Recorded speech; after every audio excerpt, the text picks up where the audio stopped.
Lakas ng Pinas, malakas Pilipinas, malakas kahit anong lane we become the monsters. Malakas Pilipinas, malakas face the golden sun and repping for the 3 stars. Look at us to the top, no ifs, no buts, winning any game para to sa PINAS. Di mo matitinag aming boses sa new level. Nasa kalye man o mobile, you know I become a legend. Listen, open fire, we unite, we winners. But with pressure, like diamonds are made of. Switching the lane na parang gera, HP racing may reseta. Pagkakatang buhat ni Hilda, full dong SS parang Laila. Susundan ko ang iyong bakas, kasama pataas, tagumpay natin to dahil tayo'y malakas para sa Pinas. Nasa amin ang alas, hindi to atas, kinikilala sa taas kasi kami ang malakas para sa Pinas. Nasa amin ang alas, hindi to atas, kinikilala sa taas, ganito kami sa Pinas.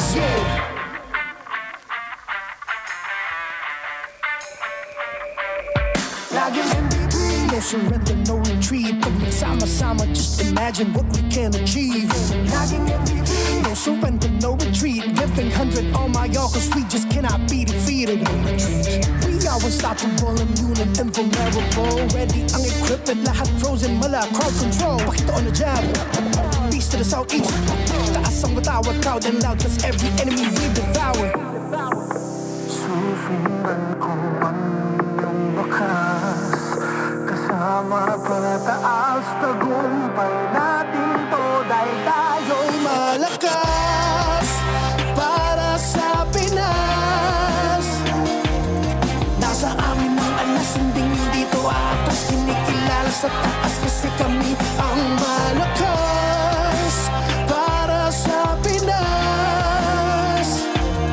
Nasa amin ang alas, hindi to atas, kinikilala sa taas, ganito kami sa Pinas. Malakas, Pilipinas, malakas kahit anong the monsters. Malakas, Pilipinas, malakas face the golden sun and repping for the 3 stars.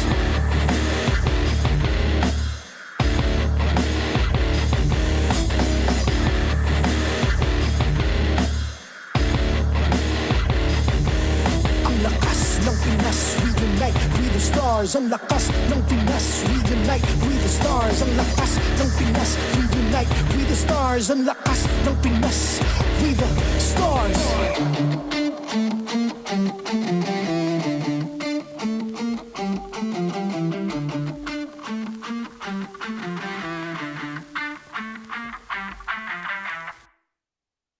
The 16th season of MPL Philippines is brought to you by the following sponsors.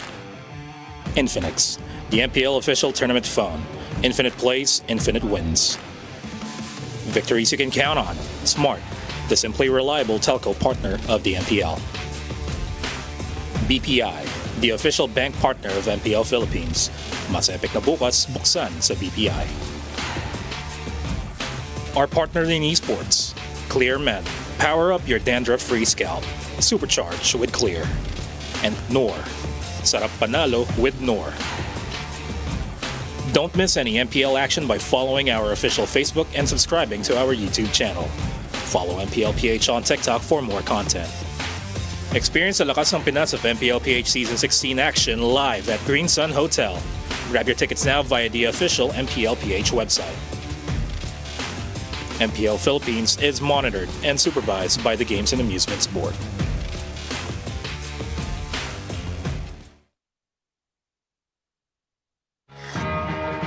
Sa laban namin, good luck. Galingan natin kasi para sa mga tao. Tapos, sa friendship namin, sana huwag ka magbago.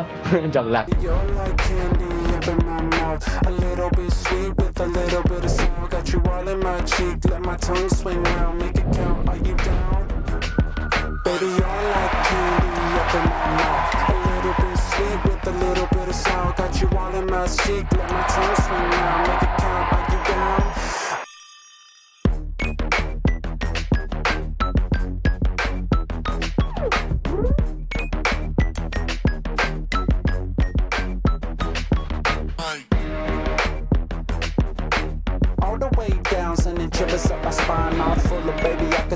one at a time, yeah, one at a time, yeah, one at a time. And you add it all together, going out of my mind.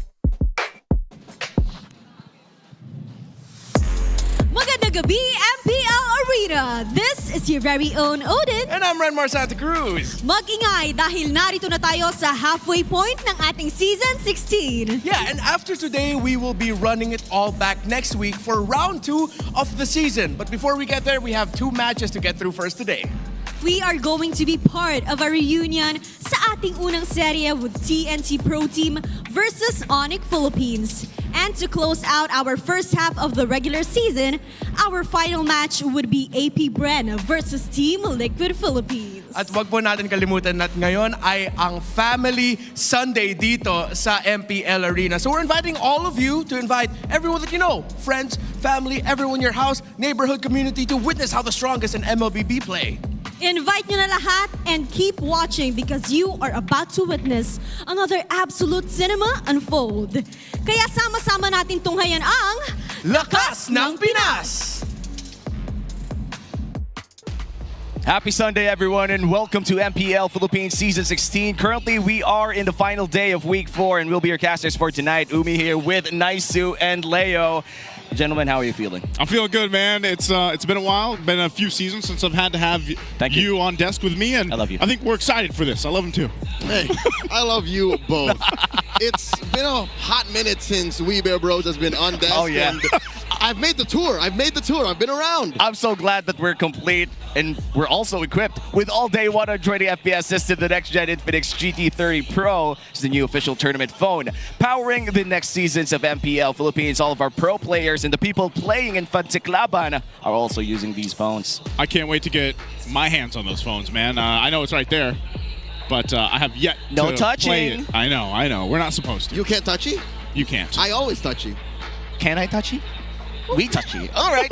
Level up your game with Vibe by BPI. If you download and sign up for Vibe, you'll get 50 raffle entries. And trust me, that's a lot because we are giving out lots of diamonds too. We are last month 200. That's 200 lucky winners received 1,250 MLBB diamonds each. And this month, we've raised the amount for you to potentially win.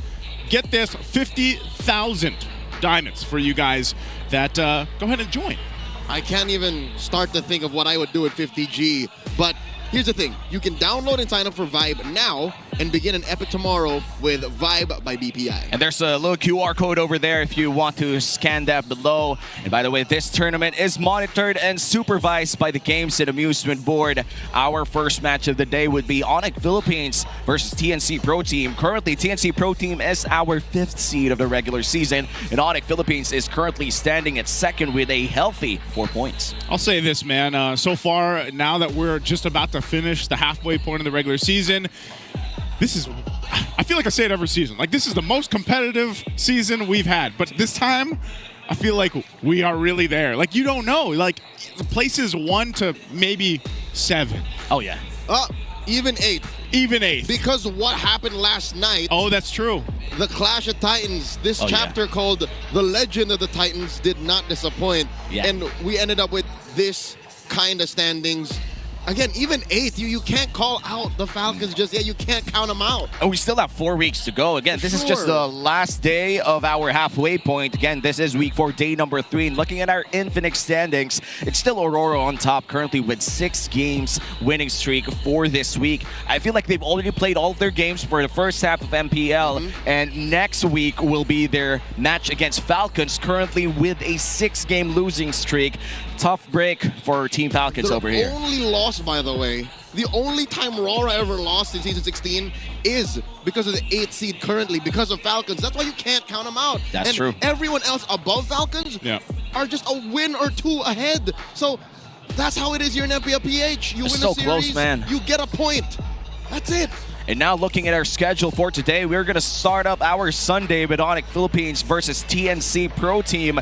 Once again, this is 2 versus 5, but we've seen TNC Pro Team pull up upsets and miraculous comebacks from time to time. I'm quite excited to see that matchup with Chaknu and Kelra, former teammates, former MSC champions together back in 2021. And to close up this week, number 4, it's going to be APBR versus Team Liquid Philippines.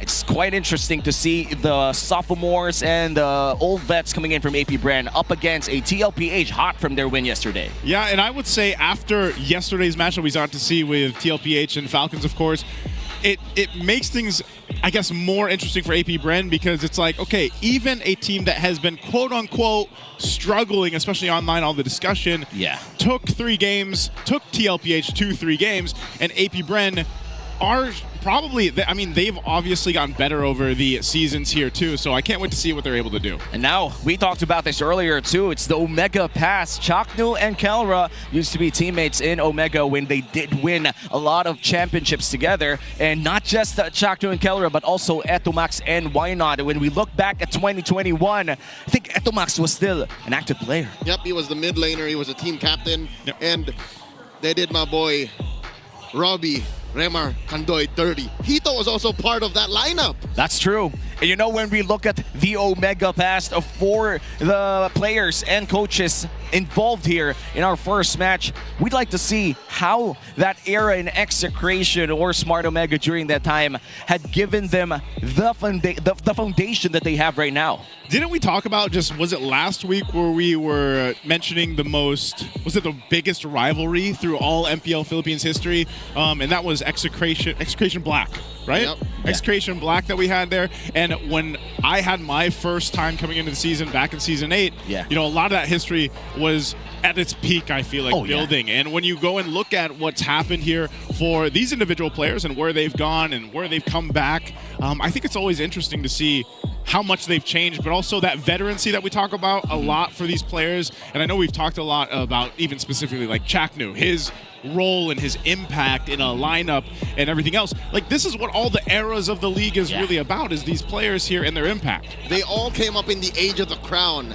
That was starting Season 7. That was Kelra's debut season, where he went all the way to the Grand Finals alongside his squad to take it to who would then become the most dominant force for the next couple of years in MLBB Esports, Blacklist International. Yep, and I think during the championship as well for MPL was a very heated matchup between Oheb and Kelra. Looking back a few years, I think it's already 3+ years since that time. And 4 and counting. 4 and counting. Now Kelra's grown up to be such a mature, funny, and just overall the gold standard. Now we're looking at living legend himself, one of the roamers that has established his place in MLBB Esports history as one of the gods of this role. That's a Hall of Legends inductee, part of that pioneer class, the only one in said class to have never won an MPL title. That is why he was such an icon in the Age of the Crown. He made his debut in MPL Philippines Season 4. He was part of that Age of Dreamers, and he's still here today. Imagine that. Yeah, and looking at the history in MPL Philippines together for both of these players, including Coach Etomax as well. They did play from Season 7 to 10, which means that's around like four seasons of MPL Philippines, and has won MSC 2021 and sadly had to drop out of 2022. You know, that's a little throwback photo there too, man. I'll never miss those face shields, by the way. But you know, when we think about what that means, these players and of course the coaches too now, what that means for them and how much experience they had together, we always have to think about how does that actually reflect in a matchup against each other here in an actual matchup. And again, you have that familiarity between maybe their playstyles, but those have also developed over the course of the seasons here, and they've just gotten better, really. They've gotten better, they've gotten more smarter, everything is just better for all of these former champions. And by the way, the rookies as well is just upping the competition here in MPL Philippines. So you would ask the people right now, who will you give the last shot to? You have A. Chaknu, B. Kelra, C. Benecuti, and D. Hito. I'll give it my boy Hito if I were out. That is the objectively correct answer. That's true. Because no matter what happens in the game, when you go to social media, Hito has the last laugh. That's true. He has the first blow and the last laugh, so you got to give that last shot to Hito every single time. He's also the CEO, right? Like, I mean, he's technically, yes. Proclaimed CEO. Currently not instated just yet. Okay. TNC management has not yet created such a role, and I think they are in talks with Sir Eric. So, Sir Eric, come on. Let's see. Missed the bathrobe, man. I missed the bathrobe, too. Imagine going to MPL Arena with a bathrobe. What is it? What was it? It's just a robe. Like, don't call it a bathrobe. It's just a robe. It was a robe. Sorry, man. I'm too poor to buy that. But anyway, you guys can comment down your comments or answers down below, and you could also talk about it in our social media groups. There are tons of analysts at home, and a lot of them are very smart, too. Might take somebody else's job here. What is that? What other way can we put that, though? Like, one last shot. One last shot. One shot of mega? Like, is that... Don't miss your time to blow. You know, because this opportunity comes in a... Yes. I love Jay-Z. I love Jay-Z, dude. I wanted to say the next lyric, but I know. Over.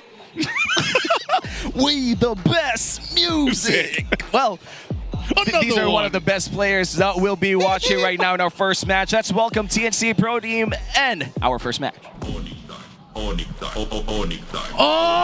yeah, MPL Arena! Here come the Thrillers from Manila. They are the reigning, defending M-Series World Champion. What time is it? It's on. Making the way to the arena, it's Ryota, King Kong, Super Friends, Brusco, and Kelra, ONIC, Philippines!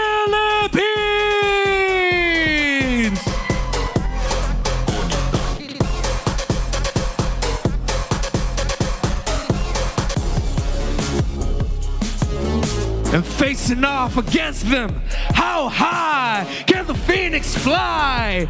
Make some noise for 3 more. Zaida, Lancy, Jackno, and Benny Cutie. It's TNC Pro Team.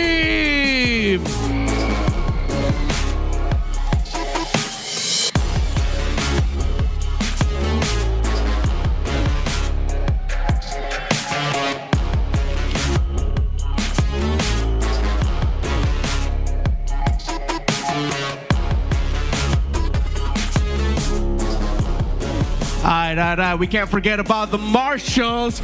Make some noise for Joshua, JJ, Patrick, and Juvin. And of course, our head coaches for ONIC Philippines. You got Coach Why Not. For TNC Pro Team is Coach E to Max.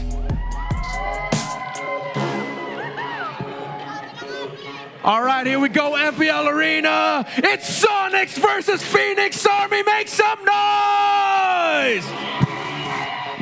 Our first match of the day is about to start. Let's welcome ONIC Philippines. We have Ryota, King Kong, Super Finch, Brusco, and Kelra. Just to leave the whole Omega past narrative behind. Wait, no, it's still catching up with us. Ryota here is part of the lineup. He was last seen in MPLPH playing with the green and white. And his performance yesterday? Or no, that was Friday. That was Friday. See, that's how fresh it is inside my mind. It's like it just happened last night. Scored him another sweep. Well, so tonight here against TNC, who is looking good, mind you, I think the Phoenix Army should be watching out for the new general. Speaking of the Phoenix Army, we have 3 more. Zaida, Lancy, Chaknu, and Benny Cutie. And I love it because TNC has been on the rise. They've definitely had some great matches. They've showcased a lot of different things. We talked a lot about every single role here, and I think they're starting to find that flow. They're starting to find that rhythm, and what a great way if they can go ahead and get a win here against our current M6 champions, ONIC Philippines. And looking at our team head-to-head, look at the Lord Control coming in from ONIC Philippines ahead by 14%. That's going to be a big issue entering this match. King Kong has found his stride. Some people are saying he's returned to his season 14 form, but I would like to contest and consider that maybe Zaida has also returned to his MVP finals form. This young man is an MDL champion, don't forget, and him playing 3 Yisun Shins against Twisted Minds. yesterday should prove a point that even against a team as fresh and as strong as Twisted Minds, he will not back down. So something tells me even before the draft begins, Coach Tony, Coach Hayes are looking at that usage and saying, King, we better watch out. Well, hopefully they do, because as of now for King Kong, people are starting to ask as well if he could actually play other tankier jungler roles, because we have seen a lot of assassins, a lot of fighters as well coming in here from King Kong, and we'd have to check that later on once the draft starts. But right now, we're going to go back in time, check out what happened before the match started with a smart 5G ping test. Pagkakain ka sa Raminan.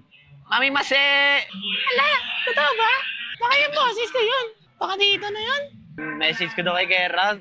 Sobrang dami kong message dun eh. Siguro daming tao sa labas. Wait lang, nadidistract ako. Pwede ba chat na lang? Chat ko na lang si Kera. Baka marinig pa yung ibang tao yung mga clingy side ko eh. Ano kaya minessage sa ni Kera? Wala ko, lang yun. Good luck lang naman yung mga ganun, yung mga basic lang. Chat na lang. Siguro sa chat, mahaba pa lang message. Ano yun? Gusto mo mag-check, bigay ko naman. Try mo nga. Nakakamiss din pala yung may sinusulyap ka dyan sa babae. No? Hindi, mic check lang to Sad boy. Wala na sa meta yun yung sad boy. Baby ko si kulot, inaalis niya aking lungkot. Okay na to. Message sa tiyo, Chakno. Galingan mo, nak. Eto Max, Chakno connection. Sana mabalik yung hindi, Chakno Max. Connection sa mid. Tapos nakasabier sa Eto Max. Huwag na yung Eto Max, delete na yun. Yung Hito. Boss Josh, tama ba ang desisyon yung kay Hito? Tama nga ba ang desisyon ni Eto Max kay Hito? Hito ginawang happy pill. Eto Max. Bulak, galingan mo bulak. Kasi gagalingan daw ni Lowy. Dahil si Hito, ayun, malakas din aura ni Hito eh. Message ko sa'yo, bulak. Galingan natin. Good luck. Tapos, mag-rock ka, magka-cloud ako. Combo tayo. Dati, yung cloud natin, magkasama. Ngayon, magkalaban na. Magkalaban muna. Aray ko! Pasok! Oh, thank you for that transition, Kellera. We're back here in the desk. That was our smart 5G ping test. Of course, done to check for tournament integrity, and everything is all smooth now. All of the players are ready to go. I do miss when folks would refer to Chakno as Bonak. That is his term of endearment amongst the old Execration Bonak. Omega boys. Yeah, and Kellera still calls him that. Bonak. Well, hopefully the next guy isn't Bonak, because we're gonna visit the Infinix Keys to Victory with Wolf in the HAL.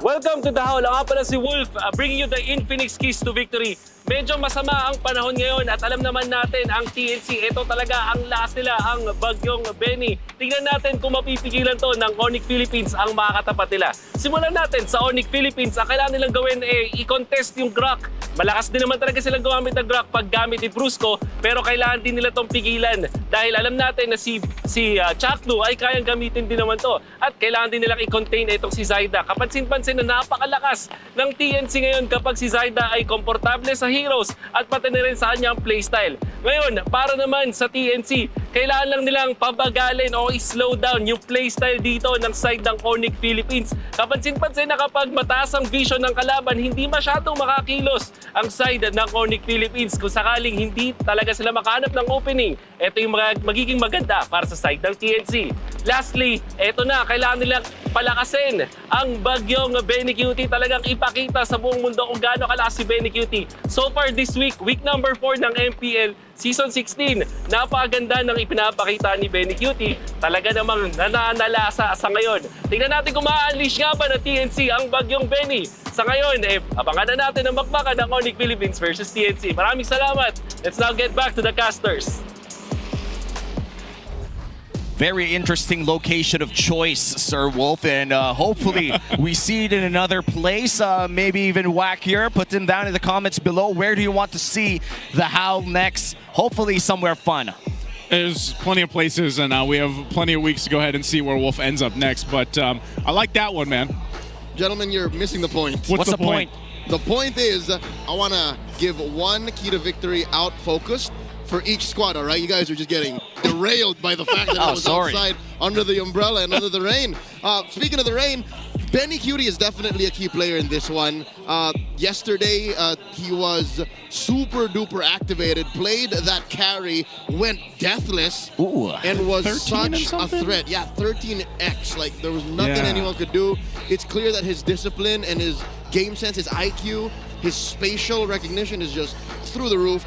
Get him up to that zone, all right? Say the flow. on the other hand, ONIC should steal away Chaknu's Grok. Chaknu was the one who actually debuted in the regular season with a winning play style. Brusco picked it up. We saw it on Friday night, and it was beautiful. He was just blocking dudes. He was ruining people. He was like the Dennis Rodman of ONIC Philippines, dude. Yeah, I might be mistaken. It wasn't Friday, but he definitely played a Grok recently that he did. That will live rent free in my mind. So if they can do that, they don't even have to worry about putting the Lancelot on King Kong, nor blocking Zaida's Yu Shin. I'm pretty sure they can open up the map by that hero alone. Well, I think we will be able to see that translate into the draft as we enter Game 1 drafting phase. But right now, we are looking at a, correct me if I'm wrong, it was TNC Pro Team who actually picked up blue side this time around, which means that they will have priority over that potential Kalea pick that has been the theme of the week, especially if it's open. And when we look at the Kalea, it's one of those picks that really empower early games, but we talked about picks for the late game, like the carry, the Claude, in which case, both these gold laners, they know how to play this out. For both of them, I mean, the stats here are clearly in favor of Kelra right now, and also that's just sort of the preview of what's happened so far in the regular season, but Benny Cutie definitely a force to be reckoned with, and that's why we always talk about it, because even if it looks like there's nothing left that can happen, somehow Benny Cutie is able to go ahead and put pressure around the map on some of the specific heroes that he even brings into the gold lane. Which now comes into the overall composition. I think one way that TNC can kind of cordon off the heroes and the comps that ONIC are capable of is force Zaida and King Kong into a utility versus utility matchup and then put carry on Benny Cutie. I hate you, Leo. Why would you say that? Because I'm right. I think I'm right. That's what's gonna happen. I don't want to see utility on King Kong and Zaida. These men are assassin's beasts. Luckily, with more S's. Assassin's beasts. Well, luckily, there are many assassins out in the meta. Sometimes it's too abundant that you would pick a Hayabusa and you regret it. Oh yeah. And that's what you have to consider.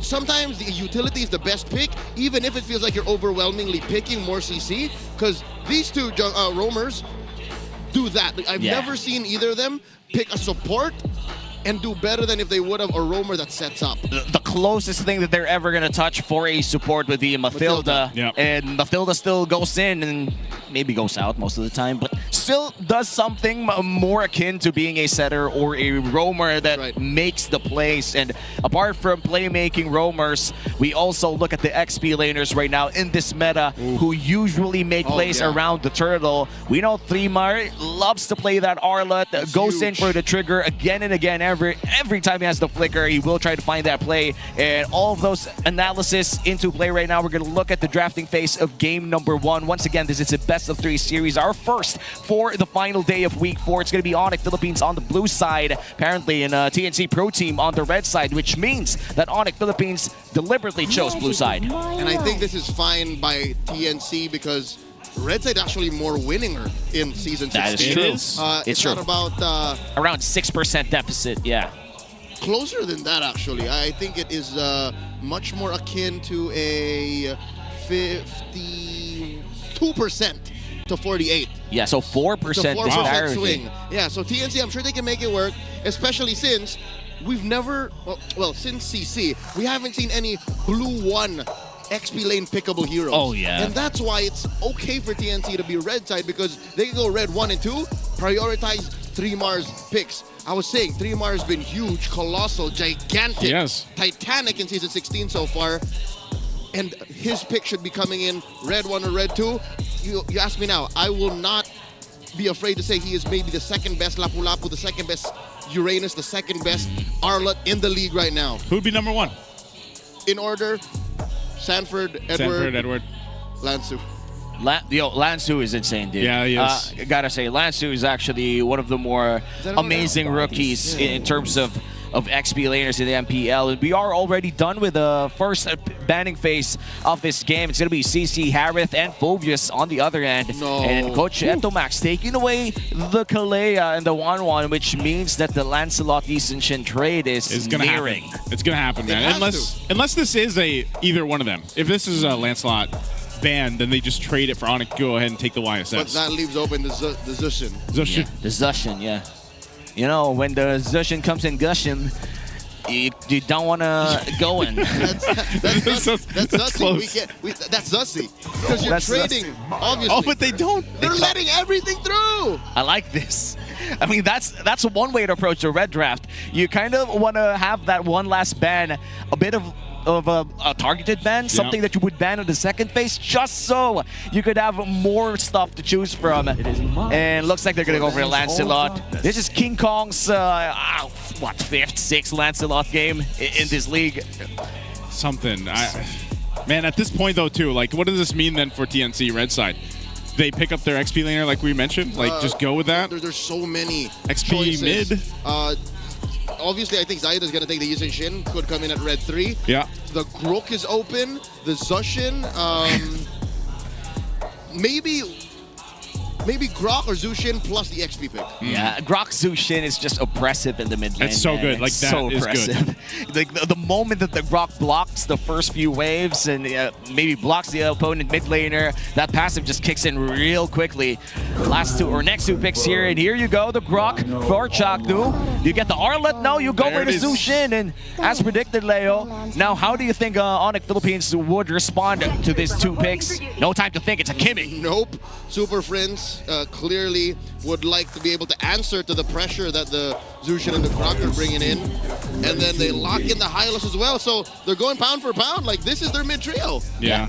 It solves a way to go toe-to-toe with just a Grok and a Jushin, what they provide. So this is probably, they're just going to go the YSS there to lock it in unless they're willing to just kind of let it be potentially banned out. Yeah, no, because if you don't pick the usage in here, you still open yourself up to possibly a Fredrin later on. Or even a Hayabusa. Hayabusa, you're fine.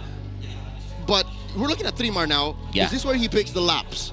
You could go for Lapu Lapu or maybe even an Arlet. Yeah. The Arlet could be a potential good choice here. Zushin Arlet has been one of the more underrated combos, but baby! God. Wow. Zaida locks in the Fanny against a Lancelot. Oh, this is interesting. He did not appreciate being low on that pick rate when we asked who the real Fanny gods were. That's true. He wasn't there. Because Midnight would fight tooth and limb to say it's Zaida. Yeah. Man, went full Justin Bieber mode there. That should be me. That should be me. Throwing out my cables. You're really good at that. Hey, thank you, man. Thank you. I've learned from you. I've learned from the best. Well, it's definitely Family Sunday here in MPL Philippines right now. And we're looking at the second banning phase. For ONIC Philippines, they're still looking for their potential roamer or XP laner and gold laner as well. I do believe that this Kimmy is no longer a flex pick by this point. No. I can't remember the last time I saw a Kimmy Gold and say, hey, I'm so thankful that's a Kimmy Gold. Yep. That's same. Happened in MSC and never again. I was gonna say, yeah, happened once. I wish I did remember. Well, that means the Arlet is taken away here by TNC Pro Team, which also limits their own choices for XP lane, considering that they don't have their XP lane too. Neither do. So that's what's cool is they're first on the swing back. So Red 4 will be theirs, and they'll get the prime pick once we go back into picks. But looking at ONIC, I think they can still lock down on gold lane. They should attack gold lane. Oh, good man. There you go. Still XP lane. Okay, never mind then. It's going to be narrowed down, which is funny too because, like, Uranus and Esmeralda are open. I hate myself. Glue, though. Glue is there. But, yeah, I think that would be echoed around if that ends up being the case. Now they start attacking gold. Yeah. Are they going to remove the carry here? Because most likely, if they don't remove the carry, it's going to boil down to Esmeralda, Uranus, and carry just loves them both in a bad way because the carry kills both of them, you know? She shreds through them. Yeah, she does. Yeah, she does. Also, the Lunox is open to take, but no Harith is available. We have seen a lot of Ruby Lunox for this week, which isn't really high in win rate, so hopefully we don't see it in game number 1. ONIC Philippines on their last ban. Are you going to take away the carry from Benny Cutie? I think the Granger's just as dangerous. Oh, right. The carry of the Granger. Experience there it is. Okay, Granger's out, so this is most likely just XP option? Yes. You have to, because it's like this is just Uranus? Oh, yeah. It's going to be Uranus. which means that ONIC Philippines is so incentivized to go for that carry. But then again, you are looking at a Fanny too. Yep. Even the Grok is going to have a field day on you. Yeah. And even the Zusha, I'll tell you now, like, that's no joke. If they hit you with a Crimson Beacon and you stand underneath that thing for 2 seconds, which is, again, your prime sweet spot of throwing light wheels at dudes, you're going to get lifted up, smacked down to the ground, 6 feet under, and you take a nap for like 40 seconds. Hey man, I don't like forced naps. Hopefully they do get some shredder here that could be what? Who's forcing you to nap? Yeah, when did you ever get forced to take a nap? Maybe like 20 years ago. 20 years ago. Oh wow! A debut pick, Brody, coming in from ONIC Philippines. That's how you answer you answer Fannies, it. traditionally. And again, a Hilda too. Throw it into the hands of Riota, I would assume. There you go. And then TNC gets the go signal. Okay, we take the carry. It's a win. It's a winning matchup for Benny. Yeah. It is. Wait, well, in the laning phase, he's gonna have wouldn't have a field day against a Brody just because of the range matchup. But if he survives that, which is he's so good at that. He's so good at just laying low, just brewing a storm. That's true. And then coming out. This is the situation when I say you win the lane without the lane. Yeah, and hopefully he is able to farm up. He does have a Fanny to exert some pressure over Kelra, so that early game advantage coming in from this Brody might not even make sense the moment the jungler comes in gold lane. It's never going to be just 1v1. It's either nobody goes to gold lane or everybody goes to gold lane. And this is going to be match 1, game 1 of our best of 3 here. Once again, this is ONIC Philippines versus TNC Pro Team. A lot of the members of the past Omega see each other today and tonight in MPL Philippines Season 16. This is their first time seeing each other in the regular season. Let's see who comes out on top. You know, okay. A little bit longer here to get there, but that's one thing I'm going to be looking forward to as well, is that gold lane matchup. I got a glimpse there too. It looked like they were running with the quantum charges here. Now, yeah, that's something that Benny Cutie's done so well. Even in his match yesterday, when he had that 13-0 game, a lot of the times it was weird because Benny Cutie waited so well. Like a lot of the times he was actually just because again, carry doesn't have the best range until maybe you pick up a Malefic gun much later. Then it helps a little bit. A fourth item. Yeah, fifth item. But even before he got that, he was able to go ahead and convert a lot of kills just playing around the team. And I think their composition even here for this one is still going to allow him to do that, because you always kind of default to, okay, well, the best gold laners, it comes down to their micro in those situations. Well, Benny as well as Kelra both have that. So it's like, it comes down to them playing around the composition and the team that they have here. And carry late game, man, is going to just kind of shred through anybody, you know? And now Brody, being the fact that we haven't seen too much of Brody, could also be somewhat of a surprise here, depending on how the game goes for him. Yeah, we haven't seen Brody in the entirety of the season until now. And traditionally speaking, in terms of competitive MLBB esports history, we have seen a lot of Brodies against that Fanny. And most of the time, it's going to be the Moskov. But I feel like in terms of more reliable damage, it's gonna have to be the Brody, because even if the Fanny flies away, the moment that torn apart memory registers on your face, that's it. Not to mention, TNC, their lineup, save for the Fanny, likes to stick around. So that means more stacks for the Brody to lock in and pull the trigger on that torn apart memory to get maximum efficiency from. Early rotations here in mid. Let's look at these emblems real quick. Keller has lethal intentions. He wants to hit that Master Assassin on Benny Cutie, but no, Benny Cutie wants to fight back. They both have it. I mean, we have seen a lot of carries run this Assassin emblem in their Tier 2. That Master Assassin allows for better laning phase. And to be honest, man, you kind of want to have enough damage to demand respect coming in from Kelra. Otherwise, Kelra is just going to freeze the entire lane until you feel like a frozen hot dog stuck in like the freezer for a month. I don't like to feel like that, man. You know? I don't even have those frozen hot dogs in my freezer. I'm sorry, man, Mr. Healthy Man. I may have felt like that maybe once in my life, and it might have been a dream. Those are very vivid dreams, my friend. And now we're looking at the Infinix in-game equipment. Still nothing built. We are looking at a lot of potential Tier 1 boots already. And usually we see a lot of what we call Chop Suey builds, where we get those components early, but it seems like they like the movement speed too. Yeah, no, Benny Cutie is going back and forth on this whole I'll fight him, no I won't, because he went for the warrior boots already. Yeah. So he's saying, yeah, I'm gonna trade, but I know I'm gonna hurt if I try to go into my wave. So that's fine.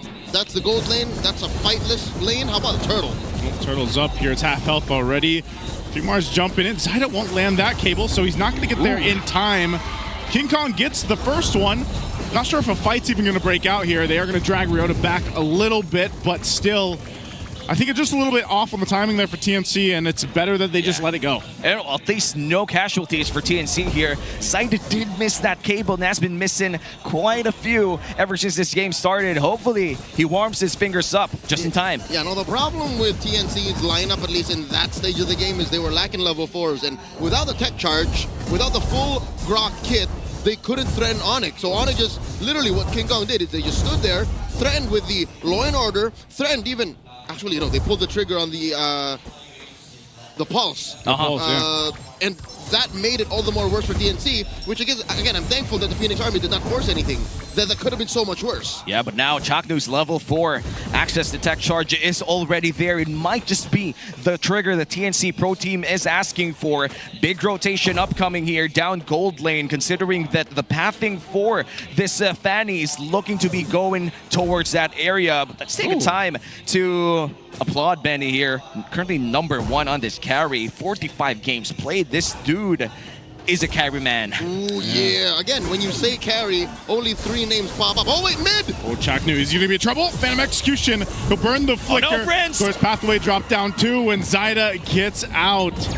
Both teams not able to secure the first blood there. Got close. They got some resources out, though. Oh, those are crucial flickers for the upcoming turtle fight. And look at... Oh, no! Oh, doesn't have enough damage just yet. But first blood happens. How did that happen? Oh, there's a response, though. 3Mar got the first blood, and there's going to be a little bit more here in the mid lane. Lancey. Oh, no! Is it there? The tech charge.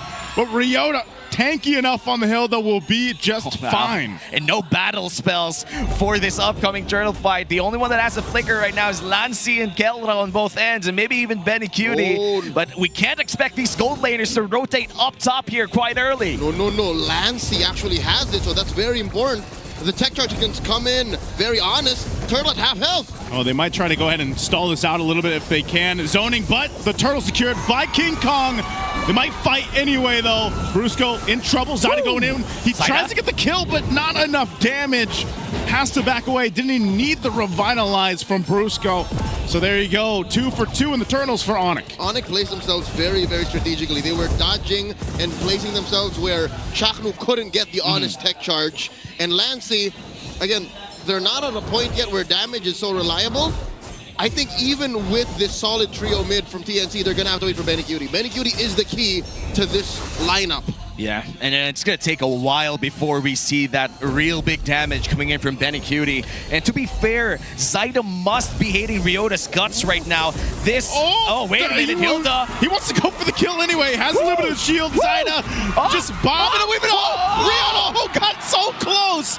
But finally, Zaida gets the kill. That got a little dicey there for Zaida. That was a close call. He was waiting for the energy. That's why you can only really basic attack. And the fact that the passive... Oh, Benny! Oh! Benny goes down instead. Chaknu a little bit too late on the tech charge. And now he can't get anywhere. There you go. Some backup comes through, but it's Super Friends to pick up Chaknu as another falls here.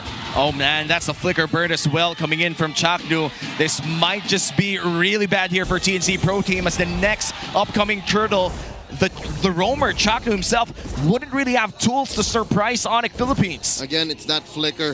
He used it to try and save Benny. Lancey here, I think he'll be fine. They're just really trying to buy space here so that maybe they can contest that final turtle.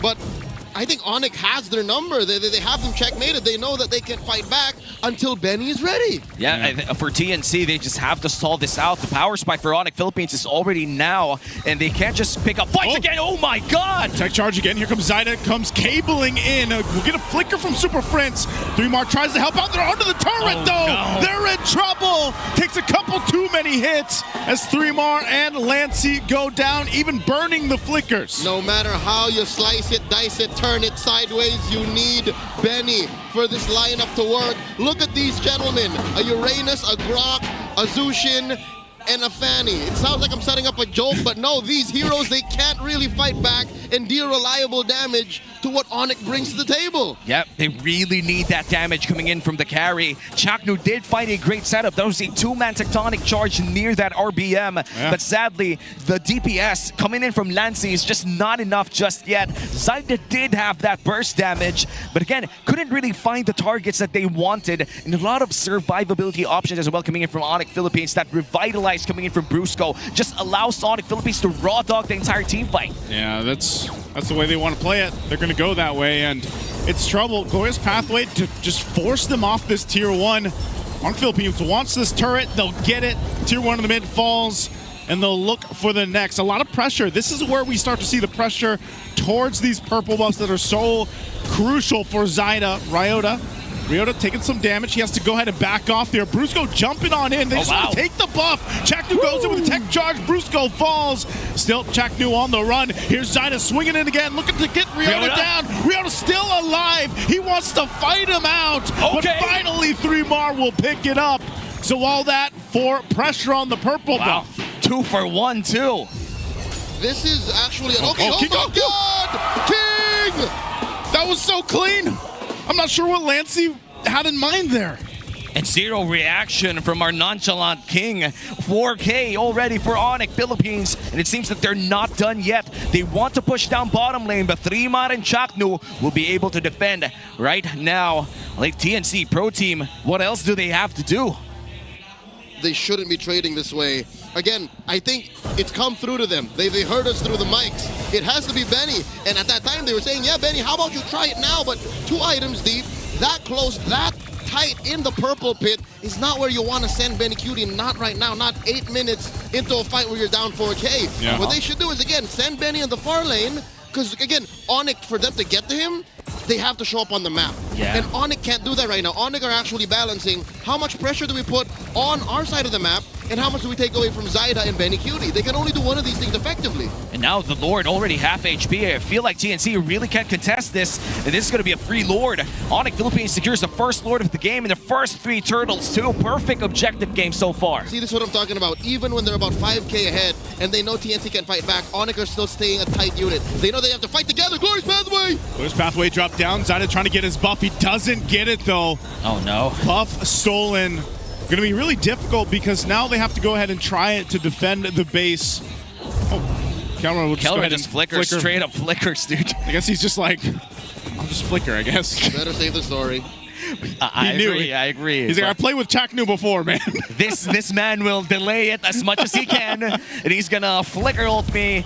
And just like that, Brody's back in MPL Season 16. The last time that Brody showed up was in Season 14 by Super Marco, and Falcon's APBR was still a thing during that time, as RSG Philippines too. And now we are about to enter the 10-minute mark. The items for the carry already has 2 of the Trinity items. I feel like just a few gold more and you're going to have that THS. Oh, look at this. The pressure just to take off in the mid lane. You can see Zyda trying to do some split pushing here. He's taken quite a bit though, so they know they can clear the Lord out, but they will lose that Holy Shield up top. Oh no. Chaknu's trying to delay this one here in the mid lane, but that'll pop too. So now the focus in this base turret. Attraction pulse thrown out. Zyda now joining the fight. Glorious Pathway comes on down. What are they going to be able to focus on here? 3mar tanking up a ton of the damage. King Kong will jump in. Thorn Rose, but still, TNC will hold on to the base turrets. Well, at least the inhibitor turrets are still alive. Are threading the needle. In a split second, Chaknu could have said, I'll call it, tech charge into this Lancelot when he comes out, but they know that they have to hold on to it for a time like this here. Oh, Zyda in trouble. He just wants his buff, man. King Kong takes him, they take his buff, and now they're looking for more. A flicker forward from Super Prince. There's a triple for King Kong. He wants to go for the Maniac. He finds Lancy too to get another. And as low as Chaknu is, he'll just go for it. End the game. Chaknu won't give up the Savage. And there you go, a quick victory coming in from ONIC Philippines with that Lancelot pickup. King Kong showing up with a Maniac.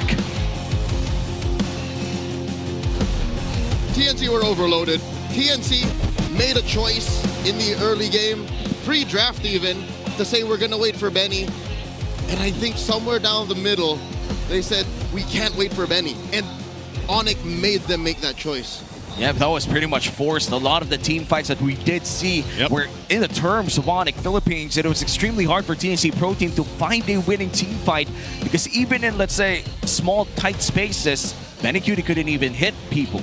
It's kind of crazy how fast I feel like the landslide happened there, because it seemed like, it wasn't too much. Yeah, some of the objectives went over, but, from King Kong, man, after this maniac that he got to, he was just able to go ahead and keep the pace, and the team really took off at a certain point.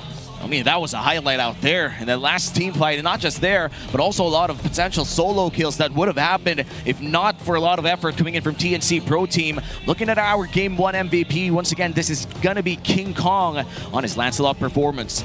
The Fanny wasn't it. And especially when King Kong gets hands on the Lancelot, again, he's been playing this hero in the current meta game, in this competitive atmosphere for the better part of what now, 6 to 8 months? Yep. He has been preparing for this moment, and I think this was one of TNC's first mistakes, is to try and check if they were willing to go for the trade, and by all means, 110%, Coach Why Not will take that trade, and maybe this is something that Coach Etomax should consider going into game number 2, because this Lancelot was traded out for a Zushin Grok, and I think Coach Tony knew that this was going to happen, no matter what that pick 3 was. Again, that pick 3 could have been anything, the Lancelot would have been fine. And that is what made King Kong the MVP. That is what got ONIC this very, very swift win. Yeah, in the moment that they took away the Kalea meant that whoever got this Lancelot wouldn't really have a hard time unless you go for an orthodox roamer such as a Kaja or even a Franco. But this time the Grok did try to go in for great tech charges, but looking back at our MVP highlights, there were some misses too. Yeah, it seemed like, again, the tech charge can work so good, but if you're looking at this early game that relies a lot of the damage on a Fanny, for example, and you're not actually able to go ahead and utilize it. Yes, there were some moments like this, and you also have to give props to ONIC, the way that they played defensively against that in a lot of these situations and these tight corridors throughout the jungle even. Alleviated that pressure of what a Fanny can actually do in the early game, I think was a big thing. Much easier for ONIC to play defensively because their lineup doesn't force them to be at a certain range to take advantage of things. TNC, look at this, it's all dive. I did not want to make this the point of focus when the game was happening because it's clear they're frustrated, but look at it again. Watch how their engagements can only happen when certain heroes are within range. Yeah. While ONIC can say, they're not ready, wait for them to come. They're not ready, wait for them to come. And when they do come, it's so much easier for ONIC to say, let's lock them down. And they locked down TNC Pro Team in a very quick game here. 11 minutes, 25 seconds is our official game time. Didn't even hit the 12-minute Lord for it to end. And for ONIC Philippines, we mentioned the word landslide. It definitely felt like one for TNC Pro Team. They couldn't even enter the premises of their own purple pit. It's crazy when you think about it because the way that it worked so well, the trio mid of ONIC Philippines, and having the Hylos there, the traction pulse, of course, from Kimmy, it makes those engages, especially when you're leading like the way that they were, that much more devastating for TNC. You know, and even though they're trying to run away and trying to kind of disengage from these fights, or even if Cutie is trying to look for an opening, it's like if he puts himself 1 second too long in position, he's going to get caught by someone. And that's in fights. But in my opinion, TNC wasn't in any fighting shape, even at the 11.5-minute mark. There was a moment in time, I'd say it was a minute window, wherein TNC could have made a decision. Do we try and split the map? Because as you saw in the highlights and if you were watching the game, ONIC were always clumped up. No one could be sent off to take care of the map elsewhere. At best, maybe it was Ryota. And we did see Ryota go 1v1 against Zyda, where Zyda just barely won by the skin of his teeth. Yeah. If TNC made that call earlier and said, all right, we're going to split the map up, Benny, you push. If someone visits you, get the hell out of there. We'll send Zyda, you go push. We'll try to buy time. Maybe this game went to 15-16 and then we would have seen a tighter game. But since that window closed so quickly, TNC just folded in the base because look at this lineup. How are you going to clear waves with this kind of lineup? Yeah, it's really hard to clear waves or even enter fights. I think Ryota did a great job as well, just stopping the Fanny from doing anything too risky for their marksman. And looking at our big four, the wingman would be Brusco. Sandbag sadly is 3 more here. A punching bag of Uranus, but hey, that's your job. The carry would be Super Friends. on this Kimmy, and of course our BPI rich guy, none other than the game MVP itself, King Kong on this Lancelot, and 900 plus is already a great mark of how high a GPM could go, especially in quick games like this one. King Kong has once again broken into the top 5 again. On Friday night, he reached just barely top 5 of BPI Rich Guy stats all throughout season 16 with 915. Now he broke that again, replaced himself with 917. What's our highest right now? 986. 986. 989 on OHIP. Oh wow, truly a rich guy.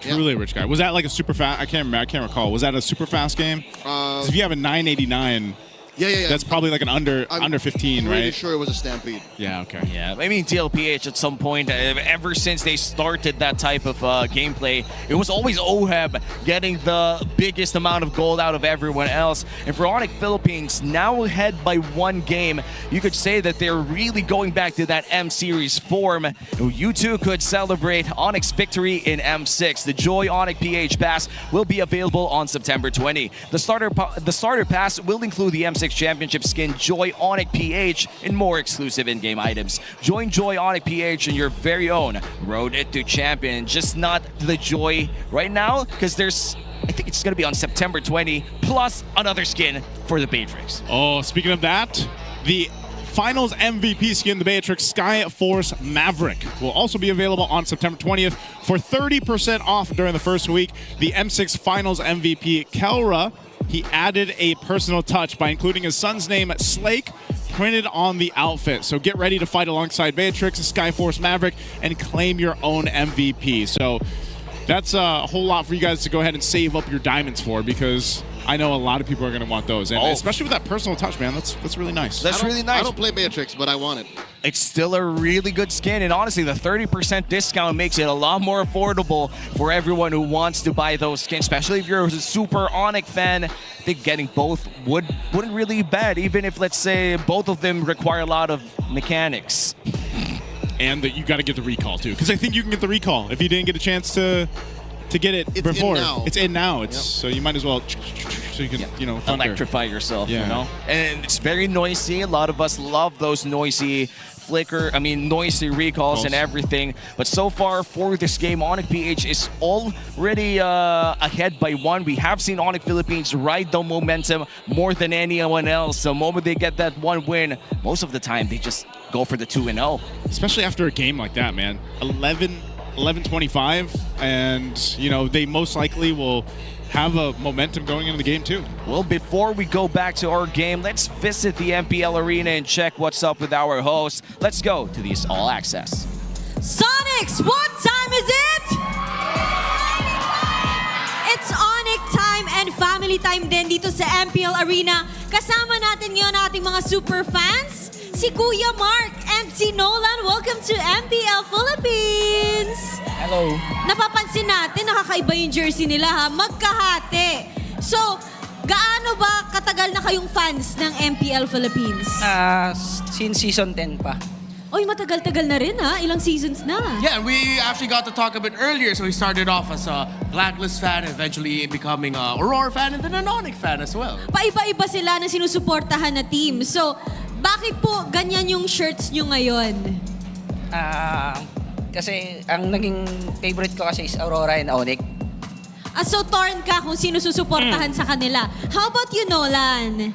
Because I've seen much spark from ONIC and TLPH, so I decided to support them. Wow! Talagang fan siya ng dalawang teams na to. And do you have another question to ask for Mark? Yeah, no, of course. Well, for Nolan, earlier you were telling us actually that you started playing MLB, you were what, 7 years old? And then you started off at 7. And then you're a mid laner, is that correct? Yes. So, I know you're a mid laner, but sometimes do you just play mid lane Nolan or no? Based po siya sa mga emotions ko. Minsan po nagro-roam ako. Iba-iba yung role niya kahit Nolan ang pangalan niya. Flexible. So, meron ba kayong favorite player ngayon sa ONIC Philippines? Kelra. Si Kelra! So, since mag-game to sila, meron ka bang mensahe para sa kanya? Galingan niyo sana makarating kayo sa finals. Wow! Excited siya makarating sa finals si Kelra. But how about you, Nolan? How's your experience here at MPL Arena? it's been so delighted na napunta po ako dito and masaya naman po. The experience is top-notch and I recommend going here too. I love that! Good thing na nakakita tayo ng iba't ibang age bracket dito sa MPL Arena. And I believe kasama rin nila ang kanilang pamilya na nanonood dito sa ating venue. And with that, ibalik na muna natin sa ating desk para mapanood ang Game 2 between ONIC Philippines and TNC Pro Team. Let's go! Let's go, ONIC. Thank you so much to our host and, of course, to our super fans, Nolan and Nolan's dad. Can I just say I have so many questions, but I want to know what two teams I would put on a jersey like that. Good question. I asked myself. I would put maybe. Who would you put? That's a really hard question. That's hard, right? That's a hard question. I'd be Liquid ONIC. Liquid ONIC. Liquid ONIC. Okay. Wait. If they could they do that with the jackets? That would be insane. Someone needs to do it with the jackets. Yeah, and hopefully if they do, we get a 30% discount too. And, TNC Pro Team, by the way, picks blue side, and that's going to be a confirmed swapped sides for here for game number 2, considering that ONIC Philippines did secure that blue side when they had the side selection advantage. And now entering game number 2 with the blue side going to TNC Pro Team, what can we expect as we enter the drafting phase? They are no longer going to give out that Lancelot. It's too dangerous. That's true. I think it would be a mistake to let King Kong get his hands on the Lancelot again, especially via red 1 and 2. So if not in the ban phase, I think TNC will set up a blue 1 Lancelot, and then if ever red side bans the Lancelot 2, in addition to the 1-1 and whatever else comes up on red 3, they'll go Zushin 1 on the blue. Wow. Early CC ban here coming in from Coach Wynot. It makes sense. That's the ONIC MO. It is ONIC. I do think so. They just don't like it. They just don't like it. I think they just don't like the CC. And when we look at the Kalea on the side of TNC Pro Team, this is like the blue side housekeeping at this point. If you're not going to pick the Kalea, you got to take it out. Because if you're going to first pick the Lancelot or YSS and the Kalea is open, that's basically death sentence. Wow. In week 1 and week 2, we saw YSS have 0% win rate in blue side, and that's mainly because the Kalea was present in the red. And even on red, you're allowed to not have to pick Yusen Shin. So they don't have to ban Yusen Shin. If they want to pick the Lancelot, they should risk it going into blue 1, and that's what TNC's setting up for. That's what I'm wondering though. Like, why the fanny ban? Is it because just TNC don't have anything else to ban here? They don't want to get rid of the others. Yeah, because look, from red, what they banned was Kalia, 1-1 Badang. Yeah. 2 of those things were throwaway bans. They didn't have to ban the Kalia, they didn't have to ban the Badang.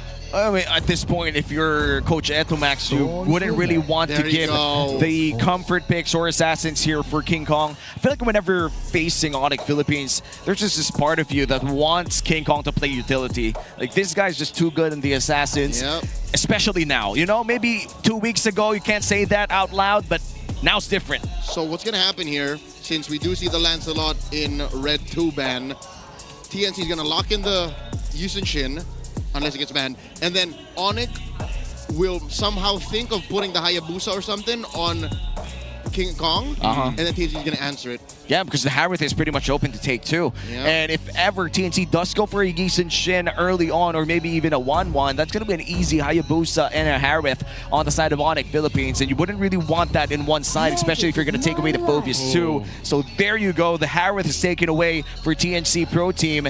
Now ONIC Philippines, I wonder how they're going to respond. Wait, does this, what if this happens? What if they first pick the 1-1? Hey man, it's for Benny Cutie. That's Benny Cutie. Yeah, it's not banned. Because ONIC don't ban it? Yeah, it's Benny Cutie's 1-1. That would have been a first in season 16, and it may be one of the most costly mistakes in the draft. I don't know if Coach Wynot's going to do it. It's risky. If there's one dude who's going to play 1-1, it's going to be the dude who named his daughter 1-1. I was going to say, right? There's no other guy. Okay, there's no way. There's no way. No. You can't let that. You Still can't let 100% ban rate in season 16. You know what? I think Tony knows that he just edged all of us. He knows it's like, I gotcha. He's also looking at Benny Cutie. Harith is so strong in the meta right now. Let's just nerf 1-1 again, right? Yeah. Like, we can just take that away. And now for TNC, lock in the Yusen Shin. Let's not play around. Yeah, this is most likely just... Do it, Mama Coco. You know you wanna. Come on, Zaida, say the word. There you go. Everybody's favorite Korean hero. YSS. Is YSS Korean? Yes, dude. Yisun Shin. Shin is the surname. Yisun. Wait, you know what? I might be incorrect. Let's not go there. It's just it's a Korean It's name. a Korean it's a traditional name. Korean I name. think it's a Korean hero in history. Like he's an admiral. Ah. Yeah. He's That's a what I know. historical figure. History lesson. Just like Lapu-Lapu. Lapu-Lapu is what? Our first president. And Paquito. And Paquito, our Paquito. second president. No, I'm kidding. By the way, no. Lapu-Lapu. You're going to confuse people. Lapu-Lapu is not our first president. He's a tribal chief back then in during the ancient Datu Philippines. times. Yeah, ancient Philippines. You know? Yeah, I went to Philippine history. Yep. Yeah, pre-colonial times. Pre-colonial times, yes. And there you go, the Kimmy locked in with the Grok. And we did see good Grok gameplay coming in from Brusco. Yes, he did. Yesterday. No, that was Friday night. That was Friday night. You know what? So fresh in my memory, it feels like it was yesterday. Sounds like I just heard that. You said that. Yeah, I did. Darn it. Speaking out loud. Well, apart from my all own thoughts simulation. talking to me every night, next 2 picks here Wake for up. TNC Protein. Wake up. This is a dream. It's a forced snap. Sorry I triggered you. It's okay, man.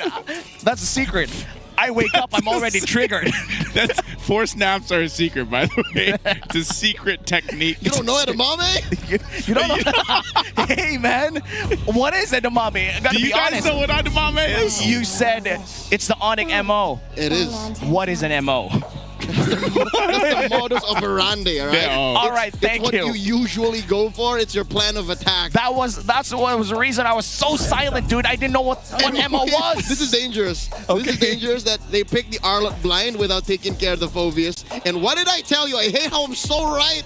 Minutes down. It's like I'm from the future. There's a Hayabusa. Dude, Yeah. where are those? Are you eating the Twisted Mind candy that Wolf was eating yesterday? That was big brain candy. Yeah, dude. he was eating the big brain These candy. are my leftovers. Dude, oh, man. Oh man, even leftovers are that powerful. And with that Hayabusa locked in for the side of ONIC Philippines, they're still looking for their potential XP lane and gold lane. And they're going to be taking away the Ruby, considering that with Yisun Shin comes the threat of double fighter lineups too. Right. Okay. There it is. They finally took care of it. Although, in my opinion, this is a weak blue 4 ban, and they just got away with it. This is just a vulnerability that they had to close up. And you know what? Knowing TNC, knowing Coach Etomac, seeing what he banned, this wasn't something that he missed out on anyway. So it's fine. It's fine. He's protecting the Arlott.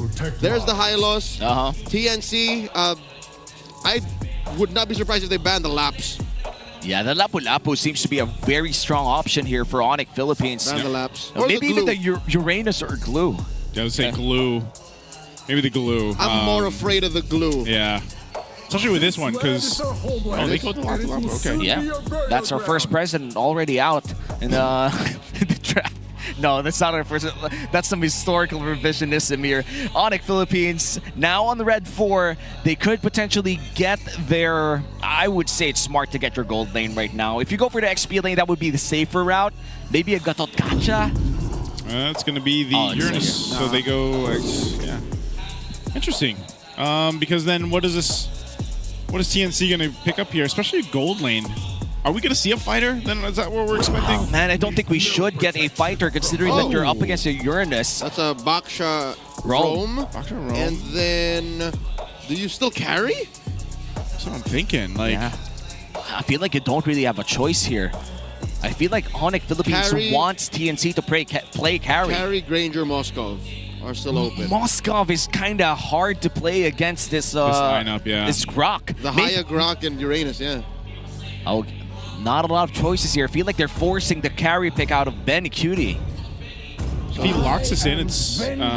wow. Okay, still going to go for the global passive. You know what? It's not going to be an issue if you're not going to face the Grok head on. But that's going to be the last lock-in for ONIC Philippines, the Granger against the Moskov. Is part of this also just because of what you mentioned earlier, Leo, where you're like, you know, they, like, TNC could have tried to play the map a little bit more. Now the Moskov allows them to do that. Which is, again, much like that Phobius ban in Blue 4, it feels reparative. It feels like it's trying to reconcile something that went wrong prior, and they're doing it after the fact, which Yeah. is okay. It's like, again, I would rather you do this than just blindly go and force certain strats. So I appreciate that they're trying to buy back parts of the map.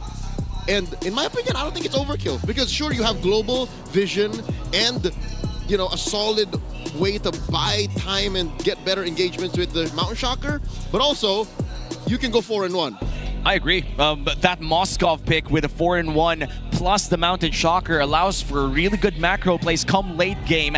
But early game, it should be a different story here. Once again, this is our first match of week number 4. TNC Pro Team versus ONIC Philippines, where ONIC Philippines already secured that Game 1 victory in less than 12 minutes. Will the story be different now as we enter game number 2? Lancy playing back-to-back Zushin games. Yeah, maybe he wants another crack at it here, you know.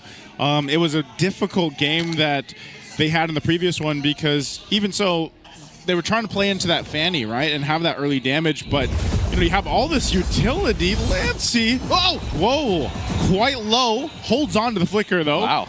So he's just going to go ahead and regen back up, but you know, that's what I'm worried about here is if they're not able to capitalize on this, having this Jushin, which is still, obviously it's a power pick. Teams still love to pick it up, but you know, you got to be able to follow through with that. Now, should be a little bit better now that you have Zyda on the YSS, and like we mentioned leading into the match, we saw him play this time and time again yesterday. I think the Baksha pickup here coming in from TNC Pro Team functions more like a Selena pick early on, where he just leashes this YSS as fast as he could go, just so the YSS could outfarm King Kong on this Hayabusa, and mainly without the kills, I feel like this YSS could outpace him. And again, we're getting more signs leading to the same direction. TNC wants the map back. Game 1, they barely had any. And ONIC, it's clear that they still want to fight. They want to win lane to lane. Looking at the EXP lane, you saw that Ryota is bullying 3mar. And I love that Ryota picked up agility. This allows for the Uranus to keep stacks on himself and to put stacks on the Arlot, especially when the Arlot wants to stay in the lane. It's the Uranus that actually bullies him out. And so far for this Uranus, I feel like they could potentially secure something against the Arlot pickup upstairs. And there you go, Flicker forced out of 3mar. And the Turtle will be spawning around that area, which means ONIC Philippines will have a direct lead. Yeah, they bullied them here. They did get that battle spell out.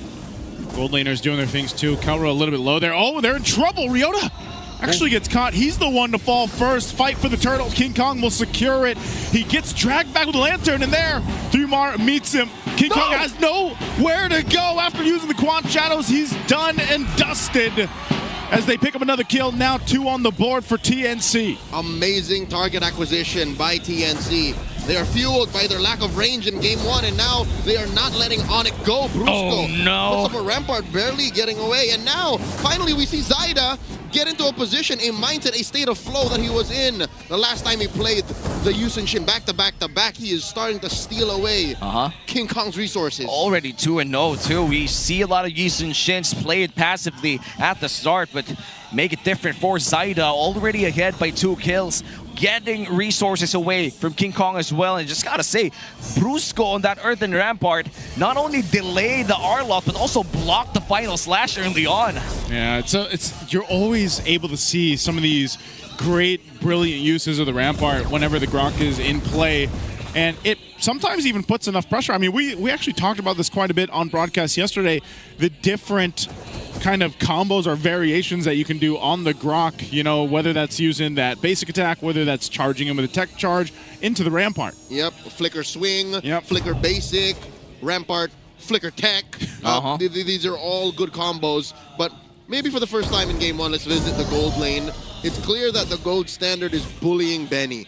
Benny is down, the last time we checked, about 500 gold, even without the kills yet visiting, or big fight visiting the gold lane.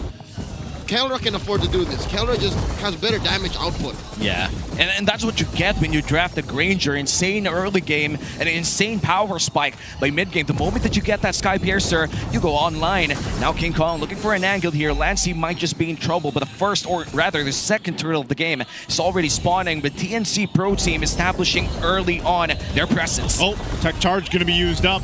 Not really what they were looking for, though. They're going to be in a bad position. Mountain Shocker already used, and Brusco is gone.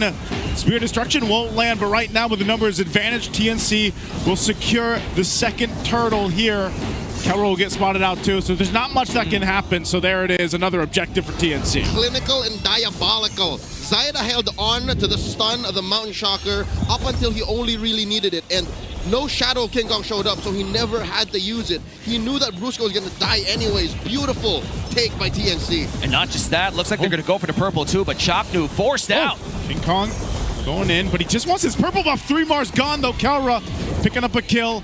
They burned the flicker from Lancey. They fought for the purple. They secured it for King Kong. Oh no, I feel like that's the first misstep coming in from TNC Pro Team, and Super French still exerting so much pressure against Lancey and Ryota now, at least around that mid lane too. ONIC Philippines, despite having or maybe losing out on the first few fights, they're acting like they're owning this game. They finally got the Skypiercer after Kelra got that free kill in that turtle fight. So, you know what? K-Sera, he's still up by about 600 gold now. Ryota's in trouble.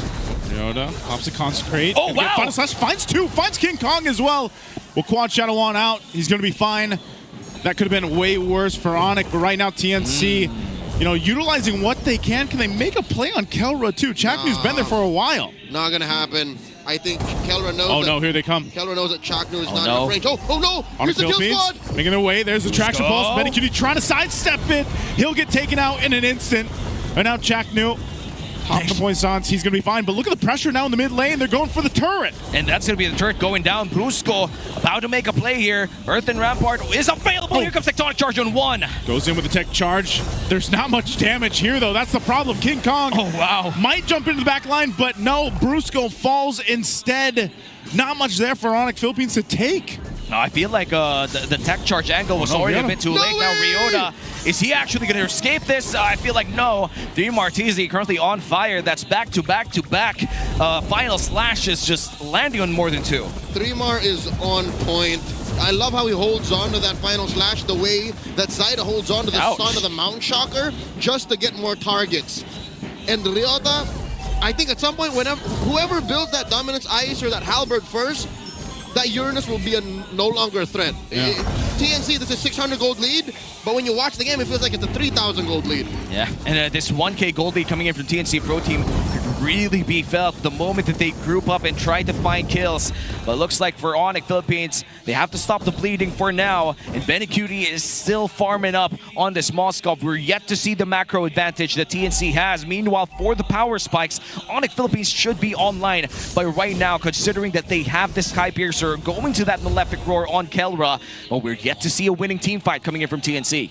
Yeah, TNC's been able to pick things here and there. They've got their objectives now. You know, they got the one turret, the two turtles down. But again, with this kind of lineup, you have a couple options. You can continue to go ahead and punish with this combination of having that. They go in anyway. They find King Kong. A great play and information coming out from Chaknu. All right, it's clear that TNC have found the zone. They found their state of flow, but I'm hoping that this newfound aggression and focus on winning fights doesn't take over the fact that they invested in the map via the draft early on in the game. And slowly but surely you're seeing they're losing grip of the map. They've only pushed one turret compared to ONIC who's pushed two.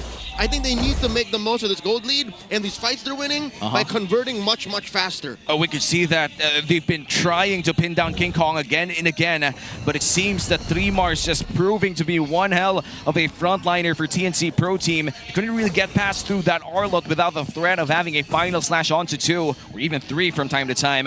ONIC Philippines now hiding inside their own jungle, maybe even able to take their own buffs for now, as the Lord will be spawning 20 seconds. ONIC Philippines, they've stopped the bleeding for now, but the Lord is the next big objective. I wouldn't be so worried about ONIC's buffs just yet. I think the fact that now they've lost their tier 1s opens up the problem. So now it's about 50 to 60% hitting critical mass that they might start losing their buffs. When TNC starts getting through your second tier, then that's when King Kong should start sweating. I wonder how big that gold lead between Zaida and King Kong is right now, because that is what's causing all this pain for the Super Fam. I feel like we haven't even really seen a full-on 5v5 just yet. Here's come Distraction Pulse. Ryota pops the Consecration as well, able to regen all of the damage instantly. And I feel like we wouldn't really see full-on 5v5s unless the SOD lands in a crucial team fight. Yeah, part of that is, you know, ONIC, they kind of have to really choose their battles here. Benny Cutie's going to continue to be on the opposite end of the map, which is exactly how you expect that Moskov to play. And for ONIC, they can go ahead and delay this as much as possible. Again, just trying to grab what they can here. I guess the best thing for them is that Kelra hasn't gone down. He's farmed up. We take a look at how much gold he's got. He's got a good farm up, but look at the difference between the junglers. There's your answer, Leo. 2,000 gold. And here we go, Mount Shocker, starting it up.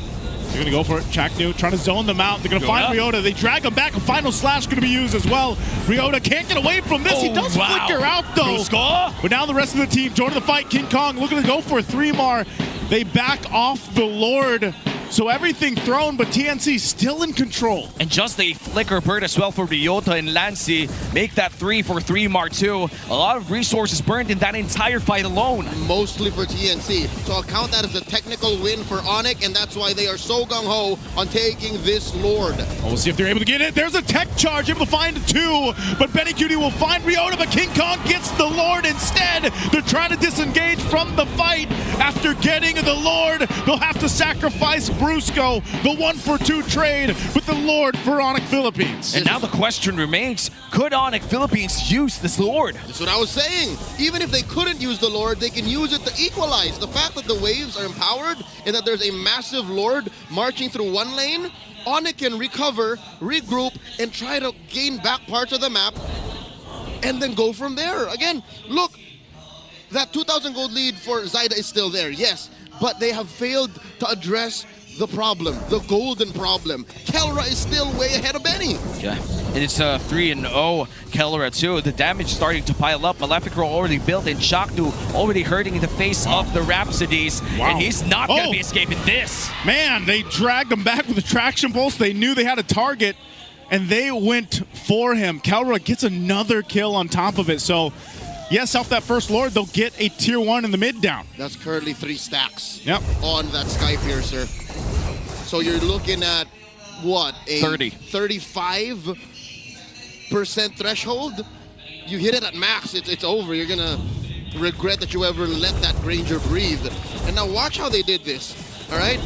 Brusco was key here. Brusco ruined too much of the back line, and they forced Zyda to, I don't know if it was panicking, but one could assume that that wasn't the ideal time for him to throw that Mount Shocker, and that ruined the entry into the Lord take. And look at this. This is more than a recovery. This is ONIC coming for a full-on clapback. They push top lane and mid lane tier 2. And cuts the gold lead back to 800. Less than 1K for TNC Pro Team. Good as gone. Good as gone, honestly, entering this 12-minute mark.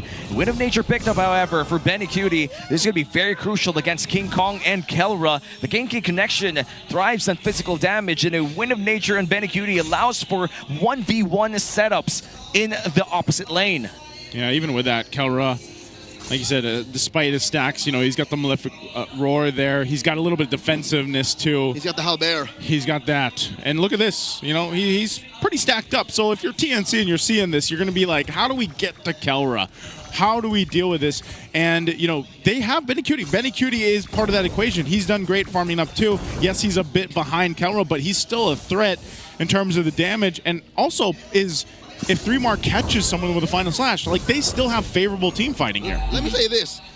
Benny Cutie is more of a threat to the map than to actual fights. That's true. So that's why now maybe TNC can leverage that, especially since this gold lead is almost non-existent. Send Benny where ONIC is afraid to answer back, nor rather send Benny where ONIC can't answer back and force them to split up too, because ONIC lineup is strong. Oh, there's the final slash. That's what I was just talking about.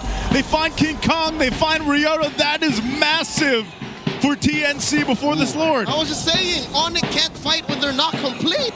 3-mar finding a potentially game-winning play here for TNC Pro Team, and essentially secures them the Lord too. TNC Pro Team grabs control once again of this game, 13 minutes in. That's Zyda securing the Lord. It seems that they're going to fight for this purple too. Okay, that is huge for TNC. What was that? ONIC Philippines will try to hold on. A final slash going to use again. They pop the Wind of Nature on Kelra. Kelra trying to get some space, but he's dragged back.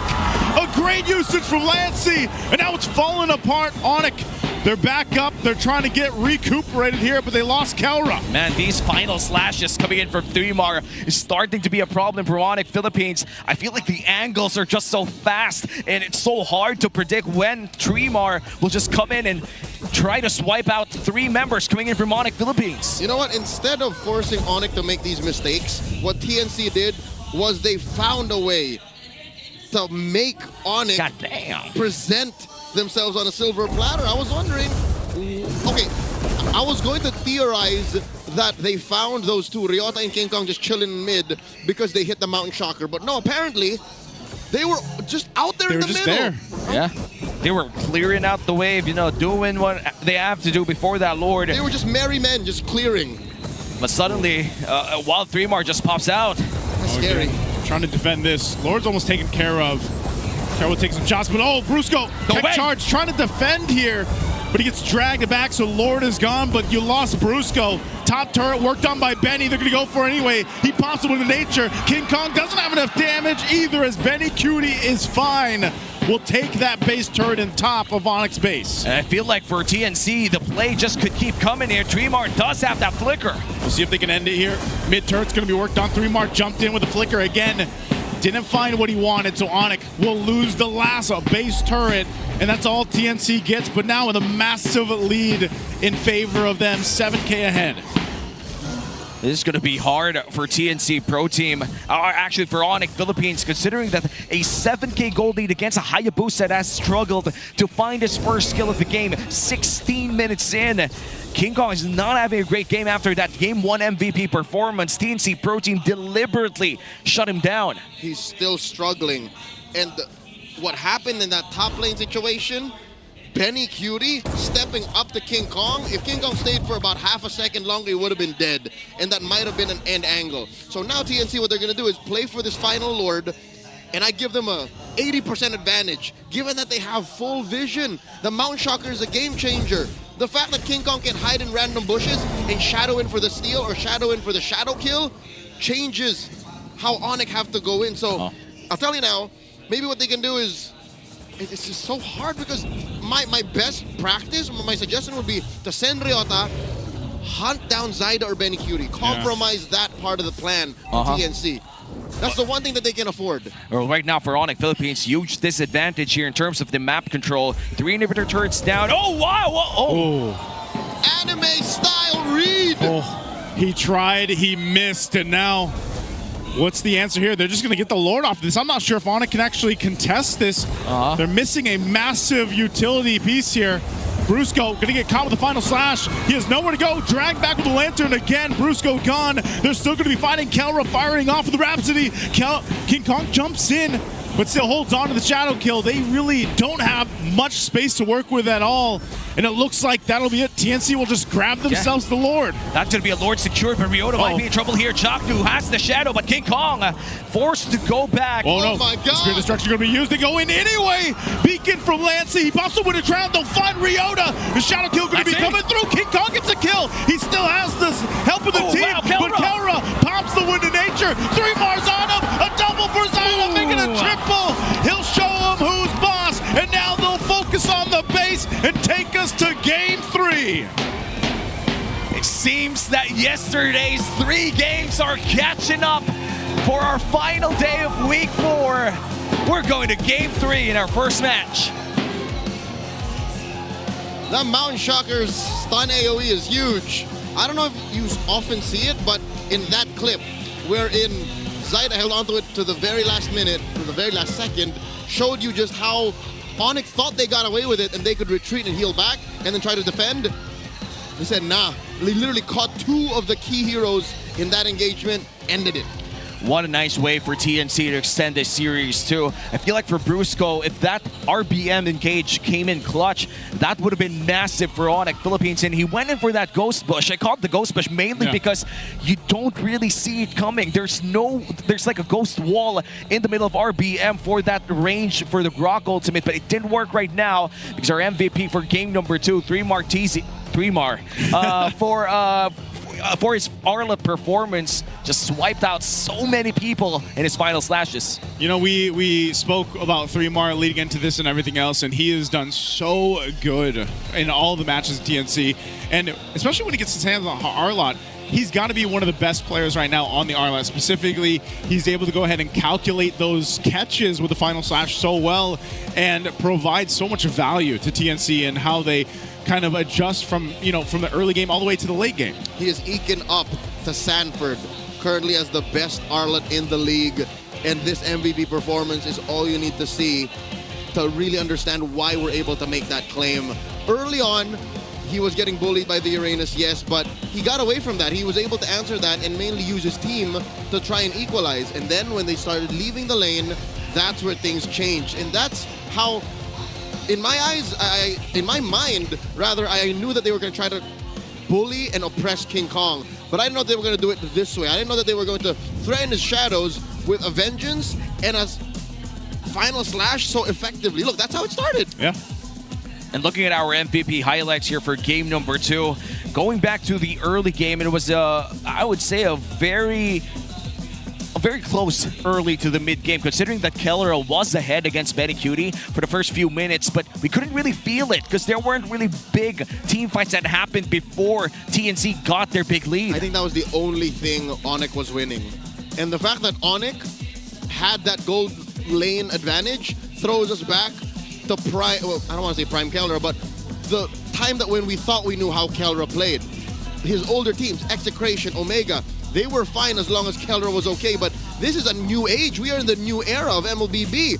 You can't just rely on one hero, and even if King Kong did eventually get some damage on, Keller could not be a tentpole, not with the way that TNC drafted and played, and 3mar was one of the ways that they made sure that even if Keller were standing, it would not be enough. What I really also liked, and this worked together with 3mar, was Chaknu on the box shot. I wasn't actually expecting that box shot pick to come through, but it played so well in the part of providing vision, just being in the face of ONIC Philippines multiple times, especially King Kong, to the point where King Kong couldn't even try or an attempt early on to even steal an objective because Chaknu was usually there. So again, this was a really good synergy between Chaknu and also 3mar working together to make this whole lineup really work. And so to speak too, like Zyda playing the YSS again after playing it 3 times yesterday.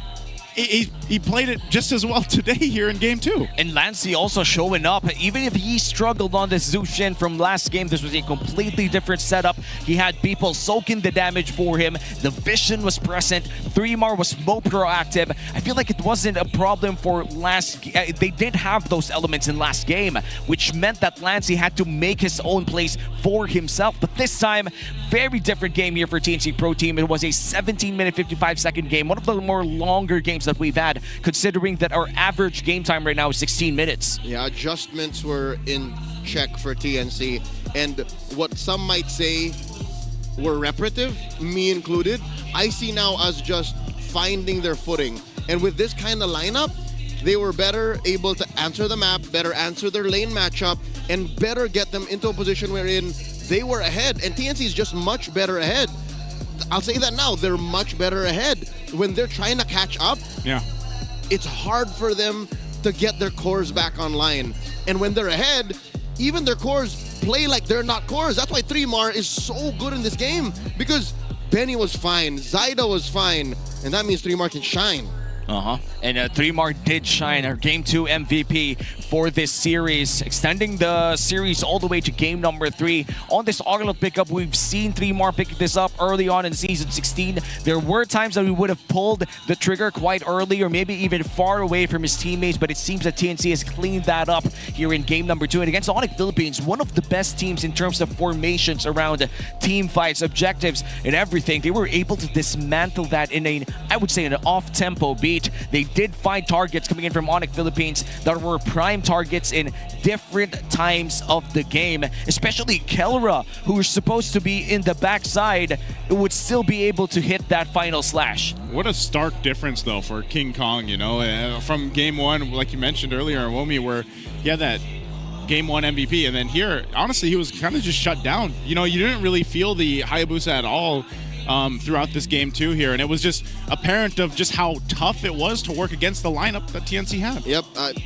I think shutdown is the right word. It's not that he played bad, it's just he couldn't play. Yeah, that's TNC true. put him in this position, and that's how our rich guy flourished. Zaida is the BPI rich guy at 865. I think I mentioned this when he played yesterday. Yeah, I mentioned I think he also got a GPM that's around the same, if not lower, like 700, 780, 800, like low 8s. It's not that he farmed less. It's just that the economy in this game has a lower ceiling, and that this is more evident of how high he's able to put himself in when all the stakes are that much lower. So he min-maxed the economy on this YSS, and that's why it makes him one of the better ones in the league. And looking at this YSS performance coming in from our BPI rich guy Zaida, it was fueled by his teammates as well, just feeding him all of those potential kills and also giving him the space to farm up. I feel like at some point in time we were also telling that he was already invading the jungle against a Hayabusa. Who does that, right? When you enter the premises of a Hayabusa jungle, you risk a 1v1 against one of the most lethal ultimates in a 1v1. But before we head on to that, be featured as the next MPLPH Superfan of the Month. All you have to do is to join the MPL Philippines official group, engage with the community, and just keep those interactions positive. Scan that QR code below. Keep them positive and share any MPL-related news and updates in the group for your chance to be named for the MPL Philippines Superfan of the Month. We always keep an eye on that group for you guys, and we always like the discussions that come through, you know, especially from our super fans out there. Don't miss out on this amazing deal. On that amazing deal. Well, it would be effortless the moment that you just talk about the league, talk about your favorite players and organizations in those social media groups. But other than that, of course, let's talk about the meta for a bit. We do have a lot of different compositions right now in our meta, and this is our meta talk right now. What other fighter heroes rather are viable in the gold lane? We've seen the Ruby, we've seen the CC, we've seen the Masha, but we try to forget that. So what else? I would maybe a throwback to the Minstar Gold that was brought up a few seasons back. That was Benecutie. Benecutie that brought that. Now season 11. Fighters. That's okay. Zilong comes to mind. I hate you. But no, I love you, bro. He's one of those heroes that if you let him get out of control, he's very hard to stop. Yeah, that's true. And also the Argus, played by Benecutie too. That was something that we've seen throughout the MLBB esports history. But if you were to request a hero, what do you think would? I'd say Benedetta. I'm a Benedetta guy. Benedetta Gold? Benedetta Gold. I'd say Bane Gold. Bane Gold. How about Gord Gold? No? I've actually tried it before. Maybe he's not a fighter. Did you get reported? Fighter? I barely even know her. No, I didn't get reported because I was a 5-man stack. I know him. I would report you. But I was a 5-man stack, so why would they report me? Because you played Gord and Gold. Because I told them, boys, I got this. Did you? Did you get this? Yeah, we did. Okay. That one time. The one and only time. All right, so if... Not recommended, by the way. If you were to choose a fighter... what would you put in the gold lane? Fighter, no. Fighter? So I would probably... Oh, man. I'm a fan of Argus. I like Argus. You like Argus? I would go with Argus. I like him because of the Darth Freya Vader. Gold hasn't been introduced in MPL yet. Nope. RG is filled with Freya Diggies, and at some point in time, I think like 6 months ago, it was the top strategy in Mythical Glory Plus. It was cheese. Freya Gold or a Freya Jungle, as long as it's paired up with a Diggy. But right now we're gonna look at the meta tips from Keller himself. Number one is don't tilt and enjoy the game. How do you expect me to do that when whenever I log in the damn game, I saw Hanabi's in my gold lane, Zilong's in my XP. No, I'm kidding. How is that even still happening in like Mythical Glory? No, I'm Mythical kidding, Glory, dude. I'm good. Like, I'm happy with the game, dude. I never tilt. Well, tip 2 and 3 are kind of, connected because you have to be patient and farm because you need the gold for those team fights. Yeah. Oh, yeah. That's definitely gold-centric tips out there. Yeah, those are golden tips. What about the last golden tip? Don't go first in team fights unless you're playing a Tigreal. So if you Just are... never go first. Yeah, that's a golden tip. I feel like these tips are made specifically for gold laners out there. Let the Hanabi go first because she has CC immunity. I agree. Yeah. You know, if you're playing the Freya Gold, don't think about the people with CC. Just come in. in. And then you have the other people on the other side being like, go in. Come on, follow me. And now ONIC Philippines goes in with the blue side pickup. Another swap of sides here for game number 3. For game 1, they did choose the same side, so we might be looking potentially at a very similar draft. But I think if you're Coach Etomax, you don't want to give the Lancelot. Let's not have a part 2 of what happened in game 1. I think part of that is all going to be dictated by the bans, like we saw earlier, because we did see some swerves on the bans, in the previous one, and now that ONIC Philippines is going to be on that blue side, if the goal is to get the Lancelot in the hands of King Kong, or potentially maybe the YSS for him, not going to happen. Neither. Lancelot on King Kong is never going to happen. Not after what happened in game 1. What about the YSS then? I feel like YSS, you could, as long as you could trade for the Kalea. Yeah, but I don't think the Kalea is going to happen either. Because Etomax banned it. Etomax banned it. So now that they're on red, it's more likely they're never going to see the Kalea. Yeah, but might be not actually housekeeping for this game might go nuts, because Kalea 1-1, Yi Sun Shin, and the Lancelot, all of these picks are really big comfort picks for key players here. So we might just see those picks out in the banning phase already. But looks like they're going to go for the Harith first in the 1-1. And this is going to be the final drafting phase of our match number 1, with Etomax taking away the Lancelot that they gave away in game 1. So what I see happening is TNC might allow the first pick Zushin. That might be the best trade. First pick Jushin. Yeah. I'd be even afraid. Honestly, I'd be even afraid of letting the Arlot go through again, man. Like after 3 months performance there, they might want to go with that again, depending on what ONIC picks up in that first phase. Especially if the Phoveus is taken out, or at this point, CC, potentially Lapu could be taken out away. Etomax, they could take away the Yi Sun Shin. I feel like at this point, just take away the YSS. Oh wait, the Kalea is still open. Yeah, Kalea is still open. So they're gonna ban the Kalea here. Yeah, and it's gonna be really hard to ban. Oh, they're gonna go for the trade. They take away the Fanny. They're forcing ONIC to make the choice: Zushin or Kalea. No, it's Lancelot. Wait, no, yeah, it's Zushin or Kalea or YSS. So I think Brusco gets his Kalea here. And it's no open, matter man. what happens, TNC gets the other 2. Yeah. I think they take the Kalea though. That's the safest. That's Devious. That's Devious, Etomax. Devious. What's a Vius? Devious. Devious, brother. What's a Vius? Oh, yeah, they're going to go for the Zushin. This is going to be a Chaknu Kalea paired up with a potential YSS. Kalea and Shin. Yeah. That is the most safest trade that they could go for if you're a TNT Pro team. It's a winning trade, bro. It's like I'll give you my $1 for your $10. There you go, the YSS. Now, do you pick up the Kalea with this YSS? He does not. What? All right. Brock instead. $10, baby. $10. We'll take it. No, I'm not. No. I would like your $10. It was a metaphorical statement. I would like your 10 USD, Sir Leo. This young man who is a graduate of literature would know what a metaphor is. No, I think metaphor, if there's the existence of metaphors, implies the existence of off-meta vibes. But yes, ONIC Philippines. You're digging. The Kalea is there, and the Lapu-Lapu. They don't care about the Arlot. The Kalea is weird. I think they read into it. TNC. The Kalea is weird.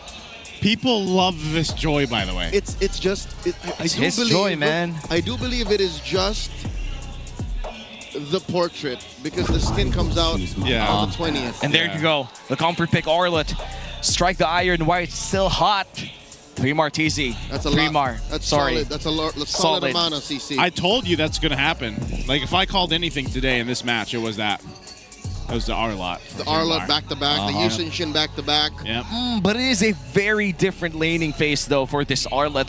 In game number 2, he was up against a Uranus, which meant 0 kill pressure against this Arlot. But now against a Lapu-Lapu, he can't afford losing those crab XPs quite early, considering that this Lapu-Lapu, the moment he hits level 4, that's almost a non-trade for an Arlot if he's able to spam those CC immunities. Lest you be buried in value. Here's that Hylos banned by TNC. They want to win ground. The Ruby as well. They're still open to the fact that there might be a gold lane fighter amongst TNC's lineup. Oh, yeah. What is Lancy to play? I don't know, Lancy Does still he has... tag? Kagura, I was going to say Kagura probably. Yeah, Kagura is still there. The Farsa is still an open pick. Love is in the air in MPL Arena. Last ban here for the side of ONIC Philippines. They take away the Moskov. And now the options for gold lane is down to... Granger. Granger. Would rather Granger than Kari here. Yeah. Granger. Wouldn't Cloud. Now, do you get Kari. the Farsa or do you get the Kagura? The Selena is also available to take, but then again... I was thinking the Selena earlier, but I'm like, I don't know. With this, maybe the Kagura, man. Yeah, I think I'm a big fan of the Kagura here because Selenas are very susceptible to Joy. To Joy, yeah. That was the main concern. So, But the Joy also... No, never mind. You know what? When you hit max stacks on Electrifying Beats, traps do nothing to you. Yeah, the healing comes in clutch too. Oh, wow. This is a TNC special. I think TNC has played a lot of Auroras across multiple mid laners. This is in their DNA. To play Aurora is to be of the Phoenix. It just doesn't make sense because... They're on fire, and she's ice. Is that what you're going to say? Yeah, thank you. No. I think the reason why it doesn't make sense on a meta scale too is she's a utility mid. And she doesn't, and the Lapu-Lapu just doesn't care about what he does. Like, she can throw that frigid glacier on top of her and she would still be in trouble. Yeah, and I feel like this is mainly just to counter the Joy. It's extremely hard to play the Joy the moment that it is very niche, but it is an answer. I would have rather the Granger. I would have rather the Granger here, Red 4, but instead Kellra gets it. What is... Is he going to go carry?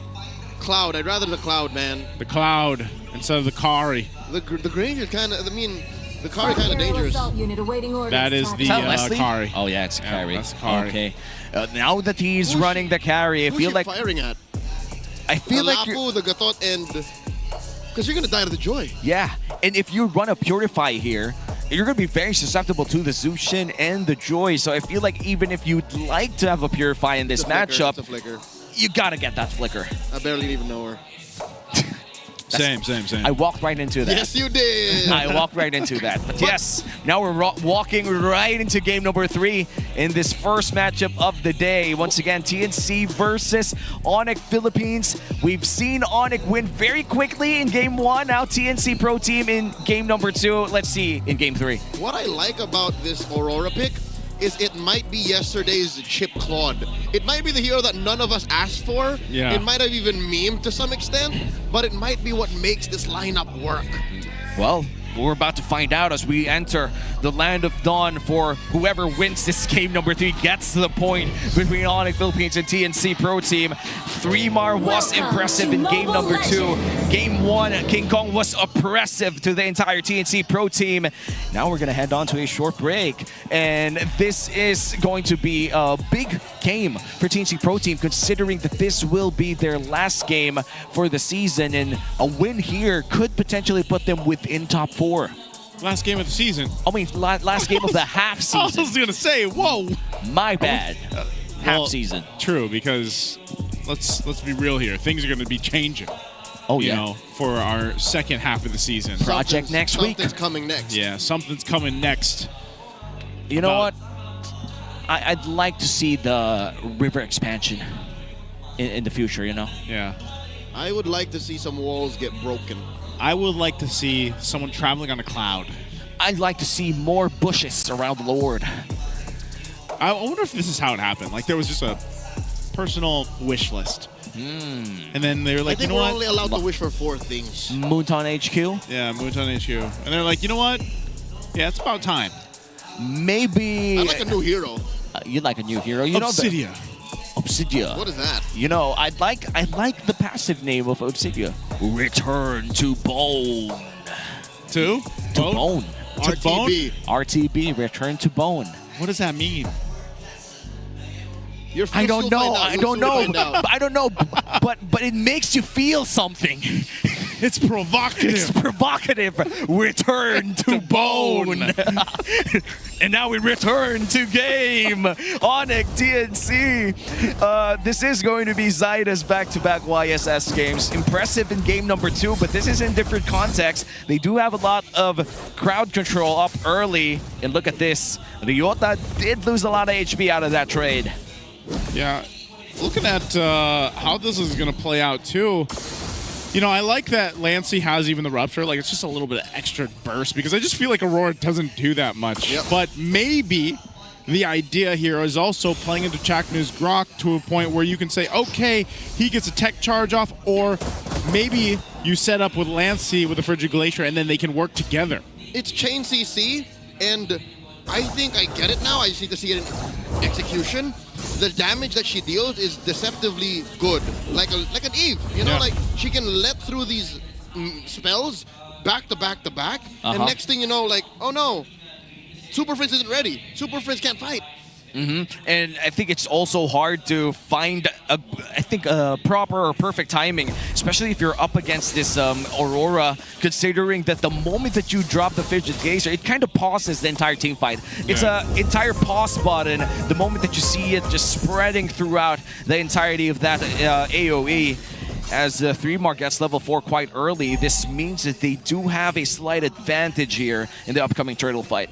Okay, so that's almost coming up. You can see the positioning. Lancey's trying to get that level 4. Chaknu doesn't have 2, so those are 2 big ultimates that they would want. But 3-mar having the final slash might be enough. Beacon from Super Friends is going to go in, forcing off Zyda from the turtle. So King Kong will grab that one. They're going to be looking for the next target, and it's 3-mar as he falls. A Frigid Glacier. He's going to have to flicker out. Lancey trying to run. No. They want this passive, and they will get that. Do they get the kill? He's able to get away. Good thing Chaknu was there. And already you see problems. TNC, because of the Aurora, as I mentioned, would be happy if he's able to let through the skills one at a time, back to back, place that Frigid Glacier where he wants it to. ONIC's lineup doesn't let you do that. If you stand too long, Super Prince will slam you. If you stand too long, Ryota will jump on top of you. If you stand too long, King Kong will put 3 or 4 stacks of the electrifying beats on you and kill you. So TNC just was not going to win that fight, especially since it started with Super Prince compromising Zyda. Yeah, and TNC Pro Team, they did have the angle early on. They had some XP advantage, but they decided to delay that turtle fight for a bit longer, which meant that ONIC Philippines had access to their ultimates too. Super Prince, though, low HP. Now ONIC Shocker doesn't really land that much. Now, still, ONIC Philippines holds the gold lead, almost a 2,000 gold lead here. So I'm surprised, you know, having a 2K gold lead this early in, just off of a kill and an objective, just goes to show too that they're finding wins of other parts of the map.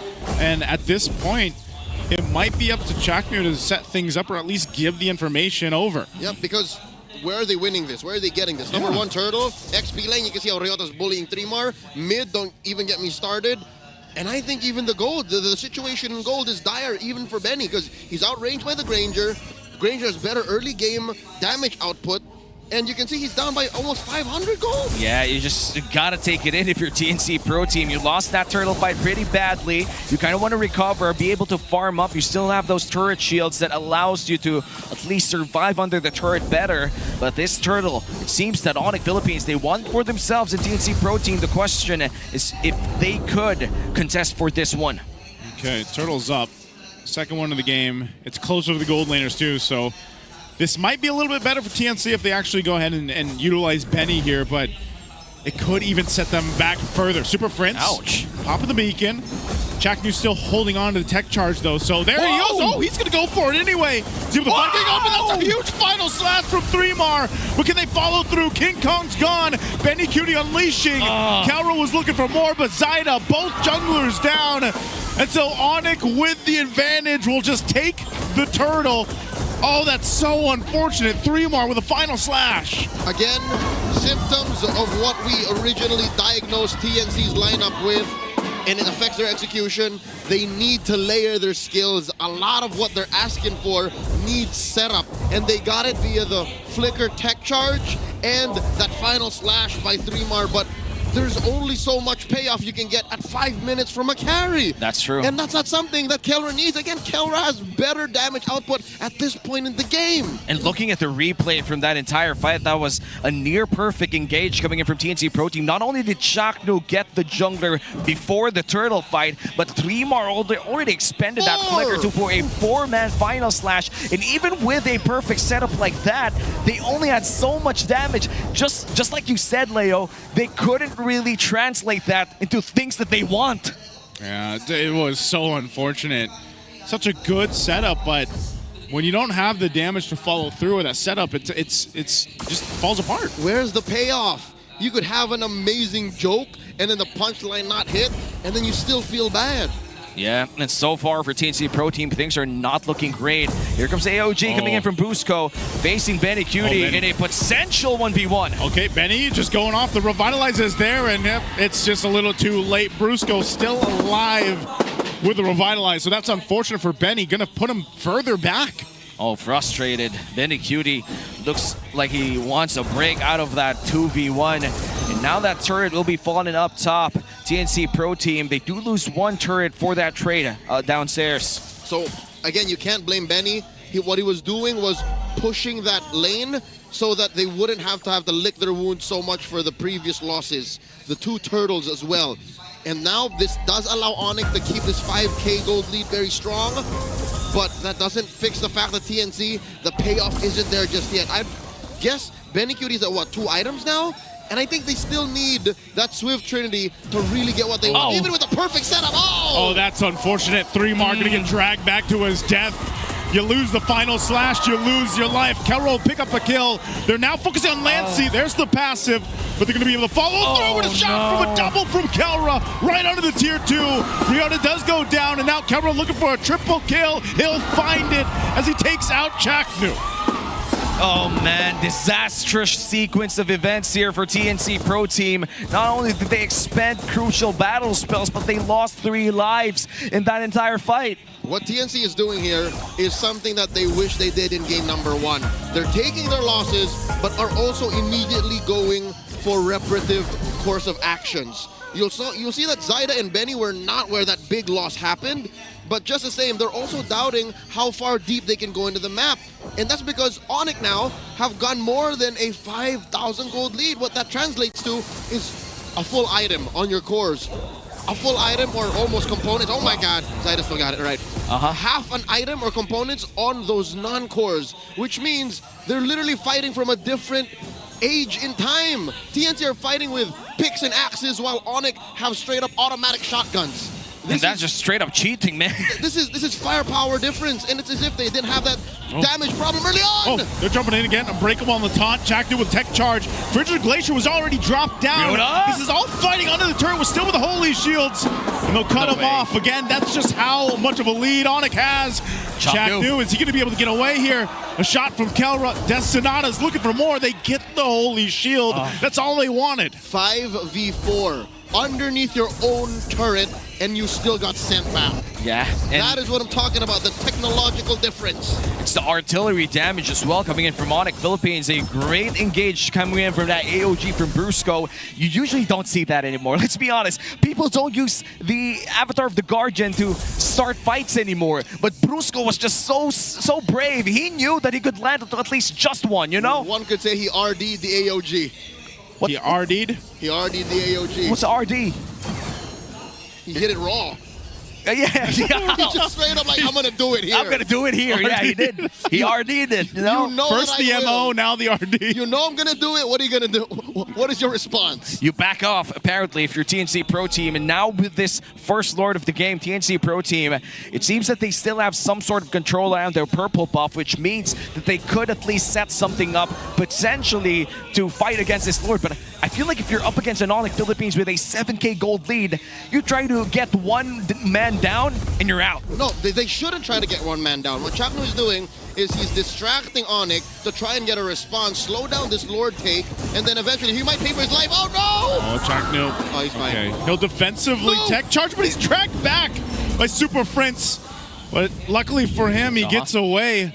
Didn't have to burn the flicker either, but Lord secured now for ONIC. And this is eventually what they should really do, right? TNC, they know that the damage is done. They know that they're down almost 10k gold.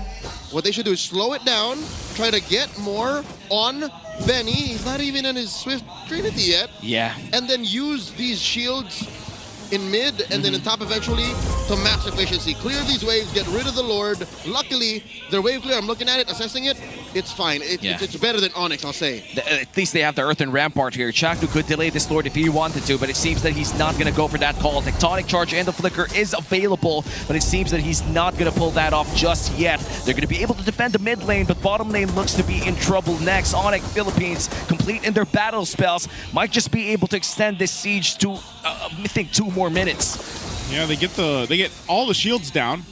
So holy shields are gone. Counter, hopefully that Rampart. The next sights here on this base turret. Super Prince jumps in with the beacon. Chaknu, where is he gonna go? Lancey in trouble. Still holding on to the passive, but they'll go in and get the turret. Look for this bottom one as well. Kelra taking a couple shots. 3 more goes in for the final slash, but he's in trouble. He goes down, and now Chaknu's gonna follow. A double for Kelra, making it a possible triple. Passive already gonna be there. No. Benny jumps forward, doesn't have enough to take out Kelra. And ONIC already knows, as 4 are down, it's only Zaida. As he faces off the full force of the Super Fam, they'll clean it up, take the game, and take the series.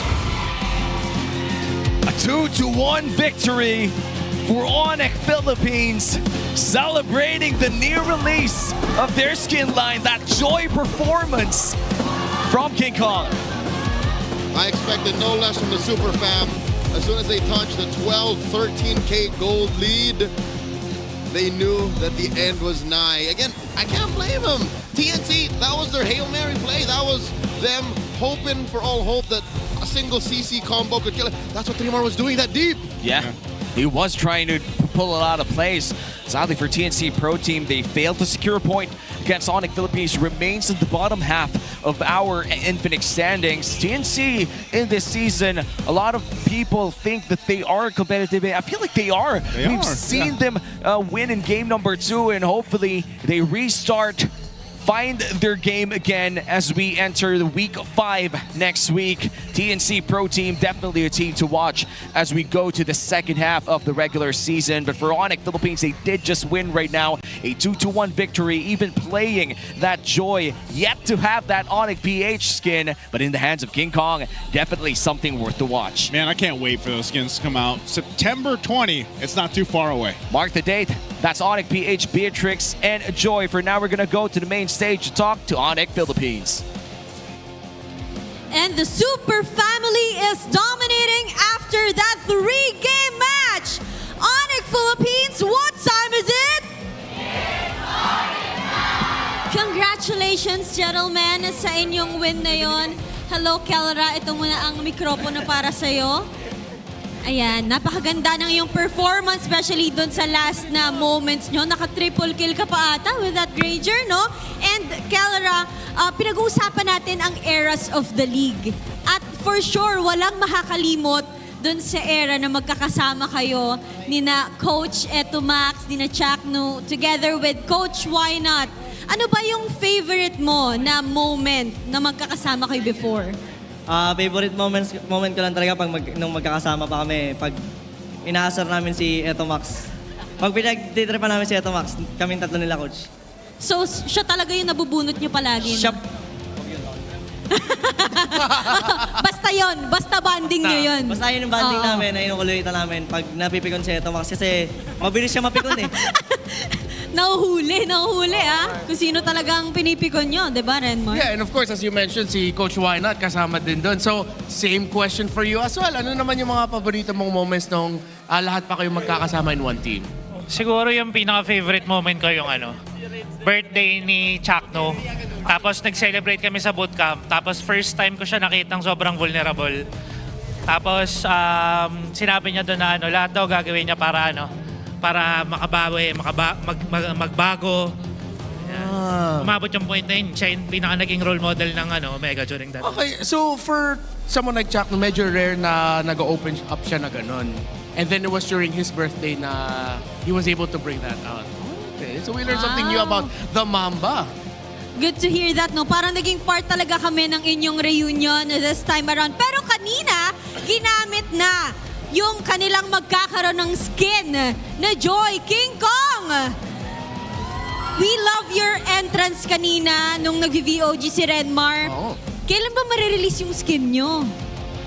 Abangan on September 20, 2025. Yan! Lapit na. So, Sonics, mag-ready na kayo ng inyong mga dayas. King Kong, sino ba ang inaabangan nyo? Ayan, may intermission number pa pala. Animation ba yan sa Joy? Ayan ba yung animation? Ayan. Sigmaga. So, matatapos na ang ating first round. Umiiyak tuloy siya. Abangan namin yung intermission number mo, ha? Pero matatapos na ang ating first half of the regular season, King Kong. Sino bang team ang gusto nyong makaharap sa second half? Actually, lahat pa rin po ng teams, lahat pa rin po ng teams tinitignan namin ngayon since lahat ng teams ngayon parang naka-adapt na po sa yung sobrang aggressive na galaw. Tapos pero kung may mili ng isa siguro Aurora. Bakit Aurora? Kasi bukod sa nasa top 1 sila, feel ko sobrang gumana si Light sa team, tapos ayun, nakapagtulungan sila. Naku, we have to watch out for that. At parang ino-observe ni Coach Wynat kung anong isasagot ng mga players. Are you in agreement with the team? Okay, maybe other than Aurora, is there another team that you're looking at na dapat mag-ingat ang ONIC when they face up against them in round 2? TLPH. TLPH pa rin talaga. Do you see them as a team that just keeps getting better as the time goes on? Yung pagiging veteran nila eh. I'm pretty sure kasi kami pinagdaanan namin yung stage na gigil kami bumawi. I'm pretty sure sila din. And kita pa rin natin ang gigil with this match. Once again, your winners, ONIC Philippines! You may now take your bow.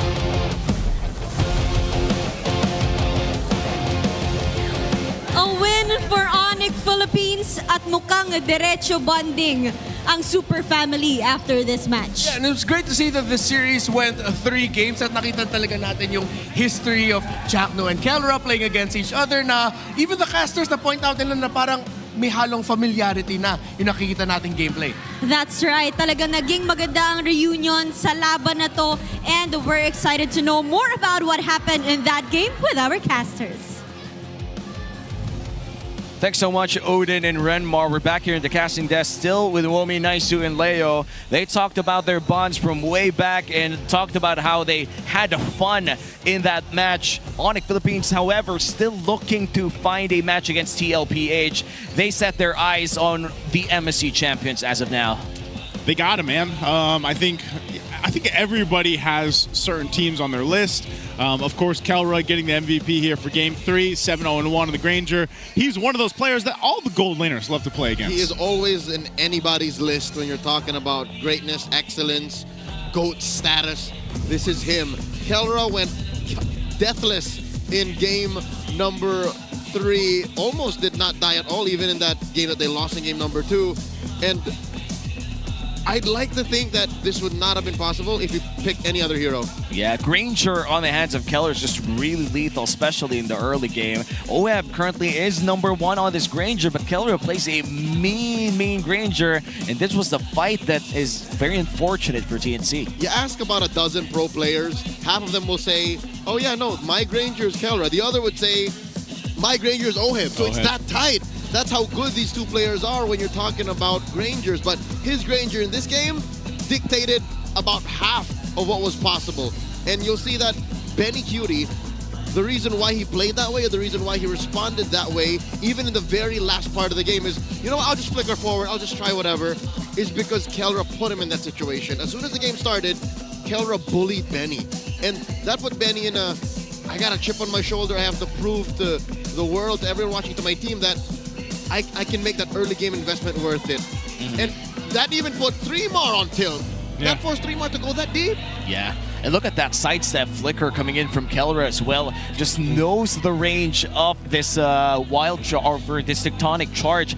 And to be fair, it's fairly big. So knowing that you could sidestep through that flicker and still be in range to deal damage is a talent itself. Usually you would just flicker back just so you could be really safe. But Kelra knew that he could still deal damage at the right amount of time as we enter this, again, very quick game. Both victories from ONIC Philippines in this series went under 12. That's crazy, man. Lightning rounds. Very great for their whole concept, you know. And again, the joy coming through, beat of the flash, and everything else. Like 11:39 to be able to do this. I think a big part of this, though, was still what we were talking about in the draft, man.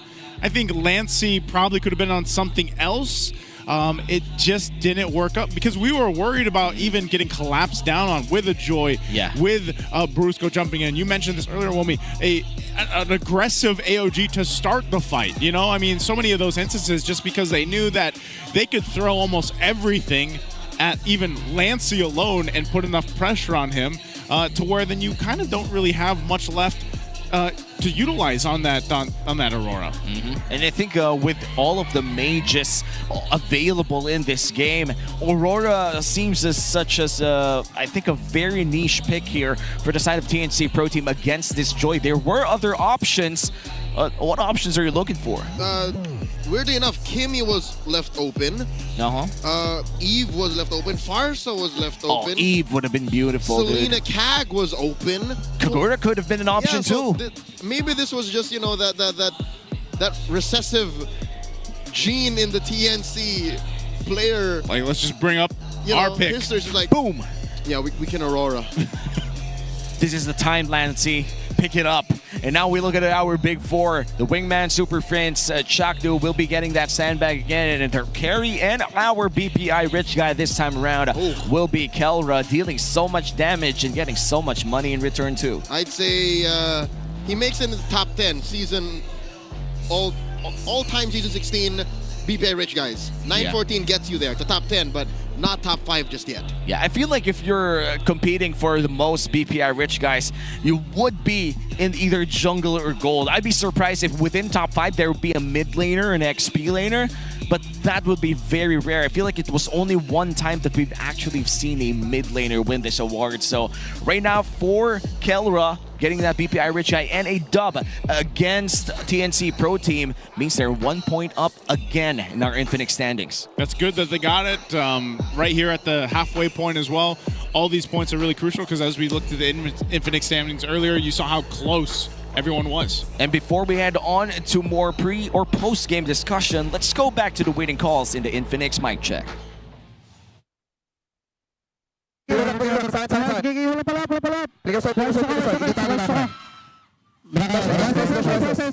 Versus pre, versus. Sakto, hindi makapasok side eh. Ako lang pabigyan nyo. Discard kayo, ako lang tatapang. Di-distance yung distance. Orasan yung harap. Pre, wag tayo mag-collapse. Basag tayo. Lamang nga.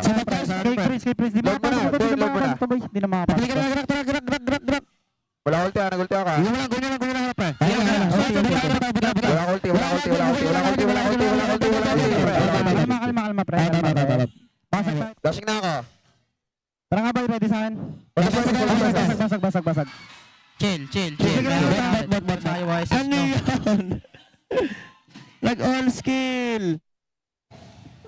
And you could just see how easygoing it felt for ONIC Philippines the moment that they had that lead. Kelra was laughing half of the time in that Infinix mic check. I love how active Ryota is there too, you know, in a lot of the comms. And it just seems to mesh so well with him coming through. And I know you mentioned, you know, when we first got to see him play, it was just like, put him there. So very, very great to kind of hear how that plays out in the mic check. Yeah, plug and play for the new general. I'm pretty sure the Riot army is rejoicing. All of his diehard fans that followed his career all throughout, you know, his early days in the league, through Omega, through ONIC again. Yeah. And then over here, again, you can't even point it out that it's not, you know, anyone else, that it's Ryota who's a new player. I love it. Well, that's it for our first match. Once again, we were casters for match number 1. Uomi, Nice, and Leo here. Don't worry, we're still going to visit the Infinix Keys to Victory with the house.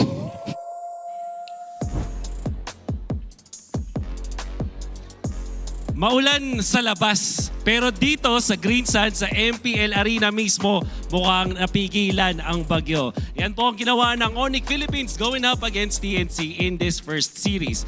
Ngayon, kapansin-pansin na ang naging focus dito ng side ng ONIC Philippines ay i-outpace yung TNC, lalo na yung catch na playstyle. Kasi sinabi natin sa Keys to Victory na dapat i-contest or i-deny yung Grak, pero binigay yan mismo ng side ng ONIC Philippines. At ang ginawa nila dito para hindi makaporma si Chakno ay mas pinili nila yung tinatawag nating low cooldown o kaya naman yung spam na heroes. Katulad nung sa game number 1, meron silang Kimi, meron silang Hylos, Heal, dapat rin Brody, mga heroes, and even yung Lancelot na hindi naman talaga big cooldowns yung hinihintay. Ganon din naman sa game 3, Zushin, talagang spammable yung mga stun, yung mga panghuli. You also have that Lapu-Lapu and the Granger.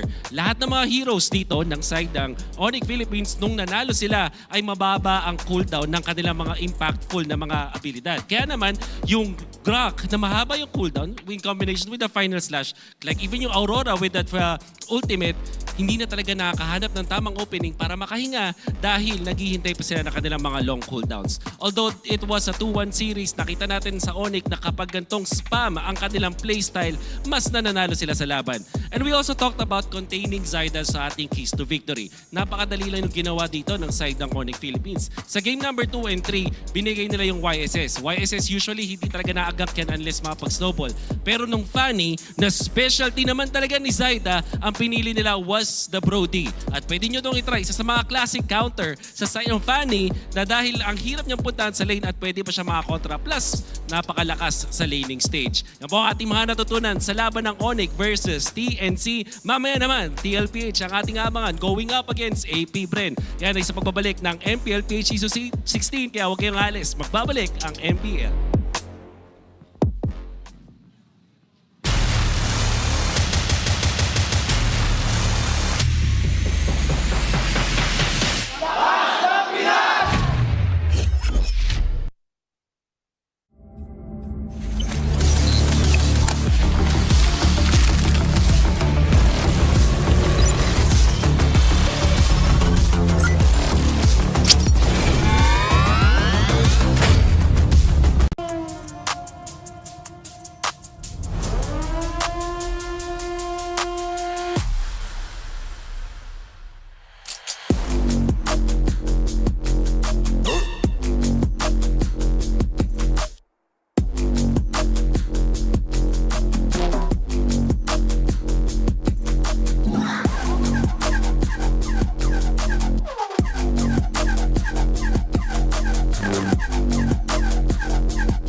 Malakas, Pilipinas, malakas, kahit anong lane, we become the monsters.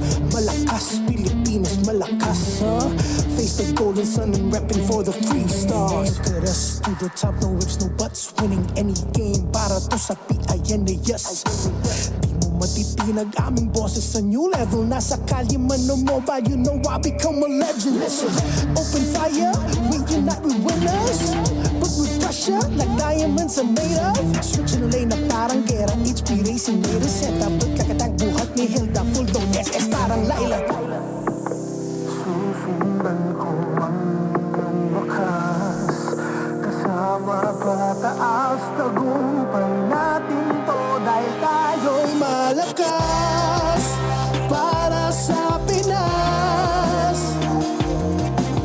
amin ang alas, hindi to atas. Kinikilala sa taas kasi kami ang malakas.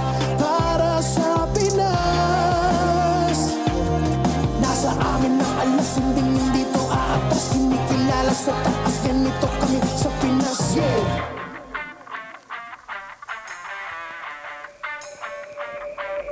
Laging MVP, no surrender, no retreat. Pag nagsama-sama, just imagine what we can achieve. Laging MVP, no surrender, no retreat. Giving 100 on my all, cause we just cannot be defeated. We are unstoppable, immune and invulnerable. Ready ang equipment, lahat frozen, mala, crowd control. Pakita on the jab, east to the southeast. Taas ang matawa, proud and loud, cause every enemy we devour. Susundan ko ang iyong bakas, kasama pataas, tagumpay natin to dahil tayo'y malakas. Para sa Pinas, nasa amin ang alas, hindi to atas. Kinikilala sa taas kasi kami ang malakas. Para sa Pinas, nasa amin ang alas, hindi to atas. Kinikilala sa taas, ganito kami sa Pinas, yeah. Lakas, Pinas malakas. Kahit anong tumas, malakas, Pilipinas malakas, face the golden sun and repping for the 3 stars.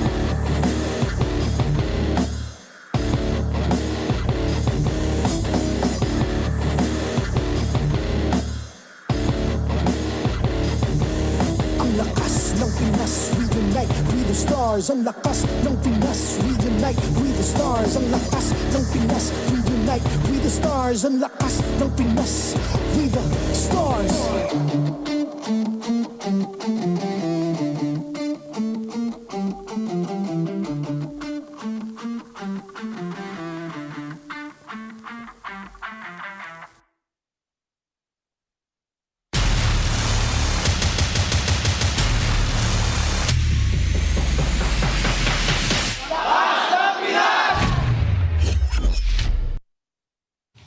Welcome back to MPL Philippines Season 16, and we are now down to our final match of Week 4. We'll be your casters for tonight. Uomi here with Naisu and Leo.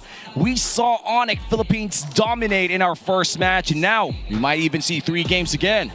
They had 2 wins under the 12-minute mark for ONIC Philippines previously, and but it was still a good series. And so far, after yesterday's 9 games, maybe we get 9 games, or maybe we get 6 games today. I was like 9. Joseph, I don't know how we end up with 9 games today. Something went clearly wrong, but even if TNC did lose, the games that they played, they showed promise, and I'm pretty sure they learned a lot, especially since that is their last game in round 1. Wow, the regular season just flew by. That's true. It feels as if we just started MPL Philippines Season 16 last week, but it's only been 4 weeks. It's been so much fun, so much action all around. You could have more data and more GG too. Experience the winning power of Smart's only 5G and enjoy it with a Smart Digital prepaid SIM. That was pretty smooth. That was smart of you right now. The simply reliable telco partner of the MPL. Victories you all can count on. And speaking of victories, ONIC Philippines was able to secure another dub, which meant that they will be rising to the Infinix standings. I think not really rising in a way that they take the first spot, which is still in Aurora, considering that they have 6 points. But ONIC Philippines now at currently 5 points. That puts them in a nice number 2 spot. I'll tell you now, points are secondary to what the story is. Because you can marinate, saute, or just, get the flavor of these things. Give me Nor! Nor liquid seasoning for everything, and it's the taste of victory that matters. The points are secondary, because you know that a team like ONIC, I hate to say, I don't want to jinx it, but I don't think they can miss out on playoffs. It's impossible. Yeah, at this point, our top 3 teams are just showing up so good. By the way, this tournament is monitored and supervised by the Games and Amusement Board. Looking at our final matchup, it's APBR versus Team Liquid Philippines, where these 2 junglers, James Banks and Carl Tizzy, will duke it out. And to be fair, James Banks did show up in his rookie season last season, but this time around, it hasn't been really working out for APBR. friend. But before we dive in deeper, let's go back to what happened the series before this one. And once again, it was ONIC with 2 quick victories and maybe game 2, TNC securing an 18-minute dub. I'm glad we got to go ahead and see, at least the portrait, by the way, of the new skins coming out for the M6 champions there from ONIC. We got to see the Joy. Of course, we've seen the portrait of the Beatrix as well. And again, keep an eye out for that on September 20. Now, here's our updated Infinix standings. Really no movement. It's still ONIC and Aurora in 1 and 2. And here there's a chance for AP Brent to upset Team Liquid Philippines. Sure, it'll shoot him up to 6th, because again, they will be tied with TNC, but just the same, Hey, 6 is a nice spot. The lower half, no, I'd say the lower half is not fixed. Yeah. I'll tell you that much. So even if we are about done with the first round, I think the second half of T16 is going to be all the more must-watch. Oh, of course, especially with big changes about to happen, not only in the MPL, but also in the Land of Dawn. Teams will have to adjust very quickly and recalibrate a couple of things, maybe even find the best ways to make sure that you get the best out of the new stuff coming. The Infinix standings will be about to explode. It's going to be shaken up, man. It's going to be shaken up. It's going to be shaken up. So we talked about earlier, it's James Banks versus Carl Teasy here in our second matchup. Last season was really good for James Banks, but right now in his sophomore season, much more is expected out of this man. Yeah, this is really, what our going into our headline today for this matchup really is, the GOAT himself in the new era of the jungler, and also just in general the new era of the players that have been coming into the MPL Philippines. Like you mentioned, James Banks in his sophomore year now here, or sophomore season here.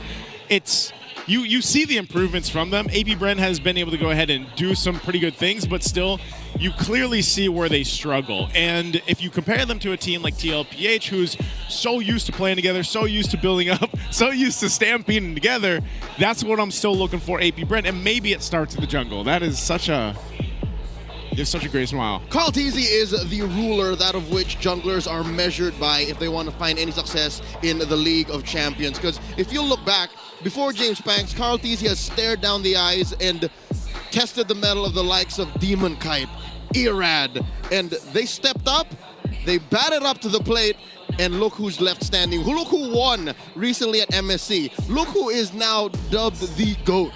And whenever I look at this type of matchup, especially if we're talking about a new era jungler such as James Banks, it always reminds me of how the old junglers of great now, like Kyrie, Carl Teasy, looked back then, back in their junior, sophomore years, or sophomore seasons rather. I feel like when I look at James Banks, it feels like a young budding Kyrie. And right now, you look at quote-unquote prime Carl Teasy up against a young budding Kyrie in the form of James Banks. Obviously, there's going to be big differences. And I think it's important to look at James Banks from a very specific angle, from a lens, if you may, because James Banks has a very specific kind of hero pool. He has a global hero pool. This young man played in the MDL, won a championship there, brought up to the big leagues, and then now steps up to the plate to bat against probably the best ever bring a Retribution battle spell into the game. His hero pool currently, if you look at it from even as far back as his days in the MDL, his top heroes are Lancelot, Hayabusa, and Suyo. Yet still, he prefers the likes of a Lucas. The only Lucas user, if I'm not mistaken, in Season 16. Yeah, the only Lucas user up against a Fanny too. Yeah. They went all in for that early game.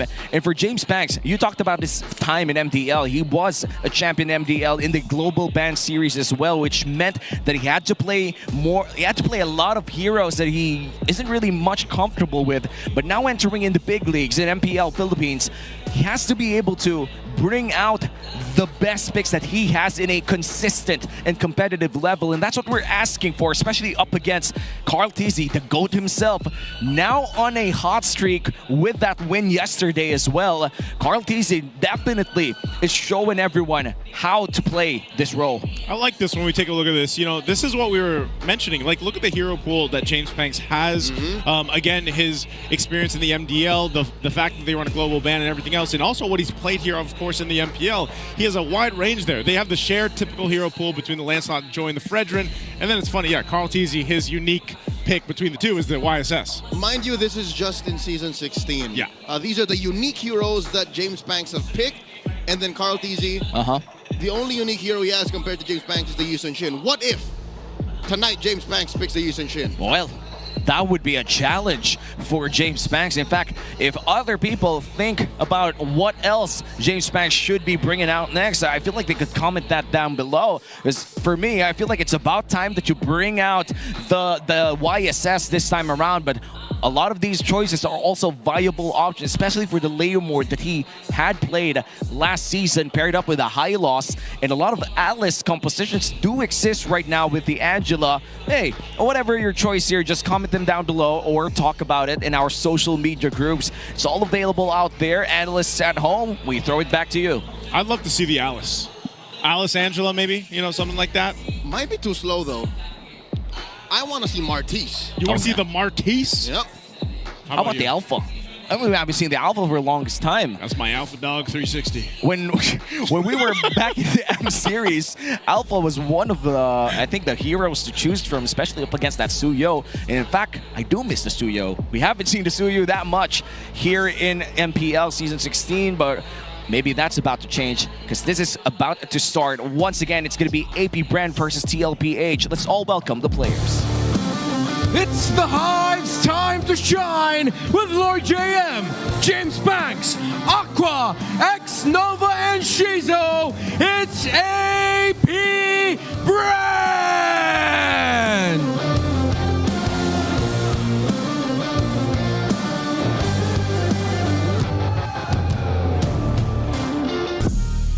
The cavalry that's looking to end the first half with a victory. Here's Sanford, Carl TZ, Sanji, JB, and Oheb, Team Liquid Philippines.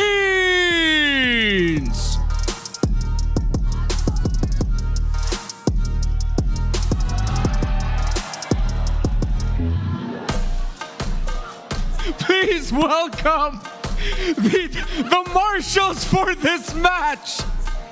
Joshua, JJ, Patrick, and Juvin.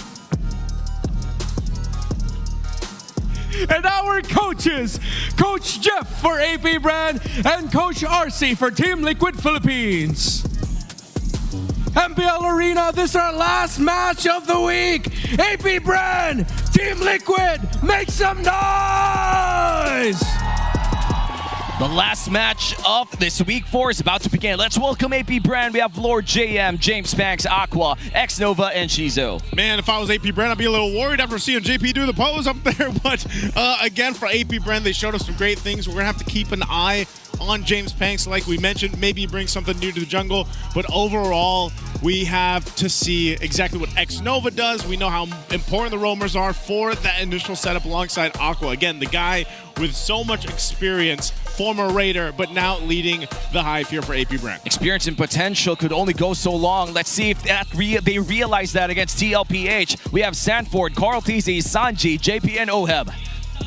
It's true that JP does acknowledge that he has exceeded a milestone previously set by Oh My Venus, but we all know the Queen is irreplaceable. And so is Daddy JP. He is a multi-generational talent leading Liquid Philippines. There's a reason why they call him Dad. In-game, out-of-game, and about everywhere they go. I'm excited to see how JP might flip the switch and bring in new heroes, because is it just me, or is Rome also kind of getting saturated? Is Rome slowly becoming the new mid like from the stale? previous metagame? Yeah, like I can almost tell you what Rome comes out even before the draft is over. Yeah, there's like 6 heroes that we choose from right now for Rome, and a lot of them gets banned either way. But looking at the team head-to-head, a lot of TLPH covering the hexagram, it just goes to show that AP Brand has been struggling. If there's anything AP Brand can do to step up to Liquid, it'll come down to these major objectives. That is where they're closest. Lord Control and Turtle Control. I know that we started off the storytelling in this matchup by saying James Banks has to step up to Carl, and now it actually means something. It's literally in-game. If he can tie up to Carl TZ Retri for Retri, then maybe AP Brand stands a chance. That would send a message too. The new era jungler putting in a lot of good games against the GOAT himself, Carl TZ. But before we head on deeper to this match, let's go back in time and check out the preparations from these players. Let's check out the Smart 5G ping test. Ito na, ang huling laban ng first leg. Current versus the future. Darating lang din ang time. The Ram Go Shine, di man ngayon. Good luck nga pala kay The Goat, sa buong Team Liquid. Dadanong advice pwede ko hingin kay Carl. Paano tumagal sa larangan ng paglalaro ng Mobile Legends? Ang gusto ko lang namang malaman kung ano ang sikreto. Nakatuwa lang ako sa na-achieve niya kasi gusto ko rin yun. Hindi naman nagmamadali. Darating lang din yung time. When the time is right, may I the Lord make it happen. Kaya huwag tayo magmadali, guys. Pero ibigay natin best natin lagi. Low-key person ako eh. Dad, ano advice ko kay James Banks, Dad? James Banks, ito, sabi ni Dad para sa'yo, humble lang, maglalaki ulo, number 1. Dad, ano next? Ito, pangalawa, kahit ano pa ang makuha mong achievements. Down to earth ka dapat, sabi ni Sanford. Ba't di ka nabigyan ng advice to? Lamang na nga sa mukha, G, no? Yoko bigyan ng advice. Yoko, pogi na yan, eh. Gusto, lamang ka sa lahat. Sa'yo na lahat yan niya. Magtira ka naman niya. Pogi mo na nga, eh. Ako na sa ML. Mata daw sa baba. Paa daw sa taas. AP Bren, former team ko yan So, bumalik pa ako dyan Balik ako dyan para talunin ko yung Team Liquid. Solid talk coming in from Carl Tizzy. He talked about how he was former part of Bren Esports and how James Banks looks so good that he could already just give the game to him. And, jokes aside, that was our Smart 5G ping test, ensuring everything is smooth for this game and, of course, for tournament integrity as well. Man. I don't know. I know we're focusing on the jungles here. I can't wait to see them eventually battle it out, and because we know that even with Carl Tizzy, he is that guy that can go utility if they have to. Well, hopefully we see that, but right now we're gonna visit what they have to do in this match. Let's visit the Infinix keys to victory with the Howl. Welcome to the Howl. Ako nga pala si Wolf, bringing you the Infinix keys to victory. It's TLPH going up against AP-Bren. One other tall task para sa AP-Bren. Para sa TLPH, ang kailangan nilang gawin para manalo sa series na to, they just have to outpace the XP lane rotations ng AP-Bren. Kapansin-pansin na hindi ganun kabilis or ka-decisive ang AP-Bren when it comes to rotating in the map with their XP laner. At alam naman natin, ang TLPH with Sanford, mabilis talaga maglaro yan. If they outpace AP-Bren, it will be an easy task for them in this series. They also have to punish yung river control ng AP-Bren. Kapansin-pansin na sa most recent na laban ng AP-Bren, nagkakaroon sila ng pagkakamali at namamatay sila kapag umiikot sila dun sa river na hindi pa sila kompleto. In fact, madami mga pick-offs kay James Banks ang nangyayari dahil hindi pa nagkakaroon ng vision around the river ang side ng AP-Bren. Now for AP-Bren, kailangan nilang i-contest o i-prioritize yung Harit. Nagulat ako kahapon na hindi masyadong binibigyan ng importansya ng AP-Bren ng Harit. Well, alam natin si Shizu, napakalakas na Harit player. Tapos yung meta, it dictates na malakas talaga ang Harit. So I'm really wondering why they're not contesting this up against TLPH. Hindi pwedeng mangyari to. And lastly, they just have to not overcomplicate yung kanilang draft. Ang problema kasi sa AP-Bren minsan, kahit sabihin natin maganda na flexible or nakakita tayo ng mga unorthodox na picks mula sa kanila, napapa-overcomplicate yung draft. Minsan hindi pa napapaganda. AP-Bren needs to just stabilize, siguro 1 or 2 na special na mga picks. But apart from that, nothing too complicated dahil mahirap katapat ang TLPH sa mga ganyang scenario. That's it for our K2Ps now. We can throw it back to the casters. Wolf talked about the outpacing of the XP laners rotation, and looking at the matchup between our XP lanes, we have Sanford and Lord JM, both of which known for very aggressive play styles, the other more successful, but hey, the other's been trying to prove himself in this league, and AP-Bren is choosing blue side. Yeah, I like that. I like that. You can go first. No, I was just going to say, I like that Sanford. I like that. I like that. Because, what do you call it? He's the apex predator, man. He is. He plays the XP lane just like that. And at the same time, I think it's going to be up to Lord Jam to step up to what Sanford's capable of doing. We've seen glimpses of it, a little bit of a hope here and there for Lord JM, but it's crucial in this matchup. If you read between the lines, AP-Bren's task here is simple. They have the laser focus to actually doing things right. Wolf says do not overcomplicate your draft. Trying to target the Harith and get a winning comp for Shizo. Liquid just has to play their game. That's how dangerous it is for Mr. 50-50. You're looking at these side lanes. You're looking at Lord JM winning against Sanford. You're looking at Shizo surviving Oheb. And that is so much easier said than done. Going into the draft, AP Bren, Coach Jeff, Coach Baum, clearly attacking the main combo, the heart of the Liquid Stampede. I would not be surprised if they also tried to trade for the Zushin. Not ban it, just go for Blue 1 Zushin. Yeah, but if ever they go for Blue 1 Zushin, it doesn't make sense that they take away the Fredrin and the Arlet, just because if you take the Zushin blue side, TL won't get that Fredrin, mainly because that is the main, I would say, the natural predator to Fredrin right now. I don't think that's completely true. I'm pretty sure Liquid can cobble together a way if they have like 2 out of 5. If they don't get the Zushin, Fredrin, Arlet, I'm pretty sure there's some weird combination that Tic Tac and RC have cooked up. Yeah, pretty much. That is just as lethal. Yeah, but still a fact that the Zushin is the natural predator of a Fredrin. That has been tested by time itself. Now, first pick here for AP Bren. Lance, do the Lance. Do you get the Lancelot? But then we're just going to have that trade, right? Lancelot, YSS over to Carl. I think Lance Carl is more dangerous than YSS Carl. Yeah, that's what I'm thinking too. And we saw YSS Carl yesterday, both of which very dangerous right now. Whatever you trade up, I feel like it's a problem of comfort now for AP Bren. What are you willing to give James Banks? It is my mission There's to the banish answer. all darkness. What I tell ya? I'll take the Lance. Yep, it's still going to be the Lancelot. This is literally choosing to give Mike Tyson the option. I'm gonna tie my hand behind my back. Like, you just say yes to that. Like, you don't let him have 2 hands. Yeah. You're gonna go down. Give him one. Bro, I'd rather not fight Mike Tyson. If I had the choice, I'd rather I'd rather not. But well, you don't have a choice. This is a forced. This is like their forced snaps, man. This is a forced match. This is a forced match. Yeah. In fact, it's our last match of our first leg. In this metaphor, Carl TZ is Mike Tyson. Carl TZ is Mike Tyson, except... Okay, you know what? That's unconfirmed. I won't say that. Zushin. See what I tell you?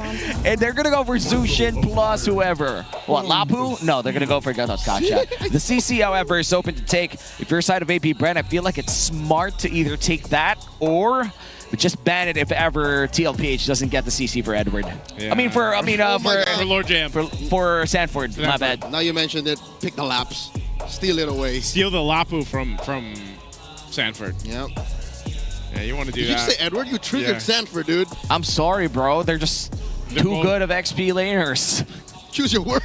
I look at 2 pictures and they say great XP laners. And you see that. I see them. You see both at the same time. If the half jersey earlier, yeah, that's the half for the XP lane. I close my eyes at night, think of how I play as an XP laner, and I think of them. And now the Harith plus the Uranus. You think it's a Hayabusa time for TLPH? No, I don't think so.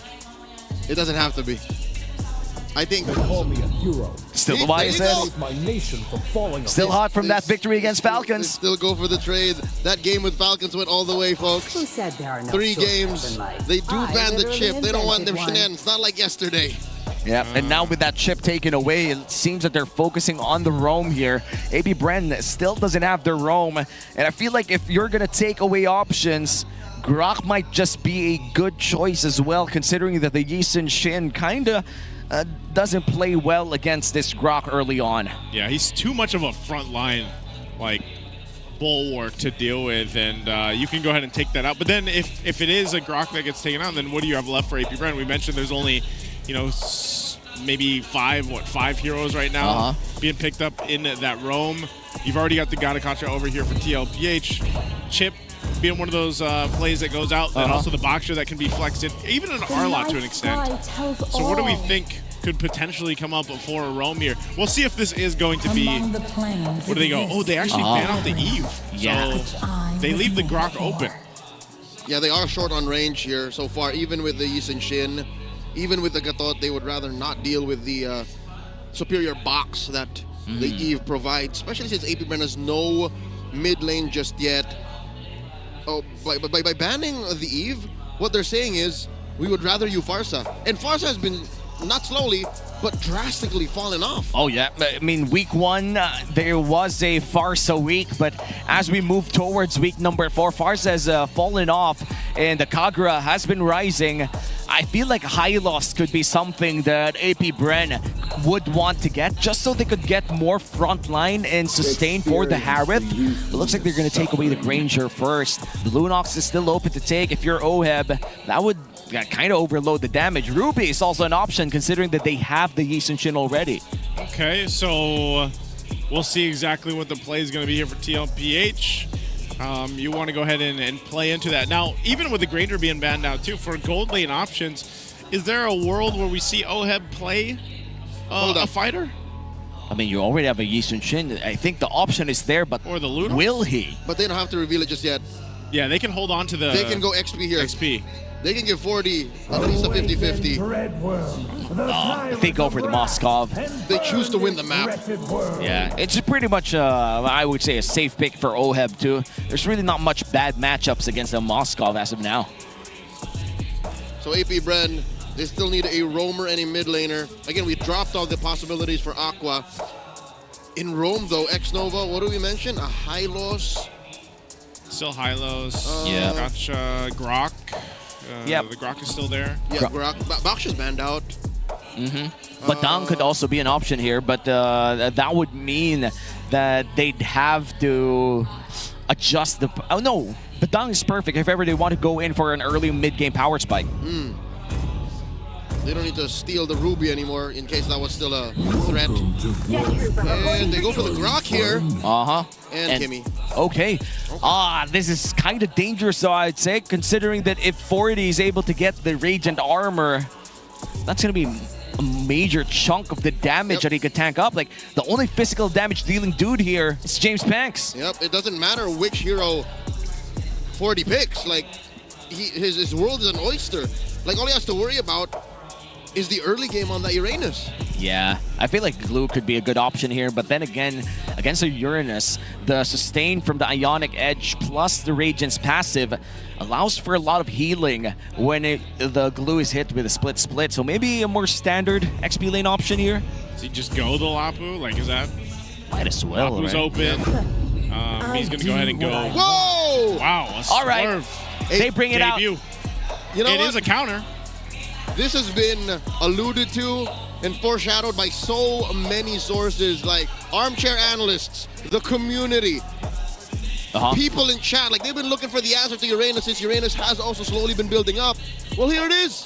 The Shredder. Yep, Diroth. And I feel like I've discussed this with Midnight 2 off broadcast. I told him, hey, remember back in Season 8 when Esmeralda and Uranus were technically just the kings and queens of XP lane? That was broken by one dude. It's Diroth. And I think Midnight answered by saying, right now Diroth's not appearing because it lacks mobility. So maybe that's an issue when we look at it right now. Not just. I think he also lacks crowd control. I was thinking, if you pick the Lapu Lapu, you get the crowd control you're looking for, but I think Liquid is confident saying, we have the Gatot, we have the Zushin, it should be enough. Welcome back into the MPL, Dairoth. Oh wow, welcome to Game 1 of TLPH versus APBR, our final match of Leg 1 for Season 16. And this time, the new era juggler, James Banks, would try his mettle against the GOAT himself. Carl TZ still on a hot streak on this YSS after yesterday's games. Okay, early rotations here too. By the way, nice to see a little bit of a different Grok skin, as much as we've seen him lately. But looking at emblems, this is one of the things we're always going to have to look at, especially... oh, wow. X-Nova already having to burn the early flicker. This is a sustain Dairoth. He wants to last long in these fights and get that shred. Yeah, I think the additional physical damage penetration from the dash of this Diroth also helps for Carl TZ to deal even more damage. Even OHEB, to an extent, you know? Yeah. And I mean, that's why he has that... Was it Firmness? I think that's what he had in Tier 1. Just to go ahead and take that damage, like withstand some of that, because his job is to go ahead and get that penetration in, and then that might help with X-Nova. They know he doesn't have a flicker, so an easy first blood here for TLPH. Whoa. Check out that turret. And this happened elsewhere. This happened where the Dairoth wasn't. So it's clear that something went wrong in that engagement, and I think, I don't know, was X-Nova shook because he flickered? And it did him nothing. He flickered earlier. He flickered early because he also see the Dairoth with an upgraded passive, which meant that it would have wounded him by so much, but then again wasn't very careful going to the gold lane, which meant that TLPH could deliver the killing blow. Let's look at the Infinix endgame equipment. Right now, we are looking standard build paths here, but a Fury Hammer already handed over to Sanford too. Which is almost single-handedly answered by the Panther. Already set up. Lord JM trying to get out. Sanford won't land the strike he was looking for, but they'll force the Phantom Execution from James Panks, and they just accomplish what they wanted to secure the first turtle here for TLPH. Oh my God, Sanford. He overshot, yes, but the deed has already been done. He kicked out 2 members of AP Bren from contesting. I think that's just as good as worth it. Yeah. I would rather do that than risk life and limb to get the perfect ult. Oh yeah, that flicker was well put for TLPH. Even if it did not land, it at least mitigated a few of the stuff that AP Brent could actually pull out. Traction Pulse going to be used. Sanji's tanky enough though, so he's going to be fine.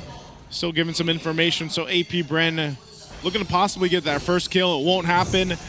And they're back to the drawing board. Right now, TLPH holding on to a little bit of a lead. Baby! Visible strike, man. It hurts, but it's not enough to kill anything. Just Sanji now finally goes down after all the work.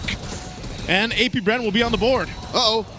I don't think I was going to click it. All right, so what happened there? Now Xnova used his flicker the right way. They compromised Sanji's positioning, and Sanji knew that it was too late, did not use his flicker, but instead used the Crimson Beacon, and then he had to accept the fact that, all right, I'm in too deep. I'll have to give it up. Great recovery by AP Bren, but that doesn't solve the situation of the side lanes. Side lanes are still very liquid favored. Yeah, and so much so that I think Sanford could just defend that lane as well. Shizo, however, in a 3v or 2v2. Yeah, popping his on force. Oheb will be just fine. Luckily, Xnova here too. Sanji now joining the fight. Aqua to follow, but I think it's just going to be a disengage. Traction Pulse to be able to find Sanji. Sanji still has a flicker though, so nothing to follow through.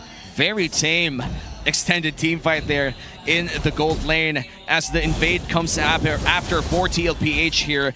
Does secure his golem, and this is going to be the second turtle of the game with TLPH establishing great position around that objective already. Let's get the consecrating out. Lord JM has to flicker though. Here's the response. Second turtle of the game is going to come up. Little SOD thrown out. Both gold laners still fighting it. Xnova in trouble. Oh, he gets away. He had to use the tech charge. Carl wants to go in, has the Mountain Shocker, but just zoning them out from the objective. Turtle the focus here. Lord Jam trying to help. They're just trying to keep James Panks at bay, and JP will do his job. Attraction Pulse to bring him back. But all this to let Carl TZ secure the objective. Even if it looked like Liquid overshot, again, it's the same concept. You take what Sanford did earlier at the 2-minute mark where he flickered and used the Abyssum Strike and hit nothing. This is the same. Liquid used their ults to zone out AP Bren to get what they wanted and get a 2,000 gold lead. A majority of which is, oh my God, Sanji! He's fine, all right. So a majority of this is currently on 4D and Carl TZ. Last time I checked, Carl TZ has like 800, 1,000 on top of James. And the last time that Dairoth was played in the MPL was way back season 13 in the hands of Flap TZ in a game between RSG and Falcons AP Bren. And correct me if I'm wrong, the Aurora and the other debut pick from earlier today was also from this series. RSG F-Cap. That was season 13. Yes. 13. A year and a half ago. There must be something in the air, man. Nostalgia. Nostalgia, new heroes. I mean, not even new heroes, just a revamp on that Ionic Edge, enough to put Uranus back in the map. And now looking at the map, it's 1 minute before the next big objective, and it's a 2K TLPH gold lead within the first 6 minutes of the game. All right, so the gold has also moved on to Oheb. He's about 500 up on Shizo. So Shizo is struggling. That's no understatement. At some point, I think when Shizo gets his second item, they can start fighting back, but he's going to have to work with Xnova to get the perfect hit, because I don't think Aqua's Traction Pulse is enough to pin TLPH down. Okay, James Panks taking a little bit of damage. He is 2 levels behind. Mountain Shocker's going to be able to find him. Phantom Execution goes under. James Panks is gone, and Sanford is still alive. Lord JM couldn't do anything to help him. Oh, wow, and they're still going to go for it. 3v1 here. Lord JM forced to flicker. And he's still gonna defend. That's what you get with a sustained Dairoth 40, just refuses to fold. They get that push, and this is just the bottom lane, the same lane where the turtle spawns while JP holds down mid. That's what this 3K gold lead is getting. Oh, wow. Jumps in, he's able to find Carl TZ with the traction pulse, and Sanford could be a next. Oheb joins the fight, but not enough. Without fight, that initiation from X-Nova will get them the turtle. Did I not come from the future? Did I say if ever Shizo was going to be part of things, he would have 2 items and it would be off of X-Nova's initiation? And what a flicker play as well coming in from X-Nova. Finds Carl TZ in a tough spot and a great engage as well coming in from Aqua. That's one of the combos that you actually get when you pull off this Kimmy with any engage tools. Long range secondary engage. Looking at the items again, what did this do? It made that gold lead by Liquid kaput. Carl TZ just built his War Axe, and he's about 700, 600 up from James. And James ain't sweating. James knows that this is a situation where I just have to farm up and then wait for the rest of my team to keep fighting. Playing under the turret here. Wow. No minions though. So Traction Pulse wasn't able to find who they wanted to. TLPH will still hold on to that top tier 1 turret. But look at the little push going on here too with Sanford. Not sure if he's going to be able to grab more, but they're playing around the map now, and also just at this point protecting Oheb. It's actually insane that AP ran out of that one engage, just flipped the script. Now Shizo. There's the jump in. Also in the jungle, Carl TZ could be in trouble, but luckily Sanford was there. He's able to take out James Panks, but JP falls. Now Oheb will pick up a kill on X-Nova. Sanford jumps in to get the double. What happened to AP Bren? They fell apart on the top side of the map. The Apex Predator finds the big. She's in the back, and there's nothing AP Bren could have done. And now Lord J and Mr. 50-50. I don't know if the Uranus was the right call here. Oh no, He's okay. He's okay. He's okay, but the map is not. The map is not okay, Lord JM. And just as fast how AP Brand toppled that 2K gold lead from TLPH, TLPH gets it back in less than 2 minutes. It even grows it back to 3.5. Doubles it almost. And that's what you get when you have a lineup that more decisively finds wins than AP Brand's. Yes, AP Brand won that last engagement here in the same pit where the Lord is now, in the bottom lane. But they only got that because X-Nova decisively initiated. But what if it's the flip? What if it's Liquid who sets you up? And it's so much easier for Liquid to set you up because why? They have better vision. And that's going to happen more often now. And looking at the items right now, that's an endless battle pickup on James Panks. This might just be crucial. JP stuck between a rock and a hard place. He's going to jump out of here. He's still holding on to it. Knows he's healthy enough, tanky enough. The fight for the space around this Lord is what AP Bren wants to do. They don't want to just clearly give up TLPH's positioning on this. And that is also another thing AP Bren wants. Not just the perfect initiation, not just the right order of skills coming through, but also the space, because they're also very reliant on that. Shizo wants a Zaman Force to happen here. Lord JM wants the back line to be able to, clump up so he can get stacks on him. And James Max needs them to be in a certain order so that he can dash on through. Puncture. Oh, Sanford? Ford is trying to break that formation. Okay, again, zoning potential. Consecrate's going to be popped. So now with this, Rampart was dropped down. The Lord will go for a reset. But AP Brent's still in position. Oheb actually just going to stay in that mid lane, push out some of these minions here. No Shizo too for AP Brent. Has to take his time to walk back to the Lord pit. Half HP on this Lord. Looks like TLPH. They're just going to blitz it. They know they have the opening. Carl TZ will get the Lord. X-Nova goes in with a tech charge, but won't be able to find anyone. Gets Mount Chakred, and Oheb comes in to get the kill. So TLPH got the Lord. They got the kill. And the flicker too. Out of order. The order of things for AP Bren was out of order, and TLPH, they scrambled them, and look, they're still pushing forth. Okay. They got this Lord coming up top. AP Bren trying to hold on. They're going to lose that tier 2 already as Oheb's knocking it down in the bottom lane. And so we have to see, can AP Bren defend against us? They still got the shields. There goes the bottom one. Mid going to be next to follow. Top doesn't have it, though. I do think AP Bren have to choose very specifically how they defend, because Liquid have a kill angle. Liquid have all the important flickers they need. And they're going to starve AP Bren. They're going to use this 6K gold lead to try and force a push. If top lane doesn't crack, I think bottom should be Liquid's next best bet. Shizo still has that Zaman Force. Lord will be marching and crashing down on top lane, and they're going to use that Earthen Rampart to buy a bit of space, but will it be enough though? It looks like that's going to be an inhibitor turret going down. So they get that Oheb working on the bottom. James Panks, half health, takes a little bit of damage, but cleared out the minions. So still, they only lose that top turret for now. TLPH, even with the lead they have, they still have to respect it. They can't get the base fully down. Yep, that's one inhibitor turret in the hands of TLPH already with their gold lead going double once again.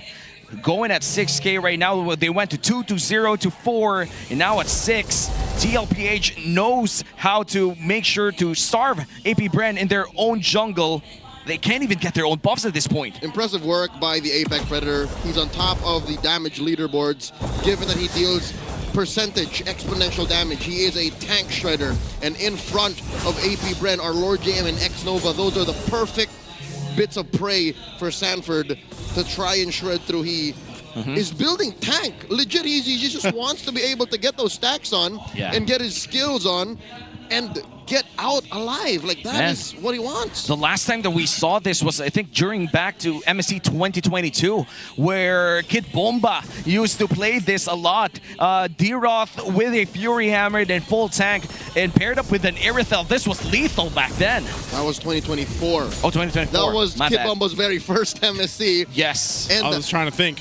That was too big of a throwback. Yeah. So, and I also like to say that if ever Dairoth, again, just thinking, since Liquid are halfway to winning this game, if Dairoth were to actually come back into the metagame and show up in the jungle, this is how you do it too. You also build a sustained Dairoth. Just a tanky. Yeah, in case Dairoth. In case tanks just get out of hand, this is the perfect antidote. Yeah. In addition to the carry. And of course, it just turns your regular physical damage dealers into natural shredders.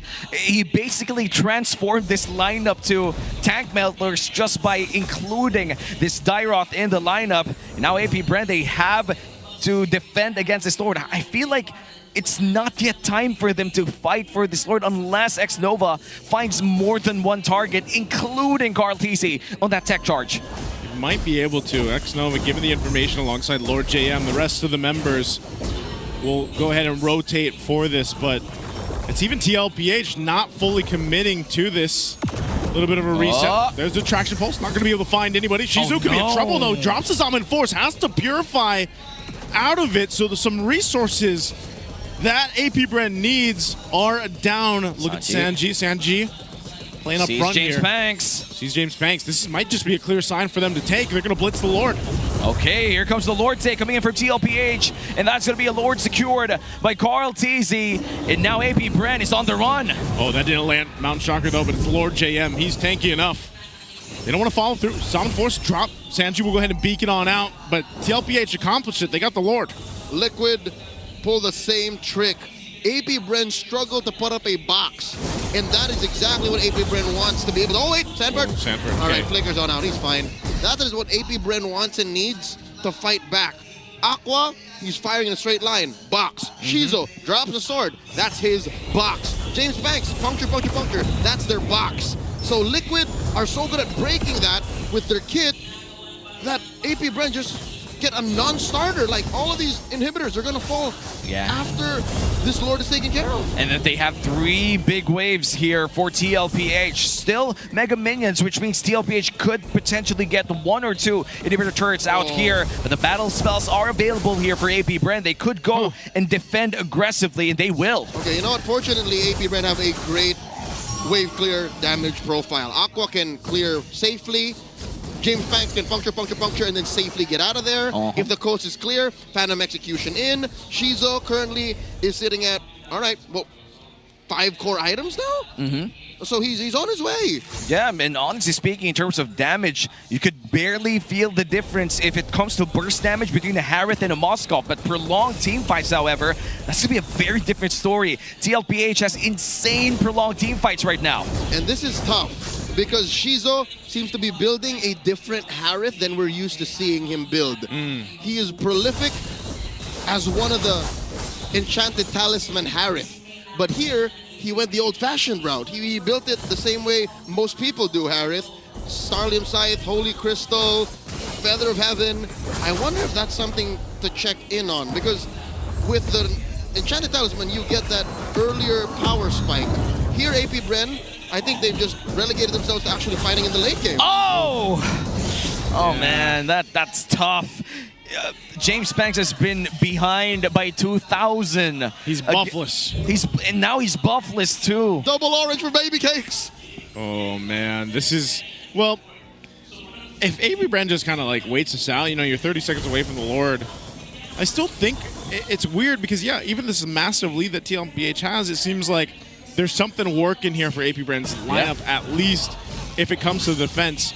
Now, maybe they're in a better position where they just don't contest even this next Lord, or are we going to find them do the dance again with them? Because now you have some of these defensive items coming into play. Oheb just got his win in nature, and still, I think the box, as Leo was mentioning earlier, is set up so well from TLPH to go ahead and fight into, where AP Bren isn't able to execute theirs. And even if AP Bren can put up a box, Liquid's 7K gold lead is enough to break through it.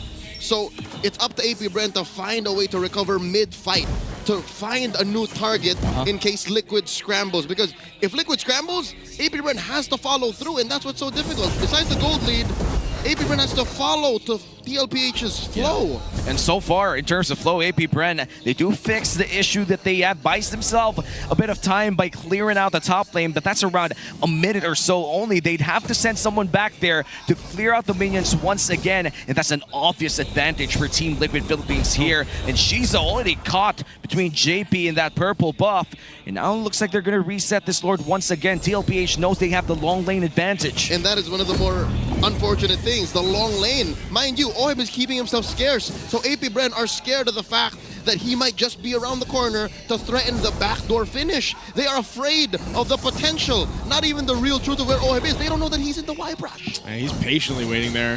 Lord's at half. Oh, that's why Shizu's here. That's why Shizu's here. He's got to stay there, but they can't commit to it either. I mean, they don't want to. Yeah, they don't want to because they're waiting for someone to show up here. And now that they've seen the Kimmy, this might just be the time for TLPH. Well, they're going to blitz it. It's going to go for the reset because of the Rampart again, though. So good usage there. They might just force a fight.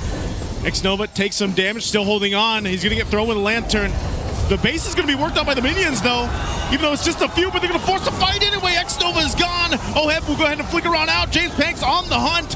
He popped the Winter Nature. Oheb's going to be fine, and now James Panks will pick up Sanford. No way. But they're going to get collapsed down on. Sanji's still trying to help them out. There's the Spear Destruction. A triple for Sanji. Oh my God. And they're still going. Ooh. Maniac. Savage. Give Sanji the Savage. He'll get it to clean him up. What a team fight for TLPH. And now they'll go ahead, clear out the top, make their way to the base of AP Bren, and take game one in this best of three. Chef Sanji securing his own Savage. Game one goes to TLPH. He cooked up a 5-man wipeout, and Liquid ate good. The second Savage is season 16. Once again from a mid laner. Yeah.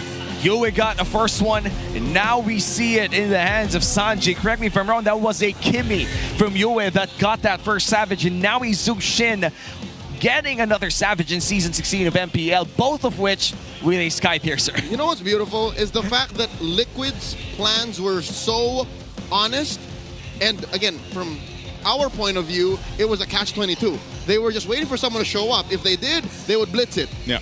And then Xnova will hit with the reset. Since that happened, they were like, yeah, no, our minions are superior. Let's force them into a 5v5. If they don't visit, they lose their base. If they fight back, they lose because we have a 7K gold lead. This was genius. Yep, and that genius gave them game one. Our MVP once again would be Sanji showing up the lights in this game with the Zushin performance, getting a Savage, not just that, but also burning a lot of crucial battle spells out of the roamer of AP Bren. I love the way he built this Jushin too. Obviously he had the stacks there with the Sky Piercer, but tanky enough, even with the brute force, to just be able to take some of that damage himself. You know, even with the emblems that he ran here with Brave Smite, like he's able to go ahead and hold his own. But then, how many times did he not burn the flicker when he just held on? That brute force breastplate was Chef's kiss. Yeah. I think that was the one bit of his kit that made AP Bren so frustrated. He's like, why is he dealing more damage? Why is he so fast? Why can't we kill him? Why can't we kill him? And why can't we just stun him up? Let's not forget the crowd control reduction. The resilience. The resilience too. It's just such a good item on this in the context of having so much crowd control as well coming in from AP Bren. Soft crowd control even, that you just mitigate so much and you just survive off. Yes. As these highlights from Chef Sanji play out on his road to his Savage, mind you, folks, this is a public advisory. You do not automatically always just build brute force on Zushin, lest you collect the ire of your teammates and get reported because you're wasting gold on an item. The only reason why Sanji was able to do this is because they had a clear plan. They really wanted to force this long engagement here near the Lord Pit. And again, put AP Bren in a damned if you do, damned if you don't situation, double jeopardy. And that's why that brute force breastplate was so key. I need to see the rest of the item split to see what he sacrificed, to see how to make that BFB worth it. Because most times, whatever missing item that was there is more important than the BFP. Yeah, this was just mostly to survive the Lancelot as well. Or maybe even survive the crowd control coming in from this rock. But though, it didn't feel like a long game, if I'm being honest. That felt like a 15-minute game. But that was almost 20 minutes of pure MLBB action. Let's not forget, this was also the debut game of Sanford's Dairoth, making a comeback after 500+ days. Season 13. That was the last season that Dairoth was played. Joseph, are you ready to see Dairoths in ranked? I'm okay with it, man. I've been doing too. You know, like I always like it when, you know, you have a shakeup go on, and I was wondering, like, what is gonna be that solving hero for the Uranuses, the Groks that have been popping up, some of those more tanky heroes. Well, Dairoth has always kind of been that, but also look at his build. Like, he literally just had the Fury Hammer, and that was for the early game laning that he had against Lord JM. And he held on. And then he just went basically tanky boy. All right, so can confirm it was the Lantern that Sanji juggled. Yeah. But mind you, that slot is also very negotiable. That's where you usually put also the Winter Crown. The slot where you put in the Immortality if you need to juggle with. So yeah, no, Sanji kept this very close to the chest, and his economics was sound to be able to build this BFP. Yep, and so far for this game as well, we did see AP Bren have glimmers of hope. I feel like even the last team fight, they were dealing sufficient damage. It's just so, it was already too late. As you said, it was double whammy for AP Bren. TLPH had win conditions left and right, and wherever they went, it was a win condition for TLPH anyway. Yeah, even looking at this, once again, you know, it's like TLPH... It's not even just the Dairoth. Like, Dairoth was a big part of it, you know, obviously the way Sanji played too, but again, you know, when we were wondering, like, why the Moskov, especially when it was up against the Grok and everything else, well, the Dairoth was the sprinkle, like the sprinkle on top that made the OHEB even work more, but it was still the way they approached the team fights and even played around JP here. You can see, of course, Carl Teasy doesn't have an insane GPM like we've been talking about previously, but it was still the way that he played around the team in the space that they had, because it was weird. Like, even with an 8,000 gold lead that they had, man, like, AP Bren seemed to still be okay in the team fights. Yep, this is the concept I've been talking about, and I think I have a name for it now. Whenever the BPI rich guy has a low GPM, yet still in-game you see them way ahead of their opponents, I call it low ceiling economy. Low ceiling. Yeah, because how tight the game is, and again, as you put it, how much of a fight AP Bren is putting out, whoever the BPI rich guy is looking at a much lower ceiling. He's not looking at a 900, 950 kind of gold lead or gold gain. He's looking at a 700, 800. So he's still way ahead. And, you know, for this game alone, that means we have seen once again the GOAT rising up against a new era jungler, but you could be discovering the next new era jungler. Showcase your esports skills and passion for gaming by organizing your own local tournaments through eProject, esports for everyone. And participants in this program will be provided with special access to the tournament modes, in-game items, dias, and much more. All you got to do is visit the MPLPH website for more information on how to apply. There are a lot of amateur other tournaments out there. So if you are an aspiring pro player who wants to make it to the big stage, start with the ones that are close to you. And don't miss out on this early Christmas gift. Tickets are now at 189 pesos from September until September 19. Go to MPLPH website and secure your tickets now, and even check our social media pages to see which ones are still available, because as far as I know, TLPH and Aurora games are pretty much to the brink of being sold out already. This one's pretty sold out, man. This one's pretty sold out too. The arena is full. Yeah. I mean, grab your tickets though. Yep. So this is a mixture of Hive fans, of Cavalry fans, and they just all went out to the arena for Family Sunday. Yeah, I mean, every Sunday here in the Philippines is just a big family day, and we would honestly see a lot of kids on Sundays. That makes sense. Now that I think of it, every Sunday we see like moms, dads bringing out their kids. Well, right now we will be looking at the trivia right now. The first time the regular season welcome an audience was in season 4, which was held where? Where was that? Is this still in the mall? No. This was some Riverside studio in Makati. Riverside studio in Makati. Now that I mention it, that studio might have been called Riverside. Oh. I was there. So seasons 1 to 3 were the mall No, setup, seasons right? 1 to 3, when we had the regular season, it was in studio. Only when the playoffs started was when we actually went out to hold an event with an audience. Like in the mall and stuff, you know, where Coach Tic Tac was standing like this. I was also there, but I don't think I was in one of those pictures. Yes. I feel like if they took a photo of you, we would immediately notice with how tall and good looking you are. Yeah. Hey, dap me up in that. But season 4 was where, even in the start of the regular season, we had an audience. Yeah. And little bit of trivia to build on this one. The English desk then was already a trio desk.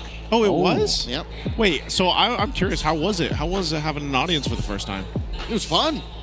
Again, even people did not know how to enjoy the show that we were putting on, but we all grew together. And they were enjoying any way that they wanted to. Some people reacted violently. Some people reacted with whatever, dude. It was wild. It was wild, and it was pretty sad to go into the era of the Crown where we had to, of course, by force, not have audience, you know? That was the pandemic era, obviously. The Crown era was during that times, and we had to reintroduce the audience around, I think, the latter half of season 8, correct? Yep. Yeah. No, the latter half of season 10. It was the players that came back. The playoffs of season 9. Season 9, that's right, season 9. Yeah, but even then, there was a limited capacity of seating only. And we only ever came back with a big audience setup, I think season 10. Yep, that was Season in 10. Eyesight in Eastwood in QC. Yeah. Man, that was an insane venue. What a hoot. Imagine going to a random school in Eastwood, bro. An academic facility. An academic facility. Facility, whatever, dude. But with unseen guests. With unseen guests. So, but of course, jokes aside, we are going to introduce our Clearhead super fan of the day. It wasn't a joke. Yeah, we actually pulled in some exorcisms during that time. No, I'm kidding. We didn't. That's the joke. We call on Fairness. Where is he? Where is he? Where's our Clearhead? Oh, wow. Oh. This dude knows what's up. This dude is chopped. Look at this young man. This guy's a tall, big guy. All right. Oh, it is Jack too. That's a nice sleeve tap. This is like our Clearhead super fan of the day. Power up your dander-free scalp supercharge with Clear. Is he a lip bite? Yo, bro, Who is this guy? This is a type, you know. There are certain people in the Philippines who likes tatted men with nice hair. And so far, he powered up his dander-free scalp. He's supercharged with Clear. Wami looks like he could take care of you. It looks like I would arm wrestle that guy. You know, I feel like the word "take care" is scary to me. What kind of take care? You don't welcome it? I don't welcome any taken care of unless it's for my girlfriend. That guy looks like he would force you to take a nap. Oh man, I wouldn't want that. I'm a good guy, you know. He will willingly take the nap. I just I'll go home right now. I'll go to bed. I am kidding. Okay, APBR versus TLPH. Am I though? Oh wow, TLPH man. already in high spirits. Now in blue side. Given league rules, Liquid chooses the side now. That's a big problem. Now you can't give the Lancelot to Carl Teasy for obvious reasons. They got to red ban it. They got a red band. They got a red band. And YSS is currently looking to be the comfort pick for Carl Teasy, which means that, are you going to go full housekeeping in red side? Take away the 1-1 Carl Teasy, Lancelot, and YSS? That feels bad, man. Yeah, I mean, you gotta remember too, like some of the bands that went out were like towards the utility, right? The Fredrin, the Baksha. Yeah, they went Fredrin, Baksha, Arlet. That was AP Brandon blue side, and now in red side, what do you take away? I feel like Kalea is also scary, dude. Like, I feel like Carl Teasy doesn't really care if he gets the YSS or Lancelot. He plays them both. So on red, I would assume AP Brand goes 1-1, Fred. Kalea. Yeah. 1-1 Fred Kalea. Yeah, you can't give the Kalea, dude. Fred 1-1. Fred 1-1 Lance. Dude, if they go Fred 1-1 Lance, that's gonna be Kalea on first pick. And if ever they get the Yi Sun Shin on the other end. The thing about Kalea is you're only worried about it mostly if you're an assassin jungler, right? Yeah. What if they go Fred? What if you ban the Fred and then James Banks digs deep and picks out like an alpha. Like an alpha, you know? He's got the... Like a Lucas. He's got Like the Lucas. hero pool we talked about. Yeah, Lucas. Yeah, I mean, a very wide hero pool. And we did see a lot of mid lane action from last game. In fact, that was a savage out of Sanji. And looking at our player head-to-head, things are not looking great here for Aqua. And it's quite obvious because of the struggles of AP Brand as well. As of now, they are still currently on the bottom half of our regular season. I feel like top 6 or 7. 7. Yeah, 7. Near rock bottom. They're 1 point ahead of Falcons. That is kind of sad. Like, Falcons are already in the biggest slump of their lives. It's only sad if you have no hope. And I think AP Bren looked at game 1 and said, hey, we took him the distance, almost 20 That's minutes. true. So there is hope here. My course of action, my suggestion is don't take it to the late game. Don't let Liquid run you over. A Stampede is Stampede, whether it takes 10 minutes, 15, or 20. So don't take it lying down. Don't be passive. Yeah. Not only that, but like, again, Aqua can only do so much. Like, he's only able to go ahead and work around what they have in the roam for X-Nova, and also, of course, in the jungle early on. And, you know, a lot of those early rotations, like, it's kind of dictated there for the pacing of the game. And we know that TLPH likes to go ahead and, if they can get a strong start and get things going quick enough, then they'll play into that. They'll be able to make that happen here. So that's why I think for AP Brand, it's yes, Aqua has the veterancy and everything else, but it's like it's so much reliant on that early game trio rotation that they have and being able to fight in those first objectives. I feel like X-Nova should be playing a more high-tempo roam here. Grok just isn't it today, I feel. Like, Grok is a big-ticket type of roam, you know? You kind of go in, go for the tech charge, find 2 or 3 people, sometimes, or most of the time, burn your flicker to make it sure that it's not just an honest tech charge. Yeah. I feel like a high-tempo roam would be better here for X-Nova, even if it's like someone as passive as a high loss. At least your uptime is way better than having a Grok just forcing the threat of the tech charge instead of enforcing the tech charge on the 3. You know, that's a big difference. It's the only thing I don't like about the Grok, man. I know he's really good, and Rampart can be used to, you know, in creative ways, but it's like if you don't land that tech charge and you're not able to go ahead and do something with it, then you're a sitting rock, literally. Yeah. Sometimes it's a little too much effort to try to make work. But you know what? I think X-Nova's Grok wasn't so bad in game 1. Yeah. Might be worth, I don't want to say forcing, but might be worth revisiting. Especially if you have a mindset of, we're going to win early, and we're going to do something about the matchup that we can win. Was the Dyroth also a problem for the Grok then in some way, or no? Not the too Grok. much. I think for the Uranus. Yeah, it's for the Uranus. That was an already losing matchup. Mr. 50-50 went in less than 50-50. It was just really hard as a Uranus against a D-Rod, especially someone like Sanford who knows how to play these winning matchups. Press those buttons. Yeah, those are the things that I feel what makes Sanford a great XP laner. They just know how to play those winning matches. But anyway, we will be taking a short break. We are your casters. My name is Omi. With me is Nice Sue and Leo. MPL will be back.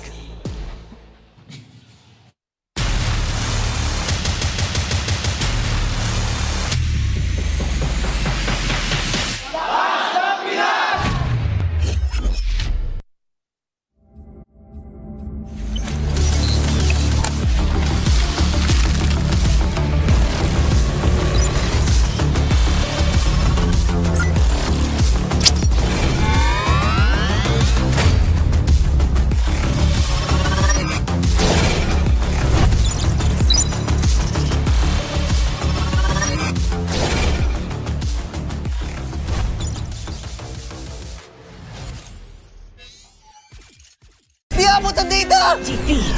GG bro! Don't worry! The Only with Smart Power All 99. Hindi bitin with 10 gig data to power your games plus Only Facebook or Only TikTok. Load now!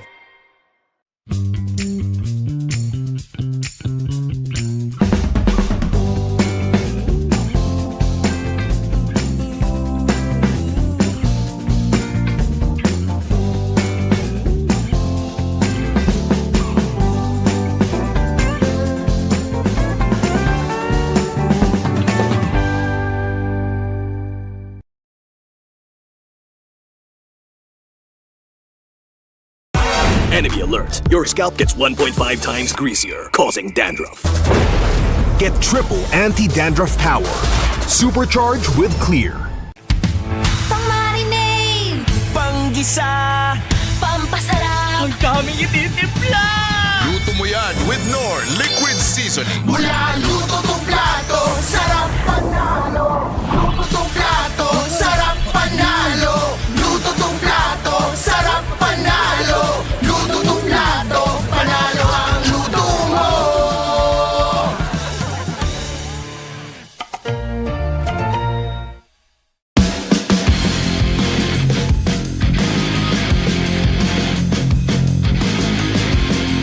Hello Super Fans! Episode 2 na tayo ng ating Meta Pro at syempre kasama natin si Edward dahil siya ang magbibigay sa atin ng tips, hindi ako. Uy! Ganun ang Meta Pro. Yun pala. Oo, mamimit ang Pro tapos magbibigay ka ng Meta. Paano? Umpisa natin. Sige, bigay example para mabilis. Sige, ganito muna. Sa mga nagdaang panahon, matagal ka na, naka 500 games ka Oo, Palo eh. ka Ano yung pinakatumatak sa'yo ng Meta? Siyempre yung pakita Bene. Pakita Bene. Oo, season 7. Ubistrat. Okay. Ano yung mga pinaka-nadalian ka or nahirapan? Nadalian mo? Nadalian sa Meta. Season 8, Pakita Bene pa rin. Oo, parang yun yung naging tip ko nun eh. Pakita Bene, Esmura. Parang ngayon, bumalik. Yung mga nahihirapan ka naman, yung bad trip, sana matapos na itong meta na to. Yung season 14, 13-14 ba yun? Yung tank. Gatot din! Gatot din! Ayaw mo na! Yung wala ayos, gatot. Mas tayo doon, mabagal. Walang ginagawa, Wala masyadong pinipindot. Tawa ko May lang. masaktan dun. Sorry. Mabagal. Hindi yun. Okay, pangalawang tanong, Edward. Kung gagawa ka ng sarili mong meta, kung may-ari ng inmate, anong gusto mong meta? As a whole ba na team or sa akin lang na explanation? Okay, full team na. Sino-sino ang hero yun? Bigyan ka tayo idea. Okay, sige. Si Kelra, all assassin daw. Ano sa'yo? Sa akin, 3 fighter, 2 mage. 2 mage. Ano yun? Rambulan meta. Rambulan meta. Rambulan yun. Kagulo yun. Bahala na sila kung ano yun. na. Mag-isip. Okay, Edward. Sa mga nagdaan season, sino sa tingin mo yung player or team na sobrang bilis mag-adapt sa meta bukod sa Aurora? Gagawin ko eh. Bawal yun. Bias ka nun. Bias ba ako nun? Okay, siguro sa team na lang. Yung ONIC or TL. Kasi? Pagod sila. Mabilis? Okay lang. Okay lang. Masaya nga yung masaya eh. At syempre, ngayon lang to, may special guest tayo. Yun yun. Galing sa Super Fans. Syempre, Super Aurora Fans. mismo. Uy. Welcome na natin si Miss Sino Pia. yun? Hello Hello po. po. Congrats dahil ikaw yung napili na makausap si Edward na ating pro ngayon. Syempre, may karapatan ka. Bibigyan kita ng karapatan na magtanong ng 3 tanong para kay Edward. Sige nga. Ano yung golden rule mo bilang Legend Zero and to remain Mr. Consistent? Golden rule. Grabe. Hirap ng tanong na yun din. Ano maganda sagot daw?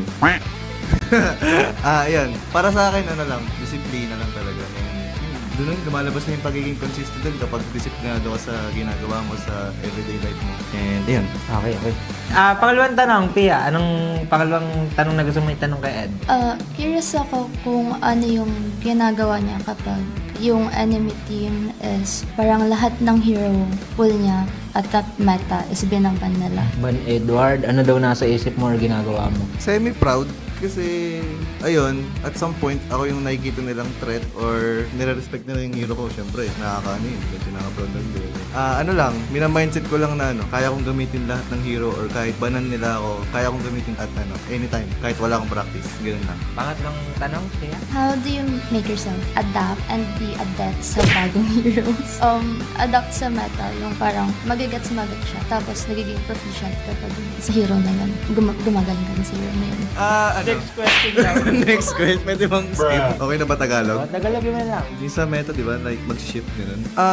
Tingin ko naman, all throughout ng, bago mag-start yung MPL, na de-determine agad kung ano yung magiging meta. Which is kung ano yung ginagamit ng kalaban, maggagayahan. Kung sino yung una maglabas, maggagayahan pa yan. Doon pala magkakaroon ng idea na counter pickings, which is doon lalabas yung mga off-meta heroes na, yun, tulad nga ng dati na tank EXP. Oh, yun. So, doon mo ma-determine pa lang kung yun na lang.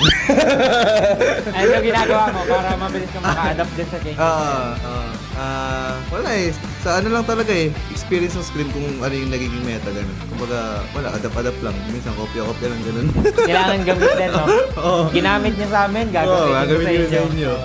Thank you so much, Pia.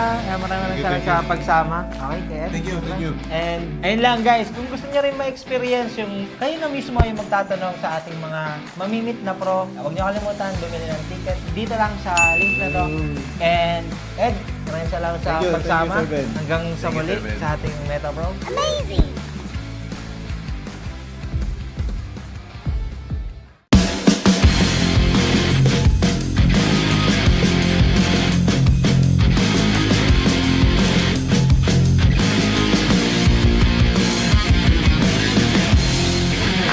Hello Super Fans! Ako nga pala si Bentings, pero hindi ako magbibigay sa inyo ng tips, kundi ang ating mga pro. At syempre, dito lang yan sa Meta Pro. Makakasama nga natin dito ang ating gold standard na si Kelra. Hello guys! At syempre, bago tayo mag-start, ang ibig sabihin nga pala ng Meta Pro, mamimit na natin yung mga pro at magbibigay pa sila ng mga meta tips. Ang unang tanong, Kelra, sa mga dumaang meta, ano yung mga pinaka nagustuhan mo at mga hindi mo nagustuhan? Sa lahat tayo, no?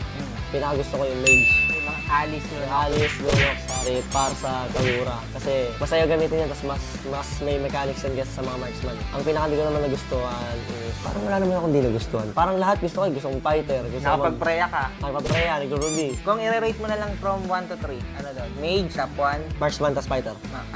Marksman pa rin talaga. Oo, tas fighter.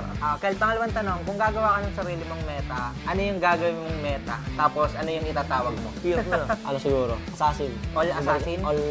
Hindi, balik lang assassin meta. Assassin meta na lang. Oo, yung parang last season. Tapos tatawagin mo siya, Kel Assassin. Kel Assassin. Ano, ikaw yung core o ikaw yung ano? Pwedeng assassin gold, pwede rin ganggel. Basta dalawa assassin. Kel Assassin. Kel Assassin. Okay, good yun. Pangatlong tanong, Kel. Isa kayo sa pinakamagaling mag-team fight. Ano yung mabibigay mo sa kanilang tips na para mag-success sa isang team fight? Siguro ano lang, yung proper comms and proper targeting sa team fight. Ayun lang kasi yung talagang ginagawa namin. Pero pag nagawa yung simple na yun, talagang malaking chance manalo sa team simple pero sobrang laki ng impact sa team fight. Ang next na tanong natin, ano naman ang mabibigay mo sa mga nanonood sa ating mga gold laner? Kahit yung pang RG na tips lang na mapapakinabangan nila. Siguro sa mabibigay ko sa mga pang RG na tips, unang-una, wag kayo, lalo na pag solo kayo, wag kayong matitilt. Kailangan enjoy nyo lang yung game kasi kaya nga game, ina-enjoy, di ba? Enjoy nyo lang game, tapos siguro sa in-game naman, kailangan nyo maging patience kasi kailangan nyo mag-farm, lalo na golden kayo. Kailangan nyo ng pera para makasama sa team fight and mapanalo yung team fight. Ayun, napakaganda nun. Madami kasi sumasama agad sa team fight, tapos nauuna pa sa mga tank. Mga uno pa, kaya nadi-disaster sila, no? Kaya nang pinakaiwasan dapat. Pag sumama ka sa team fight, huwag ka mauna. Kasi once na sumama ka, tapos nagpaparm yung kabilang golden, bosset ka nun. Lugi ka sa gold. Lugi ka sa gold. Napakagandang tip from gold standard. Ang next na tanong, Kel, sinong team or player yung feeling mo napakabilis umadapt sa meta o kaya sa mga hero na bago? Sino sa tingin mo? Yung previous season siguro yung TL. Tapos sa player naman, si Carl. Kasi di ba, UT jungle talaga siya. Tapos nag-assassin, isang season lumipas. Pero yung season na natalo sila nung assassin meta nung season 14, maganda pa rin yung performance na assassin niya doon. Pero kahit na UT siya, di ba utility talaga siya nakita? Parang utility, mga friend. Doon siya. Kasi matagal, hindi, sikat na siya sa assassin, mga Lance. Pero di ba matagal siya hindi assassin? Kasi napahinga. Naging utility ng sobrang tagal na sobrang habang season. Tapos nung nag-assassin, parang nandun pa rin talaga yung premise sa Assassin. Isang beses lang natalo yung Assassin meta nila, tapos wala na tuloy-tuloy na. tuloy-tuloy na. Champion na. Champion na ngayon. Kaya mag-go taste of MLBB. Okay guys, next naman, may bubunutin dito sa Kelra. Ano to guys, mga player din to. Tapos, sasabihin mo Kel kung ano ba yung weakness or strength ng player na mabubunot natin. Start na natin. Ikaw na bumunot. Ako na. Sige. Isa muna na. Isa. Wala makuha. Super Yoshi. Rome siya, Rome. Omega. Siguro yung strength niya, magaling siya manghuli. Ang weakness niya lang siguro, pag may time na nanguhuli siya, wala siyang kasama. Yung magaling siya manghuli, pero madalas walang follow-up. Timing na lang. Timing. Next, tulungan na kita. Tulungan mo na. Oheb. Siguro yung strength niya, Oheb, yung sa team fight, magaling siya sa team fight. Pero yung weakness niya siguro, laning. Sa laning. Next. Sanji, may weakness ba to? OP ba yan? OP yata to eh. Siguro yung strength niya magaling siya mang-reflect ng mga skill ng mga kalaban tsaka magpa-bait. Ang weakness lang siguro pag nasasobrahan siya sa pagre-reflect, minsan di niya na nare-reflect. Yung mga huli. Okay, next Kel, may kasama ulit tayo dito. Ito naman, tapos na tayo sa mga player. Ito naman, sa mga hero naman to. Tapos bibigyan natin sila ng tips kung ano nga ba yung mga best pang-counter dito sa mabubunot natin. Tulungan na ulit kita. Sige natin ito. Nathan. Pang-counter dito si Irtel. Kasi, di ba yung passive ng Nathan? Pag yung Irtel, kahit nakakahit siya habang tumatakbo, kaya Nathan, yung masakit sa kanya yung bumabalik-balik pag umaatake. Hindi siya tatamaan ng pabalik kasi naglalakad habang naatake. Kaya yun yung counter ko sa kanya. Single lang dapat, no? Oo. Nahihirapan siya pag in relationship. Uy! Dalawa yung babalik eh. At tulungan na kita, nainggit ako sa'yo eh. Popole and Tupa. Ano counter dyan? Lakas na sa lane. Sa linya eh. Wait lang. Tulungan kita. Tingin mo?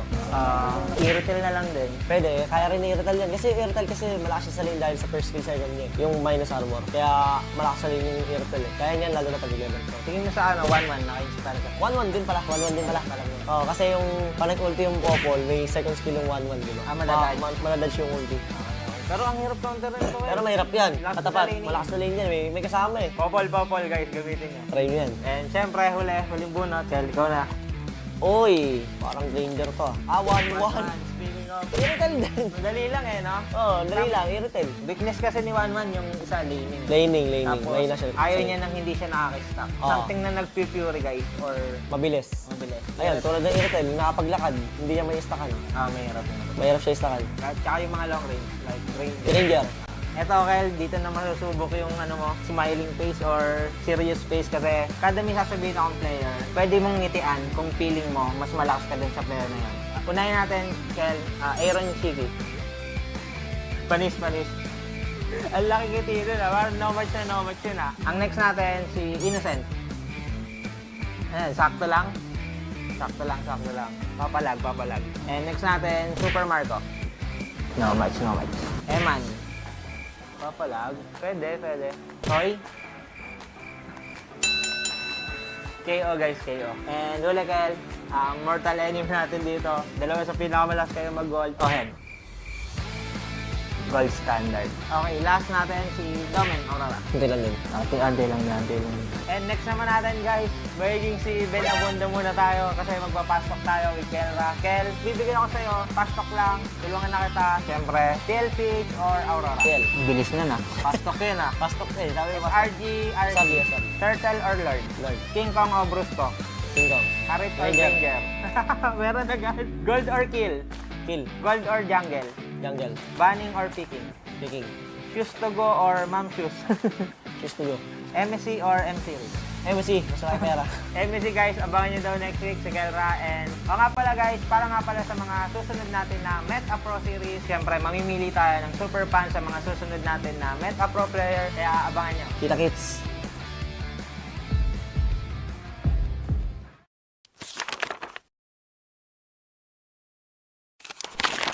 Kung yung isa ka sa mga player na napigil magtatag sa MPLBH, anong sekreto ng isang field?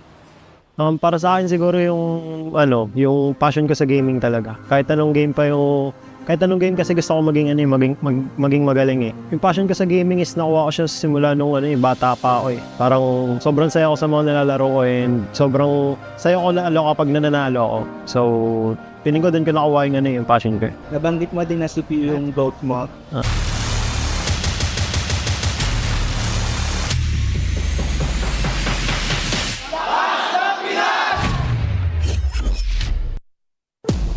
Welcome back to MPL Philippines Season 16. We are down to our final match of Week 4. Once again, we're your casters, Uomi, Naisu, and Leo. We are still be your casters for this game. We already saw APBR fall to TLPH in Game 1.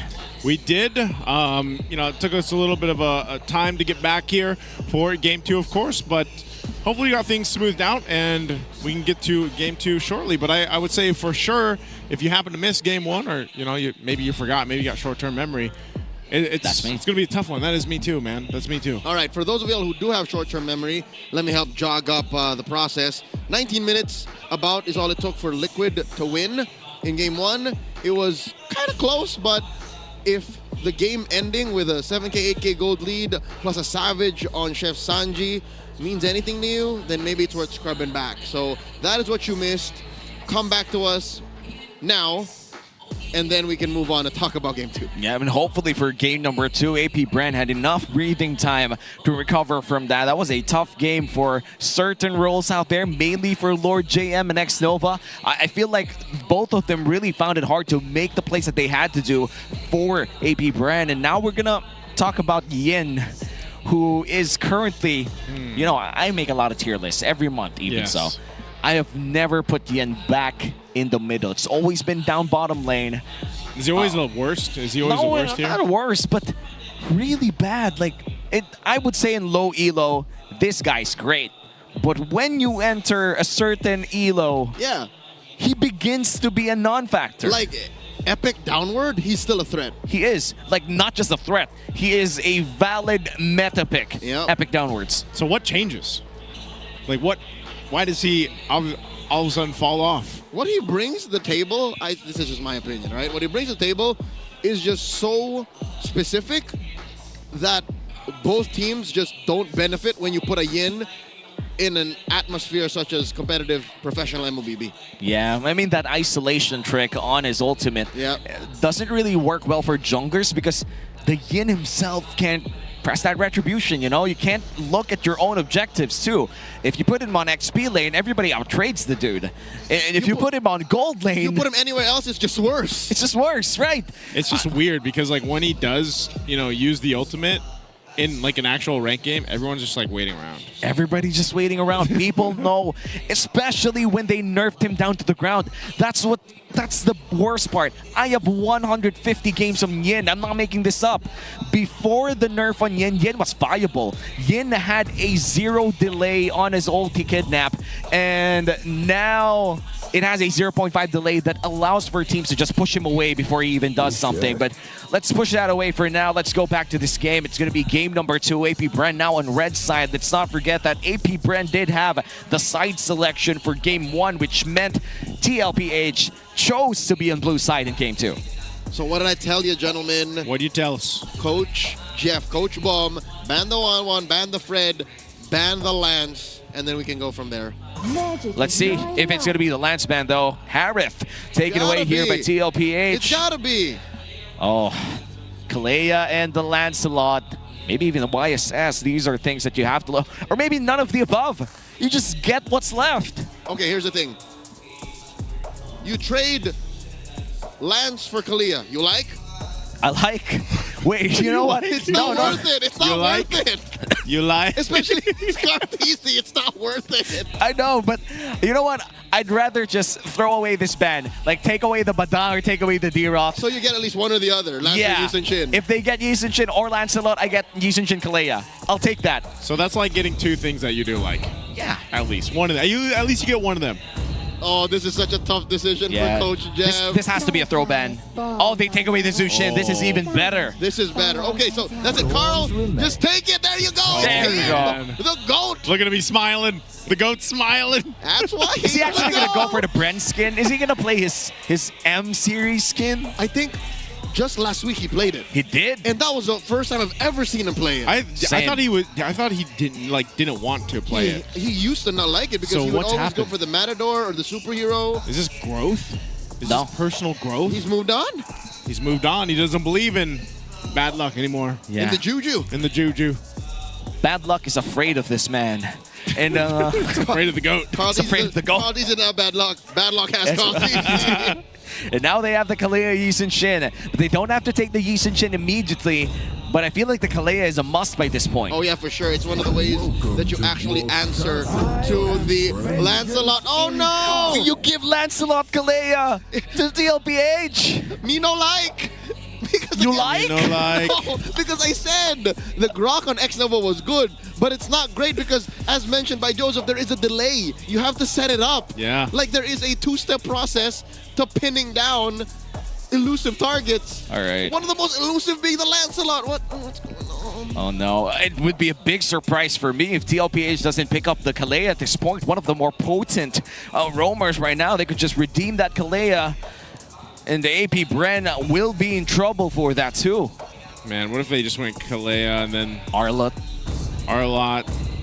There's so many good choices here, honestly, for TLPH to go ahead and take, and they'll go Selena and the Granger. They lock in the Granger now.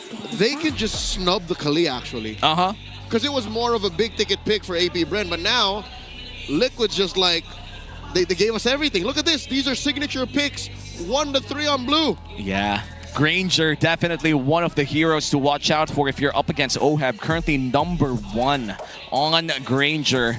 And to be fair, AP Bren, I feel like this has to be a Yisun Shin. Unless, of course, you want to play into your deep hero pool. James Banks, I wonder what they're going to take out by now. Yeah, it might just be a YSS, honestly. If they don't pick the YSS, they don't have to pick anything here for James Banks. It's just leave it to Red 5 or something. Yeah. Kagura? That was a Joy. They still go for the Joy. And which means that this is actually one of the first few times that Yisun Shin is completely snubbed in a drafting phase. That's right. We've seen it happen. We've seen it before. Not just in MPLPH, but, you know, a handful of third-party and adjacent tournaments all around the world. But here's the thing. The Joy, the reason why I think James Banks called for this and Coach Jeff allowed for this pick is the Selena does nothing against the Joy, especially if the arrow doesn't hit. When you hit max electrifying beat stacks, you can just step on traps and like, nope, nothing. It's fine. And also the Granger struggles against it by mid to late game. Early game, I feel like the Granger could tolerate the damage and outrange, obviously, this Joy. It seems that the Arlott is the next target here for AP Bren. Still looking for the XP and roam pick here for TLPH. Oh, and then what's Sanford going to end up playing? You can see some of the XP lane options. Lapu's still there. Yeah, Lapu's still going to be there. Uranus. It'd be cool if he, I don't know who else he'd debut, but it'd be cool if he debuted another hero, but I agree. I think that's all we're going to get is the Dyroth for now. If AP Bren picks Lord JM's pick Red 4, then that's when 4D picks. This is a nice chess-like setup in the draft for TLPH. Because even if AP Bren have the red side advantage of picking last, they don't have control. Because Liquid put them in this position. And in terms of power spikes too, TLPH just goes insane by mid-game. A Lancelot and a Granger and a Selena means they could pick off anyone the moment that Abyssal Arrow lands. Last ban here for TLPH. They do have a Kimi ban already, and they're going to take away the Kagura, which means that a bad matchup between a Farsa and a Selena could be an option here for the side of AP Bren. And even if that doesn't happen, and since AP Bren is also attacking JP's hero pool, we can, again, just roll back to the Kalea. Imagine it's still open. Tsunami slamming that Joy. That is not safe for the Joy, because the Joy is definitely going to get suplexed. And there's no question there. I mean, JP could just spam the Tsunami Slam while the Joy's trying to charge up that ultimate, and there's no way to dodge it. Tsunami spam. Tsunami spam. I like it. What are they going to do then, AP Bren? Unless they go for XP lane Kalea. We haven't seen that in a while. That's some Mr. 50-50 tech right there. Oh, okay. The preemptive Valentina pick. It's a blind Valentina. It's a blind Valentina, this one. Still just a phantom execution. Yeah, because you're also assuming that Rome and XP will have solid pickups for you. I wonder how Daddy JP and TLPH's coaches skirt around this. Chip Lapu. Chip Lapu? Yep. Again, I just randomly threw heroes there. That gives the Valentina nothing. Although there's very little interaction with Selena and the chip, but it's still lethal. Would he go Hylos? Oh, Hylos would. Valentina would be really happy with a glorious pathway, though. It seems that they're gonna go with a Phoveus Hylos. Hylos Phoveus. So the only real pickup is the glorious pathway. Yes. All right. And now Shizo is left. Actually, no. They're still looking for their XP laner here, unless this is gonna be a XP lane Valentina, in which case we haven't seen in a long time too. That'd be a history fact to bring up. Yeah, that's gonna be the last time that we actually saw Valentina XP lane was 2 seasons ago. Oh, not as far as thought. Not as far back as it was played by Edward. When Lucas was still part of the meta, Valentina was the counter pick against it. A legit threat she was. Yes. Against the Phoveus, given the current bans. CC, there it is. They dug deep. I also just almost blanked out. Yeah. This is solid. At least they won one lane. Yeah. Very solid laning phase here for the XP lane of APBR in the hands of Lord JM, and I'd like to believe a comfort pick as well for Lord JM. He entered this league with a few heroes on his sleeve. I feel like apart from the Thamas, where his debut season relied on, this CC is also something that Lord JM loves to play around with. Yeah, he's had some good performances on it for Lord JM. I think this one he's going to have to, of course, step up and be able to utilize this in complement to Xnova. Again, we mentioned Xnova's game 1 wasn't too bad, but they just got to be able to go ahead and capitalize on this. And maybe the Valentina taking the glorious pathway will really help that. And this is already game number 2 with Team Liquid securing game 1 in 19 minutes. This is already going to be the final game of this series if ever TL scores another one. Welcome Going into game number 2, I Legends. like that APBR heeded our calls for early game proactivity. They are not playing a reactive game. They are actually putting their foot down, even with Aqua picking up the Valentina. Because I would rather have one solid ult than be overloaded with 2 or 3 choices and not getting what I want. Yeah. So this is okay. Again, I respect Aqua's game. Aqua has been one of the more, I would say, mid laners that, apart from his veterancy, has peaked in his RHG days, but is willing to lead a team of sophomores and rookies back to the promised land. And for TLPH, they are currently in their prime, and Shizo already taking a lot of damage as well from Oheb, but those are like solid trade-ups in the gold lane.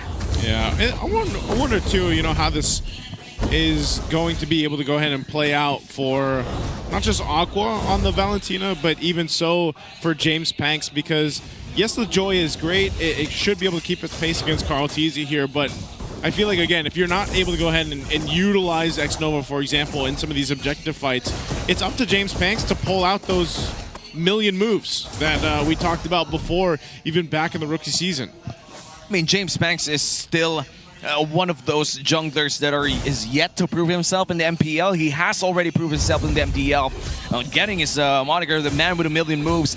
Right now, I feel like he's very limited against TLPH. They have been pinpointing his location for the longest time, and Xnova is one of the biggest clues as to where James Panks is. Xnova protecting that other half of the jungle. Sanji coming in, spots him. But whenever Sanji does join a fight, whether it be to help Carl Teasy leash or to throw in some CC, some burst, he's such a key player. Look at this. Oh no, though. Oh, Xnova! He's trying to get away with a flicker. First blood in the hands of Carl Teasy, and now there's the pathway from Aqua, taking it from JP. So, okay, first blood on the board. Wow. I guess he's just gonna go grab his buff and get the turtle after that. That's just real predictions. Yeah, did you see that? That was a third eye level read by Carl Teasy. He phantom execution into where he thought Xnova would flicker. The tightest corner of that small camp. That's the GOAT. Yeah, that's experience and adrenaline running through Carl Teasy's soul as he tries this first turtle of the game, already half HP. Okay, right now there's nothing they can do about that. No contest. But look at James Panks. effort, right? He knew that he wanted to go for the trade instead, but gets blocked by Daddy JP. And so far, the game has not been looking great here for AP Brent. TLPH not only controlling the first blood, but also getting the first big objective as well. James Banks yet to find his first, I would say, first winning skirmish, and Joy loves those skirmishes. Okay, looking at the lane, gold-wise, the only real major lead we're looking at is on baby cakes, right? From jungle to jungle, gold to gold, and that's where a majority of this 1,000 gold lead is for Liquid. Where does AP Brent catch a break? I'd say in the EXP lane. Lord JM is their only hope here. If he can bully Sanford into actually doubting if he can jump in and use Infernal Pursuit, then maybe AP Brent can claw into a solid mid-game. Yeah. Even with that, if you can utilize that CC later on from Lord JM, yeah, you might be able to transition later on to these team fights around the turtle, but right now, since that's going to be on the other side of the map, we'll have to see how it's played out.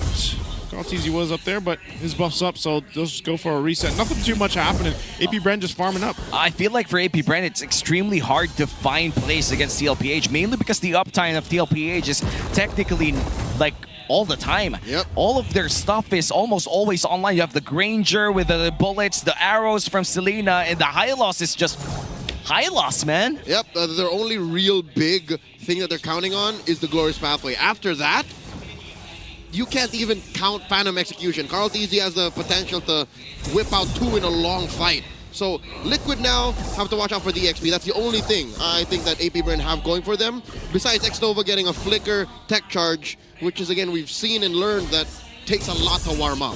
Now the second turtle of the game already in the eyes of JP and X-Nova. Both roamers establishing good position around that as well. Pexel Brush with Earth and Rampart. And the arrow does land at James Banks, which means Carl Teasy could go for this. Yeah, half health there. Another arrow's going to land. James Banks, though, is going to go mid for Sanji. So Turtle will be secured.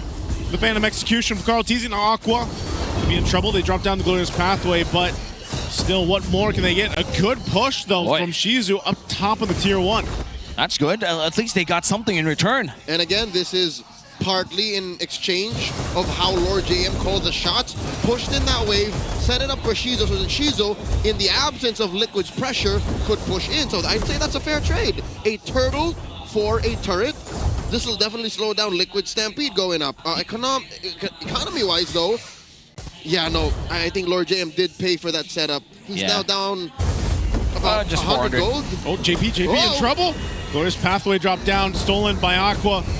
Now Sanford all by himself, but a push down a bot from Oheb. And that's good for TLPH. A big fight was happening in the river. Get your own turret, and now you're up ahead by 2,000.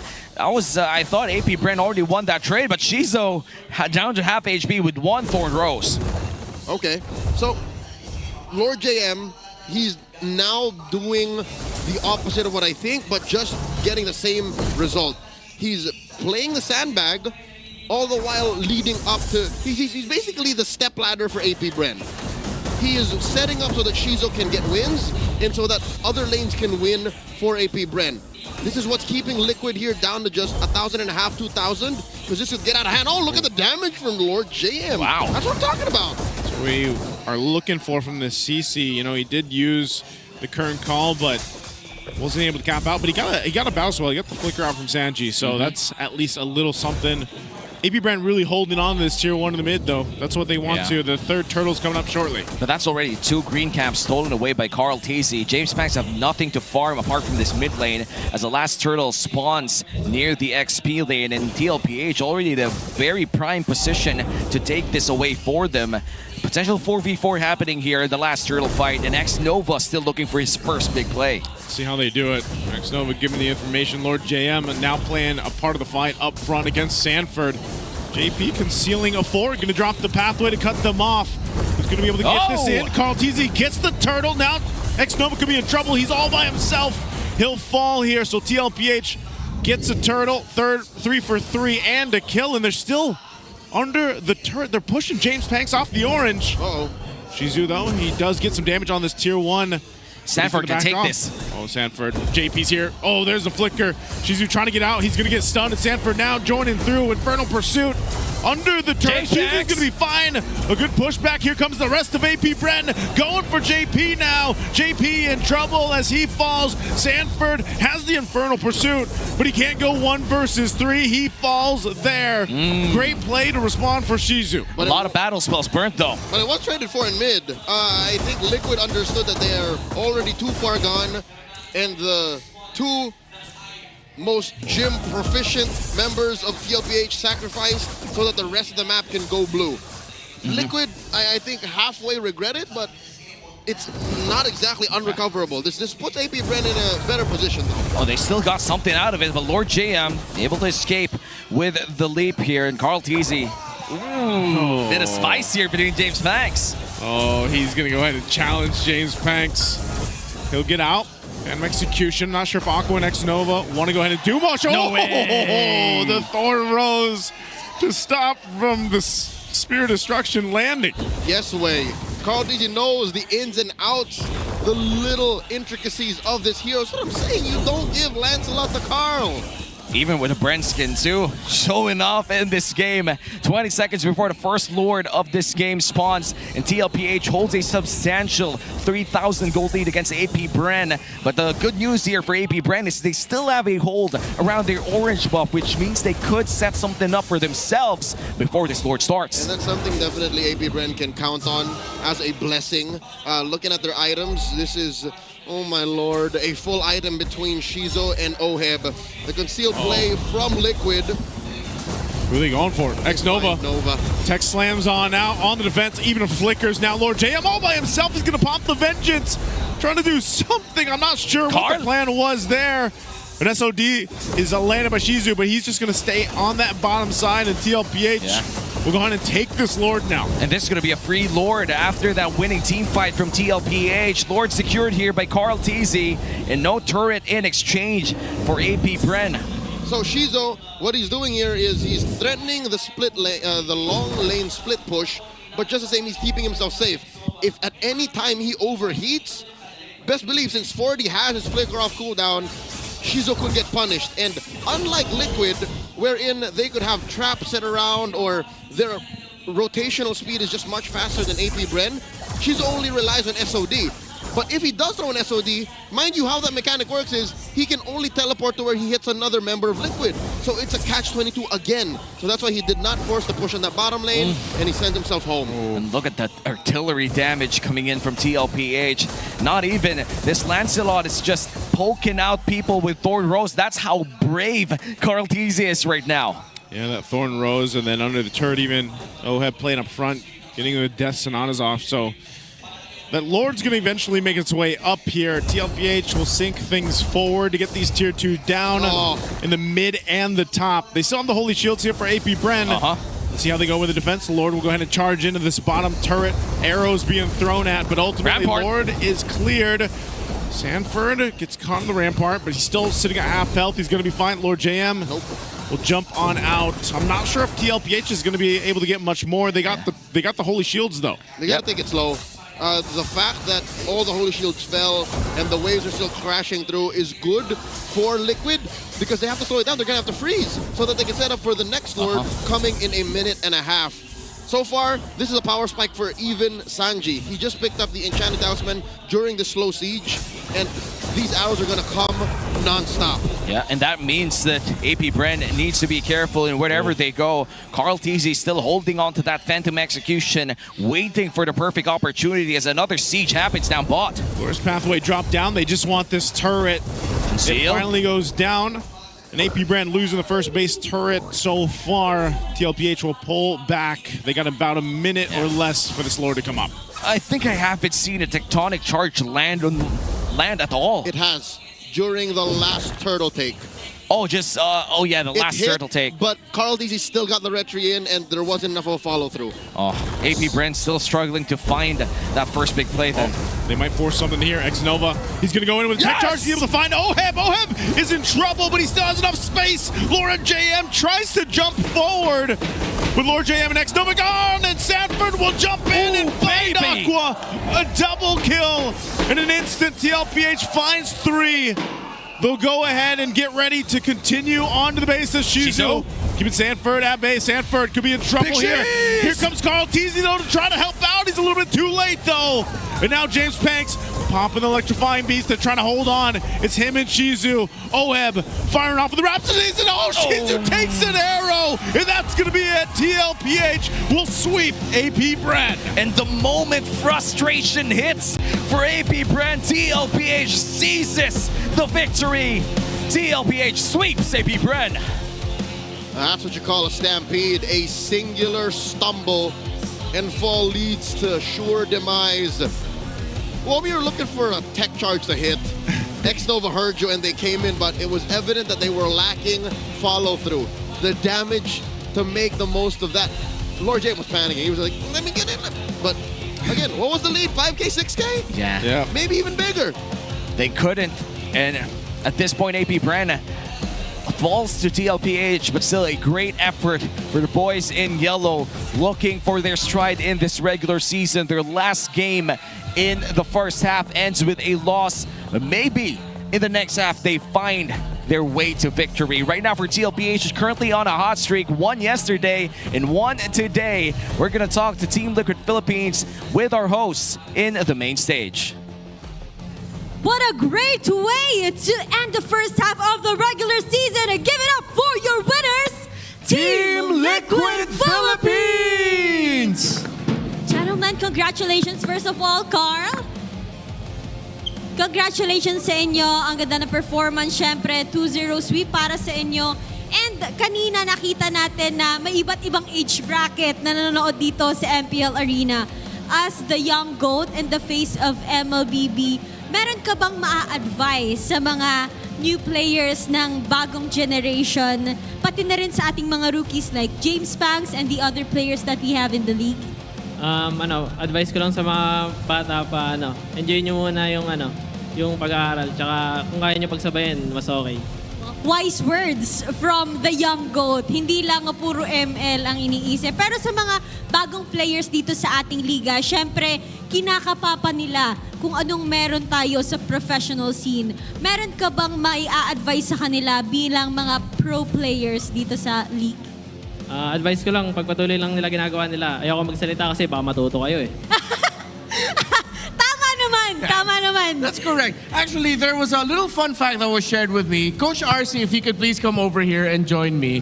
Because you actually helped reveal something to us na nagulat din ako because if you go to some of the famous sites where you can find more info about MLBB, wala dun eh. But actually, you were able to already coach X-Nova. You were part of the MDL Season 2 roster ng RSG Mista. So, is there anything that you can share with us with your time with RSG Mista as a coach for X-Nova? Something na hindi pa namin narinig ever.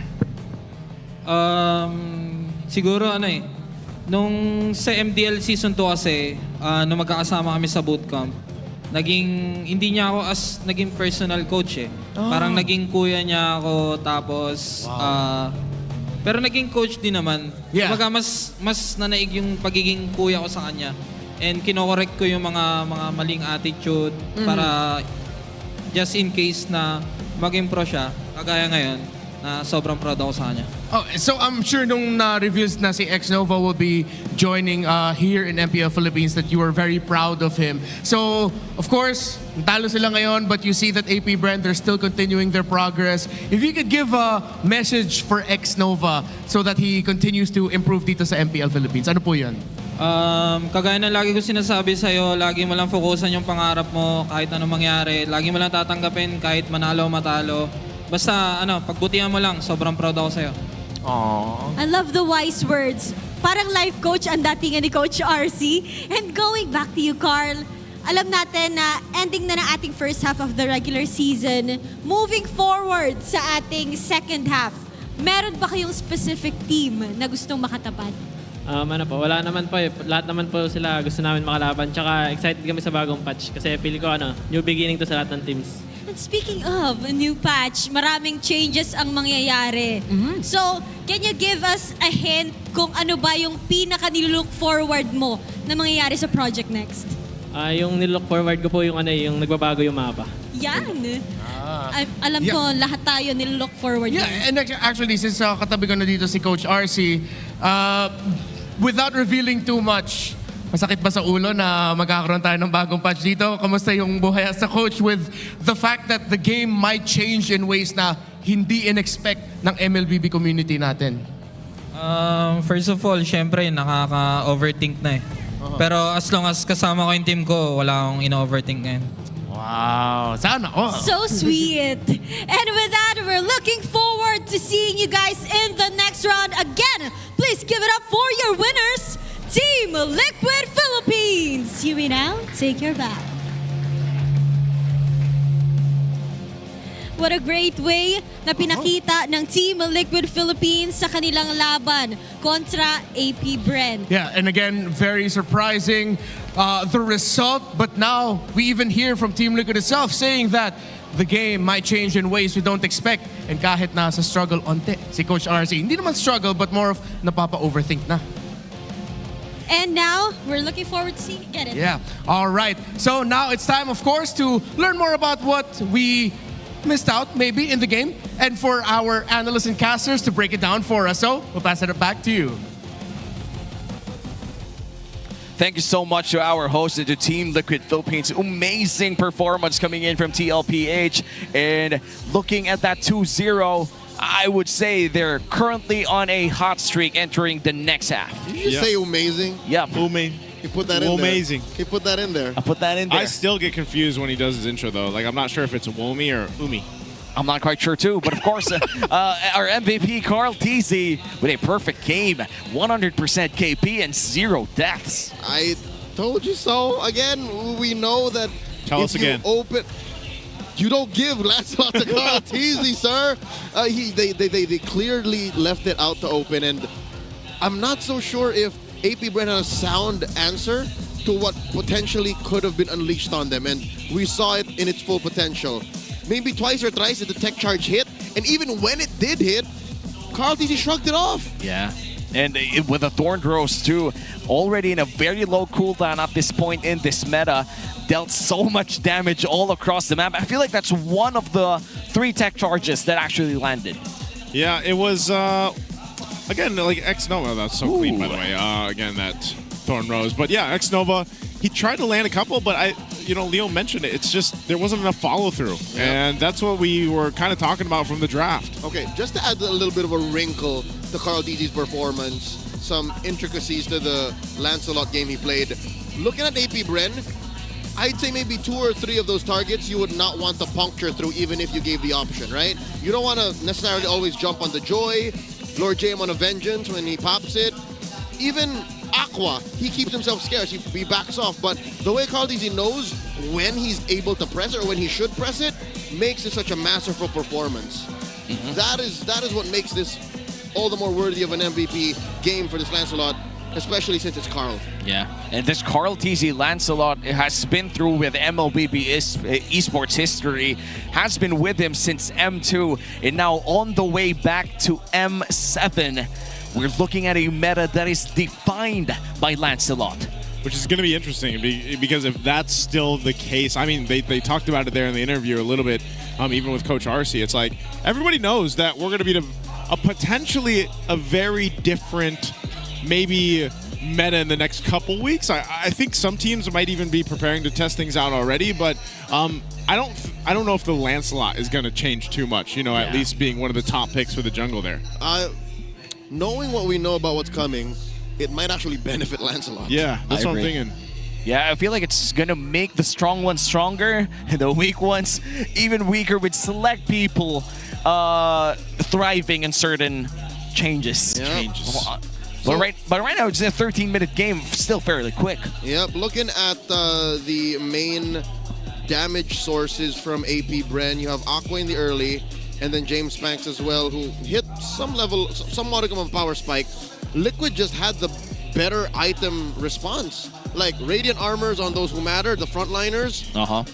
And then you just barrel through everyone else. Because even Lord JM isn't infallible. Like Lord JM is a hybrid sustained damage, right? Because when you click Vengeance, that's when everyone else's damage doesn't matter. And that's when you want to soak it in.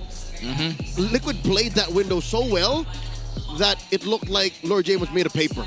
Yeah, without the vengeance, he was immediately bursted down. Yep. And for TLPH, looking at the damage dealt, Carl Teasy dealt the most damage out of all. In fact, we could see that as well in our big four here, with Carl Teasy being the carry. But of course, our still BPI rich guy, Oheb. And you've mentioned this a couple of times. Oheb, one of the more, I would say, leaders right now in this category. He is the leader.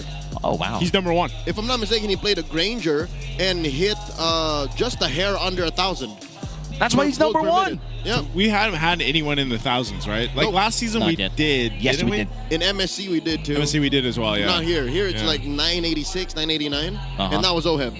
And now for this game number 2, I think last game it was Carl Teasy, but this time it's going to be Oheb on his signature Granger, still currently number 1 on this pickup. Yet another statistic to add on that already stat-padded all-time Granger stat for Oheb. He's kill 1. Skill 1. He's a man. He's For the Granger skill 1. mains. How do you do that again? Skill 1, baby. Skill 1. I don't want to try. I don't want to. I don't wanna try might that do too. That's something pretty different. hard. I might like do the. I mean, you know, we got international viewers here. Oh, yeah, you're right. But anyway, I don't know. I don't know any hand symbols in the international stage, but I know this one. What's that? That's love. All right, and now we're gonna check the winning calls from game number 2 for Team Liquid Philippines with the Infinix mic check. Double dash. Mawawalan ba siya? Saka, Joy. Tadi tayo. Clear yung goal. Clear, sir. Nice. Next week nga. Ay, ingat sa flicker ng rock. Okay na yan, basag lang. Kaya tari lang. Out. Okay na, basag na. Baka mabal bigla mag-inbi. Ay, naka-inbi sa Kaya sa akin, Joy. Kaya sa ko, Joy. Ito, Chichi. Let's go. Tara pa ako ah. Tika, patay ito. I-inbot natin ha, malaki yan ha. Tara sa mid pre, ito pag isa. Kapag di kaya, my lord. My lord Kaya pre. Okay. Wala plika na ng Moscow. Tara. Wow, it's insane that they called GG right before people thought it was endable, dude. That was one of the more clean, calm, melancholy, nonchalant. One could say. You know, just talking to the huzz like my cuz and just making sure that everything's nonchalant and performative, you know? Type-ish.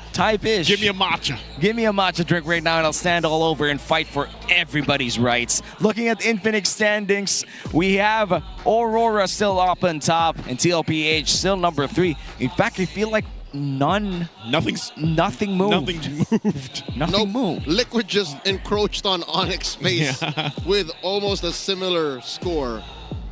It's like they just took a step forward, and they're like right behind them. That's true. And breathing down their ear.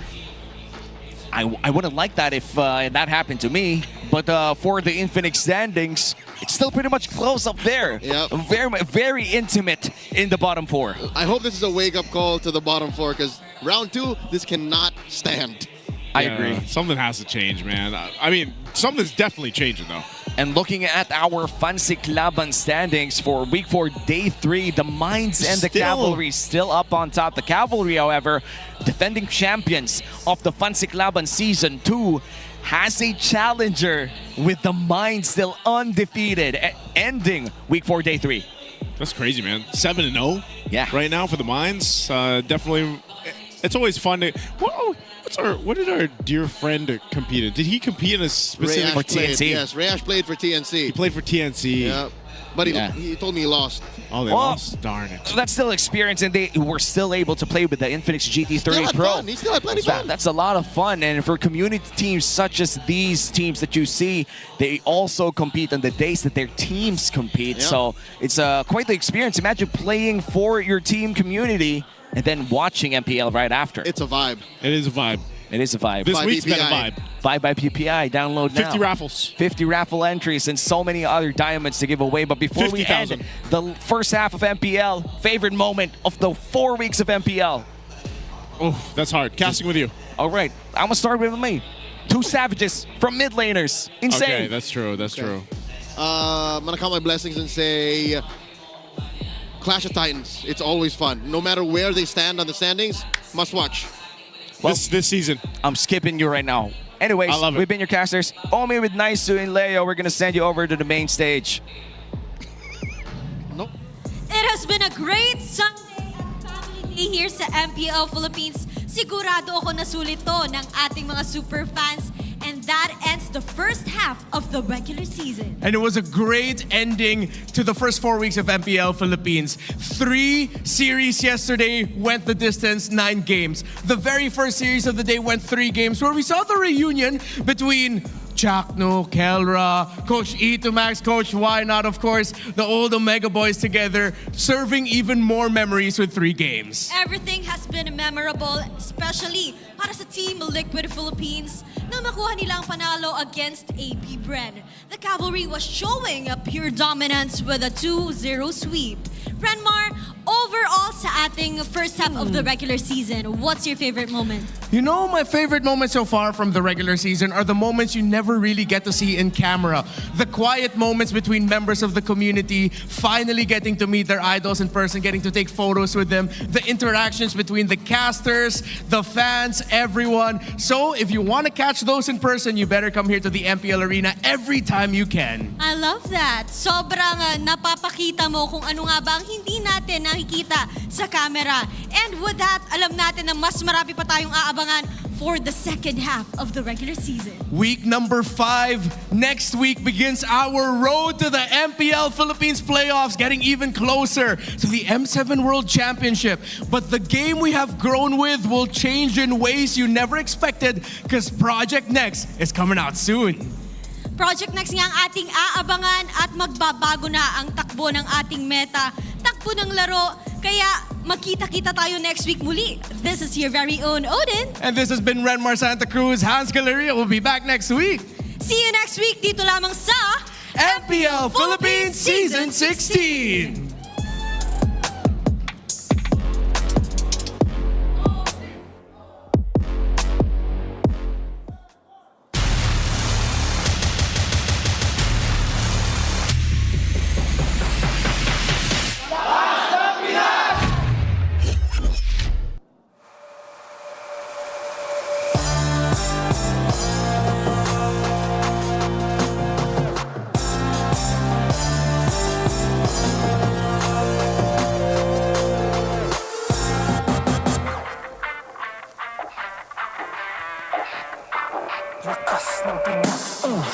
Malakas, Pilipinas, malakas, kahit anong lane, we become the monsters. Malakas, Pilipinas, malakas, face the golden sun and repping for the 3 stars. Get us to the top, no ifs, no buts, winning any game para to sa PINAS. Di mo matitinag aming boses sa new level. Nasa kalye man o mobile, you know I become a legend. Listen, open fire, we unite, we winners. But with pressure, like diamonds are made of. Switching the lane na parang gera, HP racing may reset. Abot kakatang buhat ni Hilda, full dome SS parang Laila. Susundan ko ang wakas, kasama pataas, tagumpay natin.